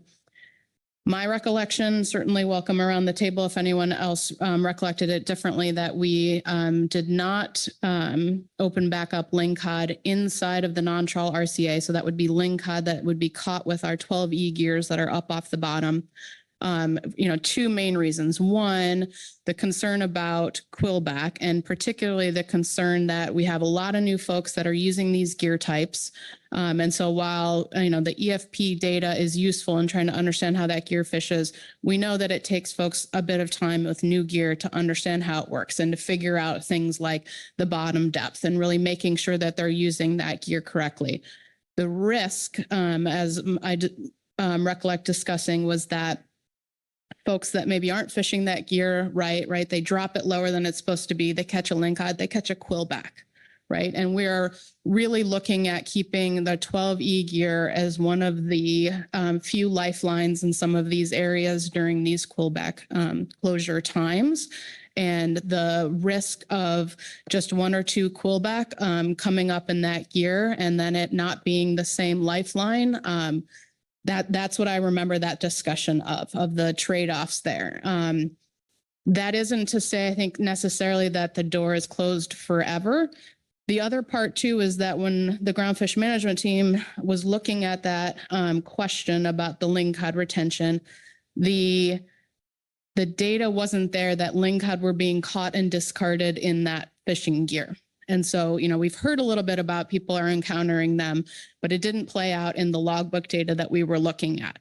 So the other part of it that, as we had a lot of good conversations when we were out on our port tour talking about the importance of that logbook data collection and folks telling us exactly what is happening on the water so we can bear out exactly where those fish impacts are looking like. And so not having seen it bear out that there were a lot of folks encountering lingcod with 12E gear that they were then forced to discard, it didn't also lend into that conversation of the cost versus benefits of carrying that out. So because we had lots of good public commenters asking about that, I thought it was appropriate to bring that conversation back. From my perspective, it doesn't mean it's done forever, but I thought we had a really good evaluation of that issue a couple meetings ago. And I wanted to make sure that folks were tracking sort of where we ended up with that. My very last point, I would just say on the questions about the troll gear depth, which is another thing that we talked to a lot of folks about. I think that's certainly a consideration outside of in-season. And I think if folks are interested in evaluating whether there's a possibility there, when we move that EFP into regulation, it was set up that way by the EFP director. there might be conversation that we could have, but I view that as something that folks could bring forward under the workload and new management prioritization as something for the council to consider in a separate action. Thank you. Marcia Remco. Thank you, Mr. Vice Chair. If I may, I have a question of Ms. Kent based on her remarks. Thank you. Your first point regarding the separation of the shelf complex in the area north of 4010, so that we might have specific line items for Boccaccio, chili pepper, and vermilion. I'm curious about what you might have in mind if there is a possible alternate path forward. And the reason I ask is it sounds like you think we may not need to wait until the next specification cycle. I know you're not suggesting it, but I'm just curious if you have another thought in mind and if it would be or how expeditious it might be. I think we'd certainly be interested in looking to do this sooner if possible, but I don't know if you've thought through what rulemaking activities and what analytical needs might exist. Thanks. Keely. Yep, thanks for the question. I have thought about the rulemaking part of it, so I'll be very clear that, and really I just wanted to make sure that people understand, what we can look at in season and what a different pathway might be, right? I think the council could spin off a separate agenda process. And again, I'm not advocating, just saying you could do this. If you felt like that was where you wanted to spend your time, because this is a thing that is timely and important for you, right? You spin out an agenda item. I would leave it to council staff to talk through however many meetings that would take. But from our perspective, then it's a proposed and final rule. All we're saying that when we're saying it's not an in season, right, is that it's not meeting that bar under the APA of waiving prior notice and comment. As long as we can do notice and comment rulemaking from our perspective, there's a pathway different. You may have other considerations that you want to think about doing specs types things outside of specs, but I don't want people to feel concerned that you only get a bite at the apple every 2 years. It's more of a workload consideration of when you want to do things separately. And if there's urgency, we're happy to work with you on that process. I have had no conversation with council staff leadership about workload or capacity. And so if that was where you're going, I think that's we would need more discussion and things like that. Thank you. Sounds like we might want to chat offline with council and NIF staff. Thank you. Lynn Mattis. Well, thank you, Vice Chair. This to me seems like it's something that should be part of our groundfish workload prioritization, which I think is scheduled for either March or April. So we look at it in combination with all the other groundfish items that are just sitting there on the back burners. I'm not saying this one isn't important, but just trying to have that holistic look. And if I may, since I've got the mic, if Mr. Phillips is still around, have a question for him on item number 3 on this list in front of us. I didn't hear it in the overview and I didn't see anything in the GMT report. Should I take that to mean no technical corrections to the 25-26 harvest specifications have been found since we last looked at this in September? Thank you. Yes, through the Vice Chair. Thank you, Ms. Mattis, for the question. You are correct. We did not find any other corrections for 25-26, and we were able to confirm that post when the situation summary was produced on the website for the briefing. But thank you. Thank you. Just thought so, but I wanted to make sure we were all clear on what actions we actually needed to take here. Appreciate that, Mr. Phillips. Thank you. More discussion? Marcia Remco.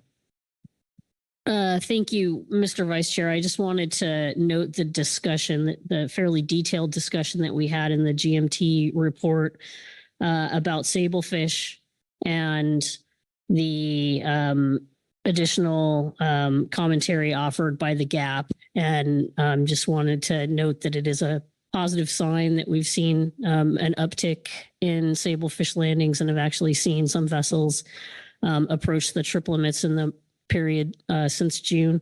So that's encouraging. And I just want to thank the GMT for taking a look. And then I think prudently recommending to us that no action be taken at this time, but noting we'll have another opportunity here in March. Thank you. Thank you.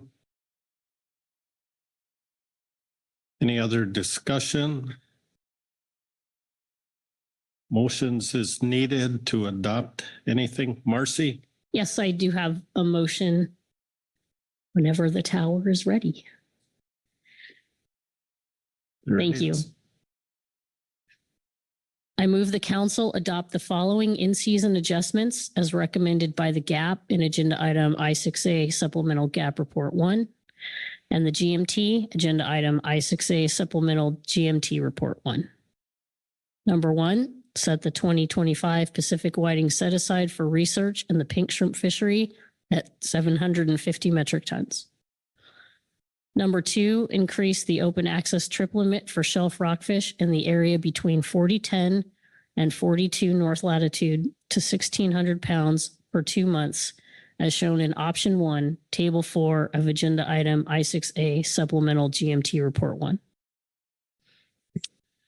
Language on the screen appears accurate and complete. Is that right? Yes, it is. Thank you. Is there a second to your motion? Seconded by Corey Ridings. Please speak to your motion. Yeah, thank you, Mr. Vice Chair. Want to thank the GMT for their work and their detailed report this meeting. Speaking specifically to item 2, the OA trip limit increase, just want to thank the GMT for thinking about how we can possibly provide some relief and some new opportunity for the northern area in their interest of pursuing higher trip limits for shelf rockfish. I think we've heard quite a bit about interest and need. And although we can't go as far as we may have liked to in this in-season action because of the way that shelf complex is structured and that we don't have certain species broken out as we do south of 4010. This alternative that allows us to increase the limits between 4010 and 42 so that they are at least equal with the limits that are up off Oregon and Washington should provide some increase in opportunity. And I think as you've heard from the testimony here today, we're certainly interested in trying to find a way to provide greater access to those midwater shelf stocks. And they are certainly of value. And we recognize that. So just want to thank everyone for the hard work and also note that we are tracking vermilion very closely.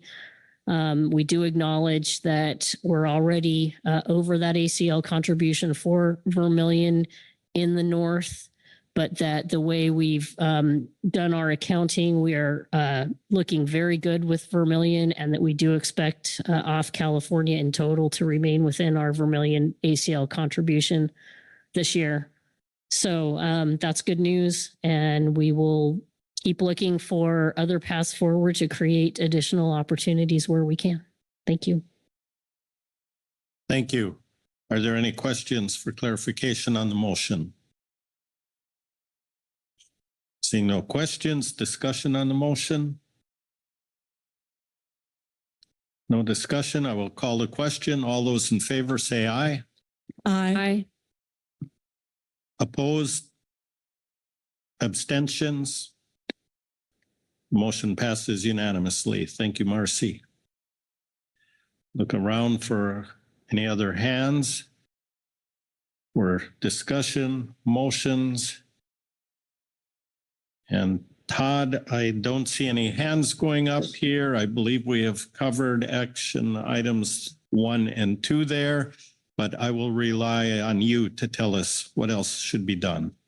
Yes, thank you, Mr. Vice Chair. Yes, as you're aware, the council did adopt some in-season adjustments for the open access fishery. You have also adopted the Pacific Whiting Yield set-asides.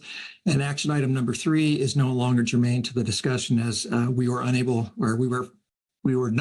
did not find any other items that needed to be corrected in the 2025-26 harvest specifications if appropriate. As such, I would say that you and the council have achieved your goals here under I6. All right, thank you. Scan the table once more to make sure there are no additional words needed here. And not seeing any, thank everyone for the work here. I will close this agenda item out and pass the gavel back to our chair. Thank you, Mr. Vice Chair. Good work, everyone. We're going to take a 10-minute break. So see you in 10 minutes.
Okay, we can make our way back to our seats. We'll get started.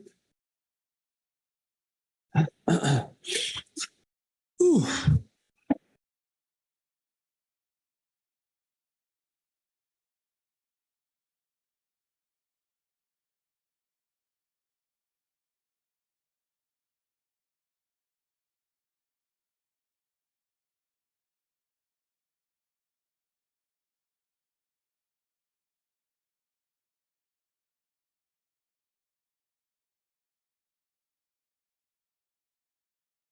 Okay.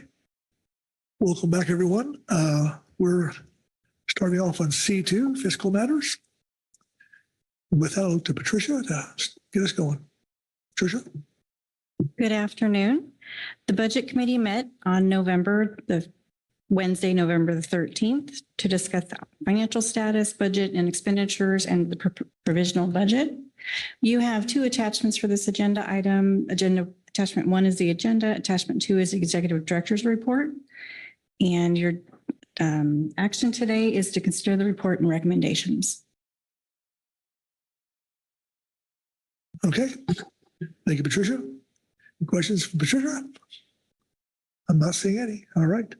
With that, I'll turn to our Budget Committee Chair, Vice Chair Hassemer. Thank you, Mr. Chair. And I'll point my finger back to Patricia and ask her to read the report into the record. Patricia. Certainly. Agenda item C2A, Budget Committee Report number 1. The Pacific Fishery Management Council Budget Committee met on Wednesday, November 13th to discuss the Council's 2024 financial status, 2024 budget and expenditures, and the calendar year 2025 staff proposed provisional budget. National Marine Fisheries Service West Coast Region Sustainable Fisheries Division budget update. Mr. Ryan Wolf noted that the current continuing resolution for NOAA Fisheries is set to expire December 20th. The current expectation is that an additional CR is likely to allow the new Congress to take office. With these expectations, future appropriations are unknown, but details may be available for a spring committee meeting. Executive Director's report. Mr. Burden reviewed calendar year 2024 financial expenditures and forecasts through year end. The current forecast indicates utilizing 93% of the 2024 budget, which is approximately $43,000 less than the approved budget. The budget underage is primarily due to delays in receiving Inflation Reduction Act funding and the subsequent delay in executing contracts associated with that funding. Other budget line items are projected to have end-of-year expenses near approved budget amounts. At the end of the calendar year, staff projects that the council will have $1.9 million remaining from the 2020 to 2024 grant for no-cost extension projects and approximately $2.2 million remaining in the Inflation Reduction Act grant funds. The proposed 2025 provisional budget presented by staff is similar to the preliminary review that was considered by the committee in September. Some noteworthy items contained in the 2025 provisional budget as proposed include continuing staff transition and associated overlap through the spring, 1 FTE supported by IRA funds, and contracts that help supplement staff efforts to advance council initiatives.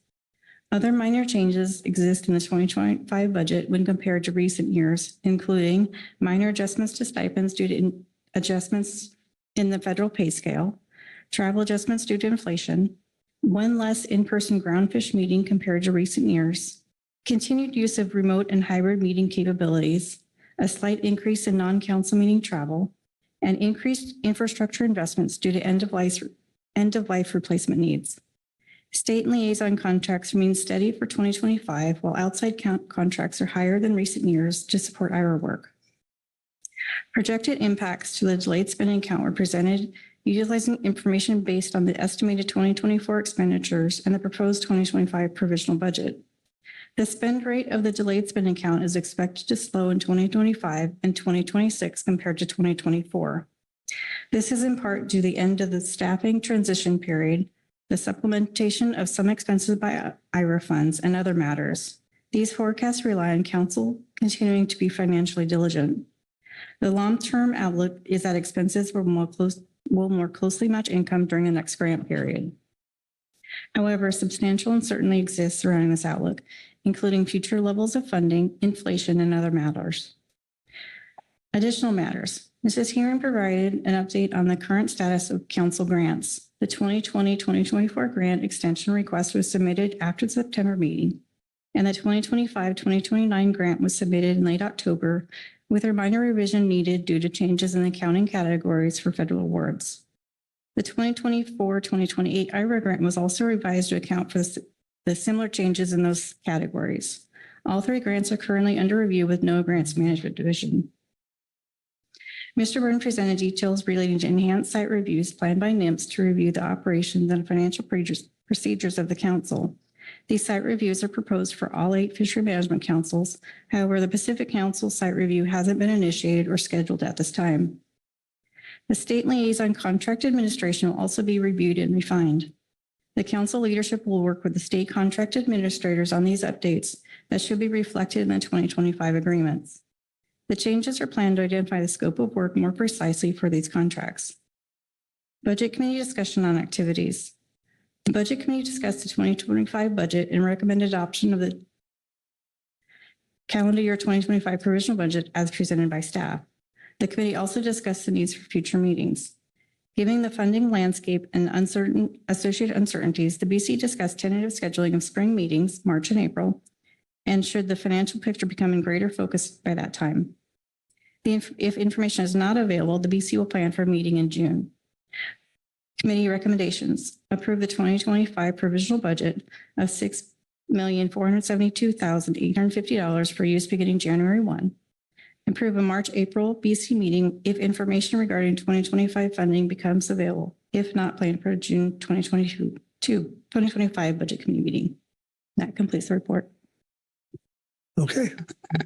Any questions for Patricia or for Vice Chair Hassemer on the budget report? Okay. Very good. Sharon Kiefer. Mr. Chairman, not to cut off discussion, but when the time is appropriate, I do have a motion. Okay. Very good. Thank you, Sharon. All right, discussion. Oop. Yep. I'm sorry. I didn't see any public comment. I kind of skipped over that, but we do have 0. Okay. Yep. Good to get it out there. Very good. And no reports either. Oh, Rebecca Lind. Thank you, Mr. Chair. Sorry, I'm a little slow on the draw. This morning in the California delegation meeting, an issue came up we're just curious about.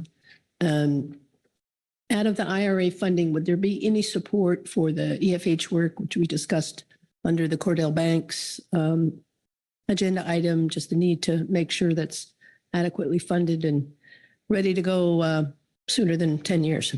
Thank you, Mr. Chair. Executive Director Burton. Yeah, thank you, Mr. Chairman, and I appreciate the question.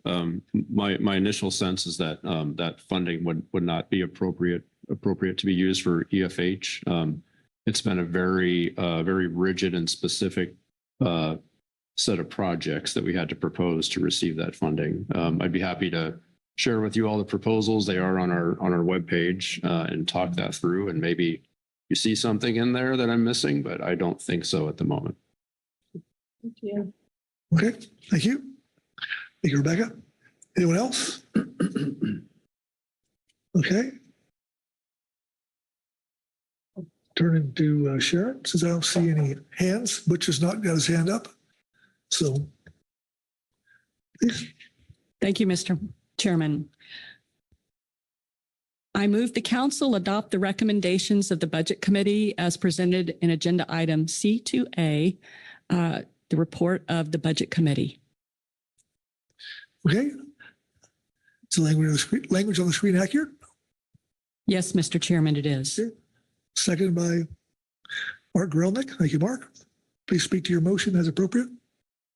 Mr. Chairman, this does provide the opportunity for the council to adopt the 2025 provisional budget. And that's a pretty important step. And that's the basis of the motion. Okay, very good. Questions for the motion maker or discussion on the motion? Oh, Corey Niles. Thanks for the motion, Sharon, and thanks Patricia for writing up the report. thoroughly and accurately. I just one comment in terms of and just on the state liaison contracts. It said they will review and refine. I think, and I participated remotely in the budget committee. Thanks again for the opportunity to do that. But so didn't have as much chance for discussion, but not worth any kind of change to the motion or anything. But I'm wondering, yeah, I think our statement of tasks are pretty specific already. So happy to review that since budget committee, happy to review. We'll see if refinement is needed, but yeah, I'm looking at it now and I can see a number, I can't count them right now, but very specific tasks that are already part of our liaison contract. So just a very nitpicky of maybe there could be some refinements, but I think some of our state liaison contracts are already meeting what the expectation would be. Some minor comment, but yeah, thank you for. Thank you, Corey. Anyone else? All right, not seeing any hands. So therefore I'll call the question.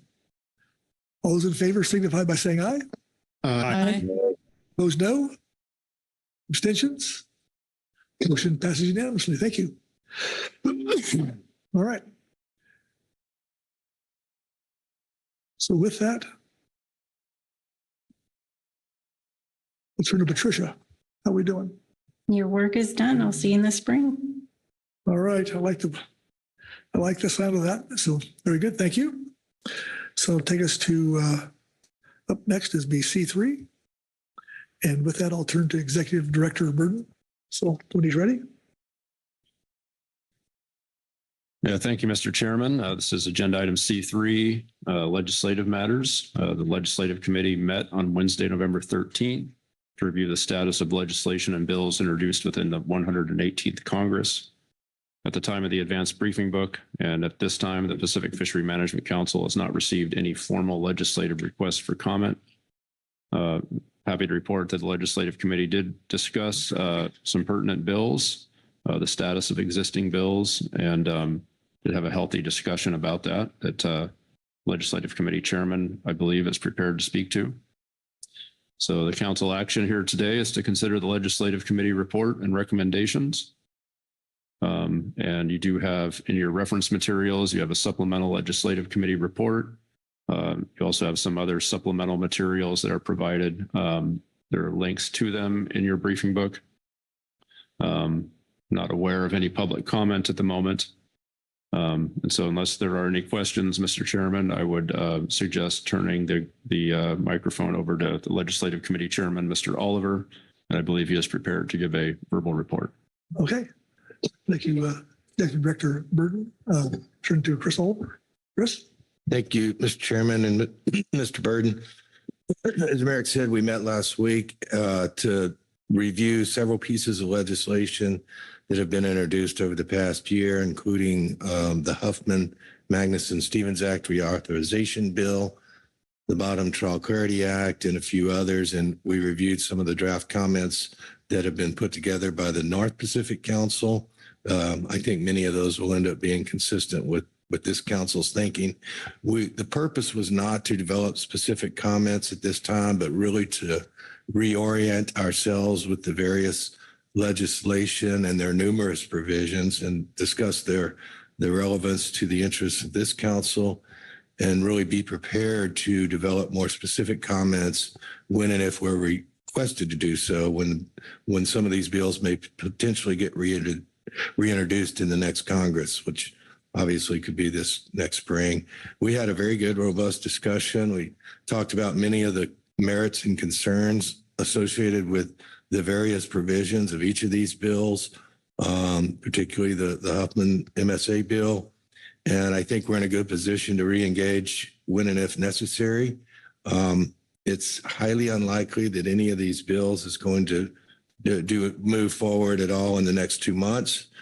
Though I think there's a pretty good chance that the MSA reauthorization bill will get reintroduced in next year's Congress. But like I said, I think when and if that happens, this meeting this past week really prepped us and I think put us in a good position to re-engage when we need to. And so we've tentatively scheduled our next legislative committee for next March. That's all. Okay. Thank you, Chris. Questions for Chris on the legislative report?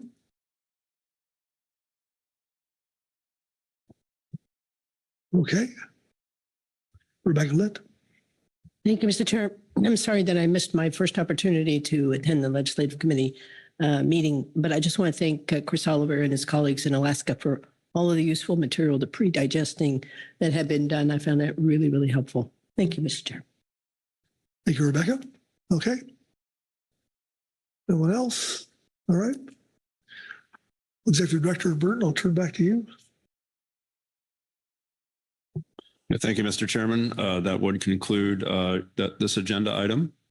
If it pleases you all, I'd be happy to speak to what we may want to do for the balance of the day and into tomorrow. Okay, please. I think that would be a wise thing to do. So, okay, well, thank you. That does get us through the scheduled agenda for the day. And a little bit ago, I did propose moving a couple of items up.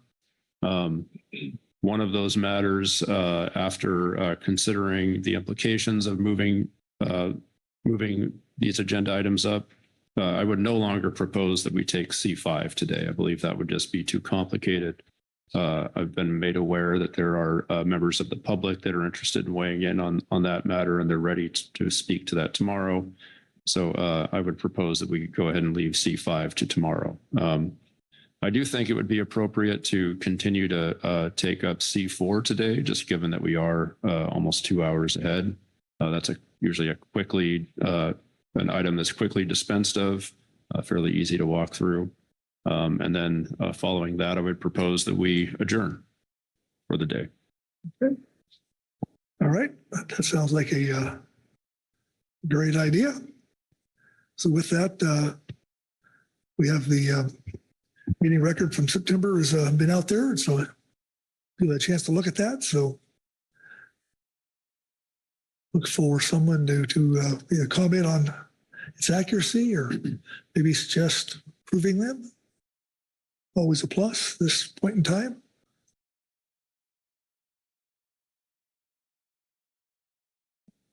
Discussion?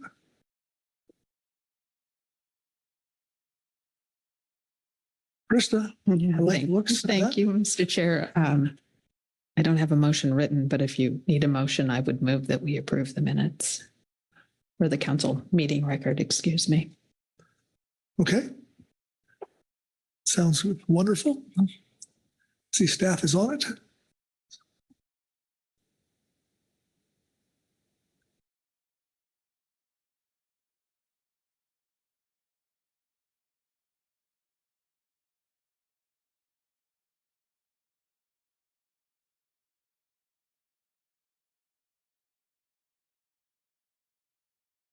We might want to say September meeting record. Yeah, I would say approve the previous council meeting record. September would be acceptable as well. Okay. They're gonna. Okay. All right. Thank you, Krista. I'm looking for a second. Seconded by Corey Writings. Thank you, Corey. All right. Speak to your motion as appropriate. I don't think there's much to say. They were well written and thorough. Okay, very good. Discussion of that motion? I didn't think we'd get any, but I had to ask. All right, with that, I'll call for the question. All those in favor signify by saying aye. Aye. Opposed, no? Abstentions? All right, motion passed unanimously. Wonderful. Glad to hear you're still alive, Butch. Hope you're doing better today. So, okay. With that, I think I'll turn to Executive Director Burton just for any more thoughts you may have for the rest of the day. Yeah, thank you, Mr. Chairman, and nice work, everyone, today. So tomorrow we will take up everything as proposed, with the exception of the meeting record, which we just wrapped up here a minute ago. Just per usual course, Kelly and I and the staff officers have put our heads together and assembled some revised year-at-a-glance documents and March and April quick reference agendas. So please look for those. Those should be posted to the briefing book here soon if they are not already. And the secretariat informs me that they're running paper copies at the moment. So if you're looking for paper copies, they should be available in a few minutes. Let's see, a couple of other things of note that will arrive on the briefing book that are not quite there yet and to look out for tomorrow. One is a draft committee charge for, what are we calling that committee? It's the HMS Roadmap Committee, I'll call it, or work group. So that should be posted later today or early tomorrow. Please look for that. My goal is to have it by COB today. I don't think I have anything else to flag for you, but please look for those documents in anticipation of tomorrow. Okay, thank you, Bert. All right, very good. With that, enjoy the rest of the day, and you get extra time, so very nice. So, all right, see you at 8.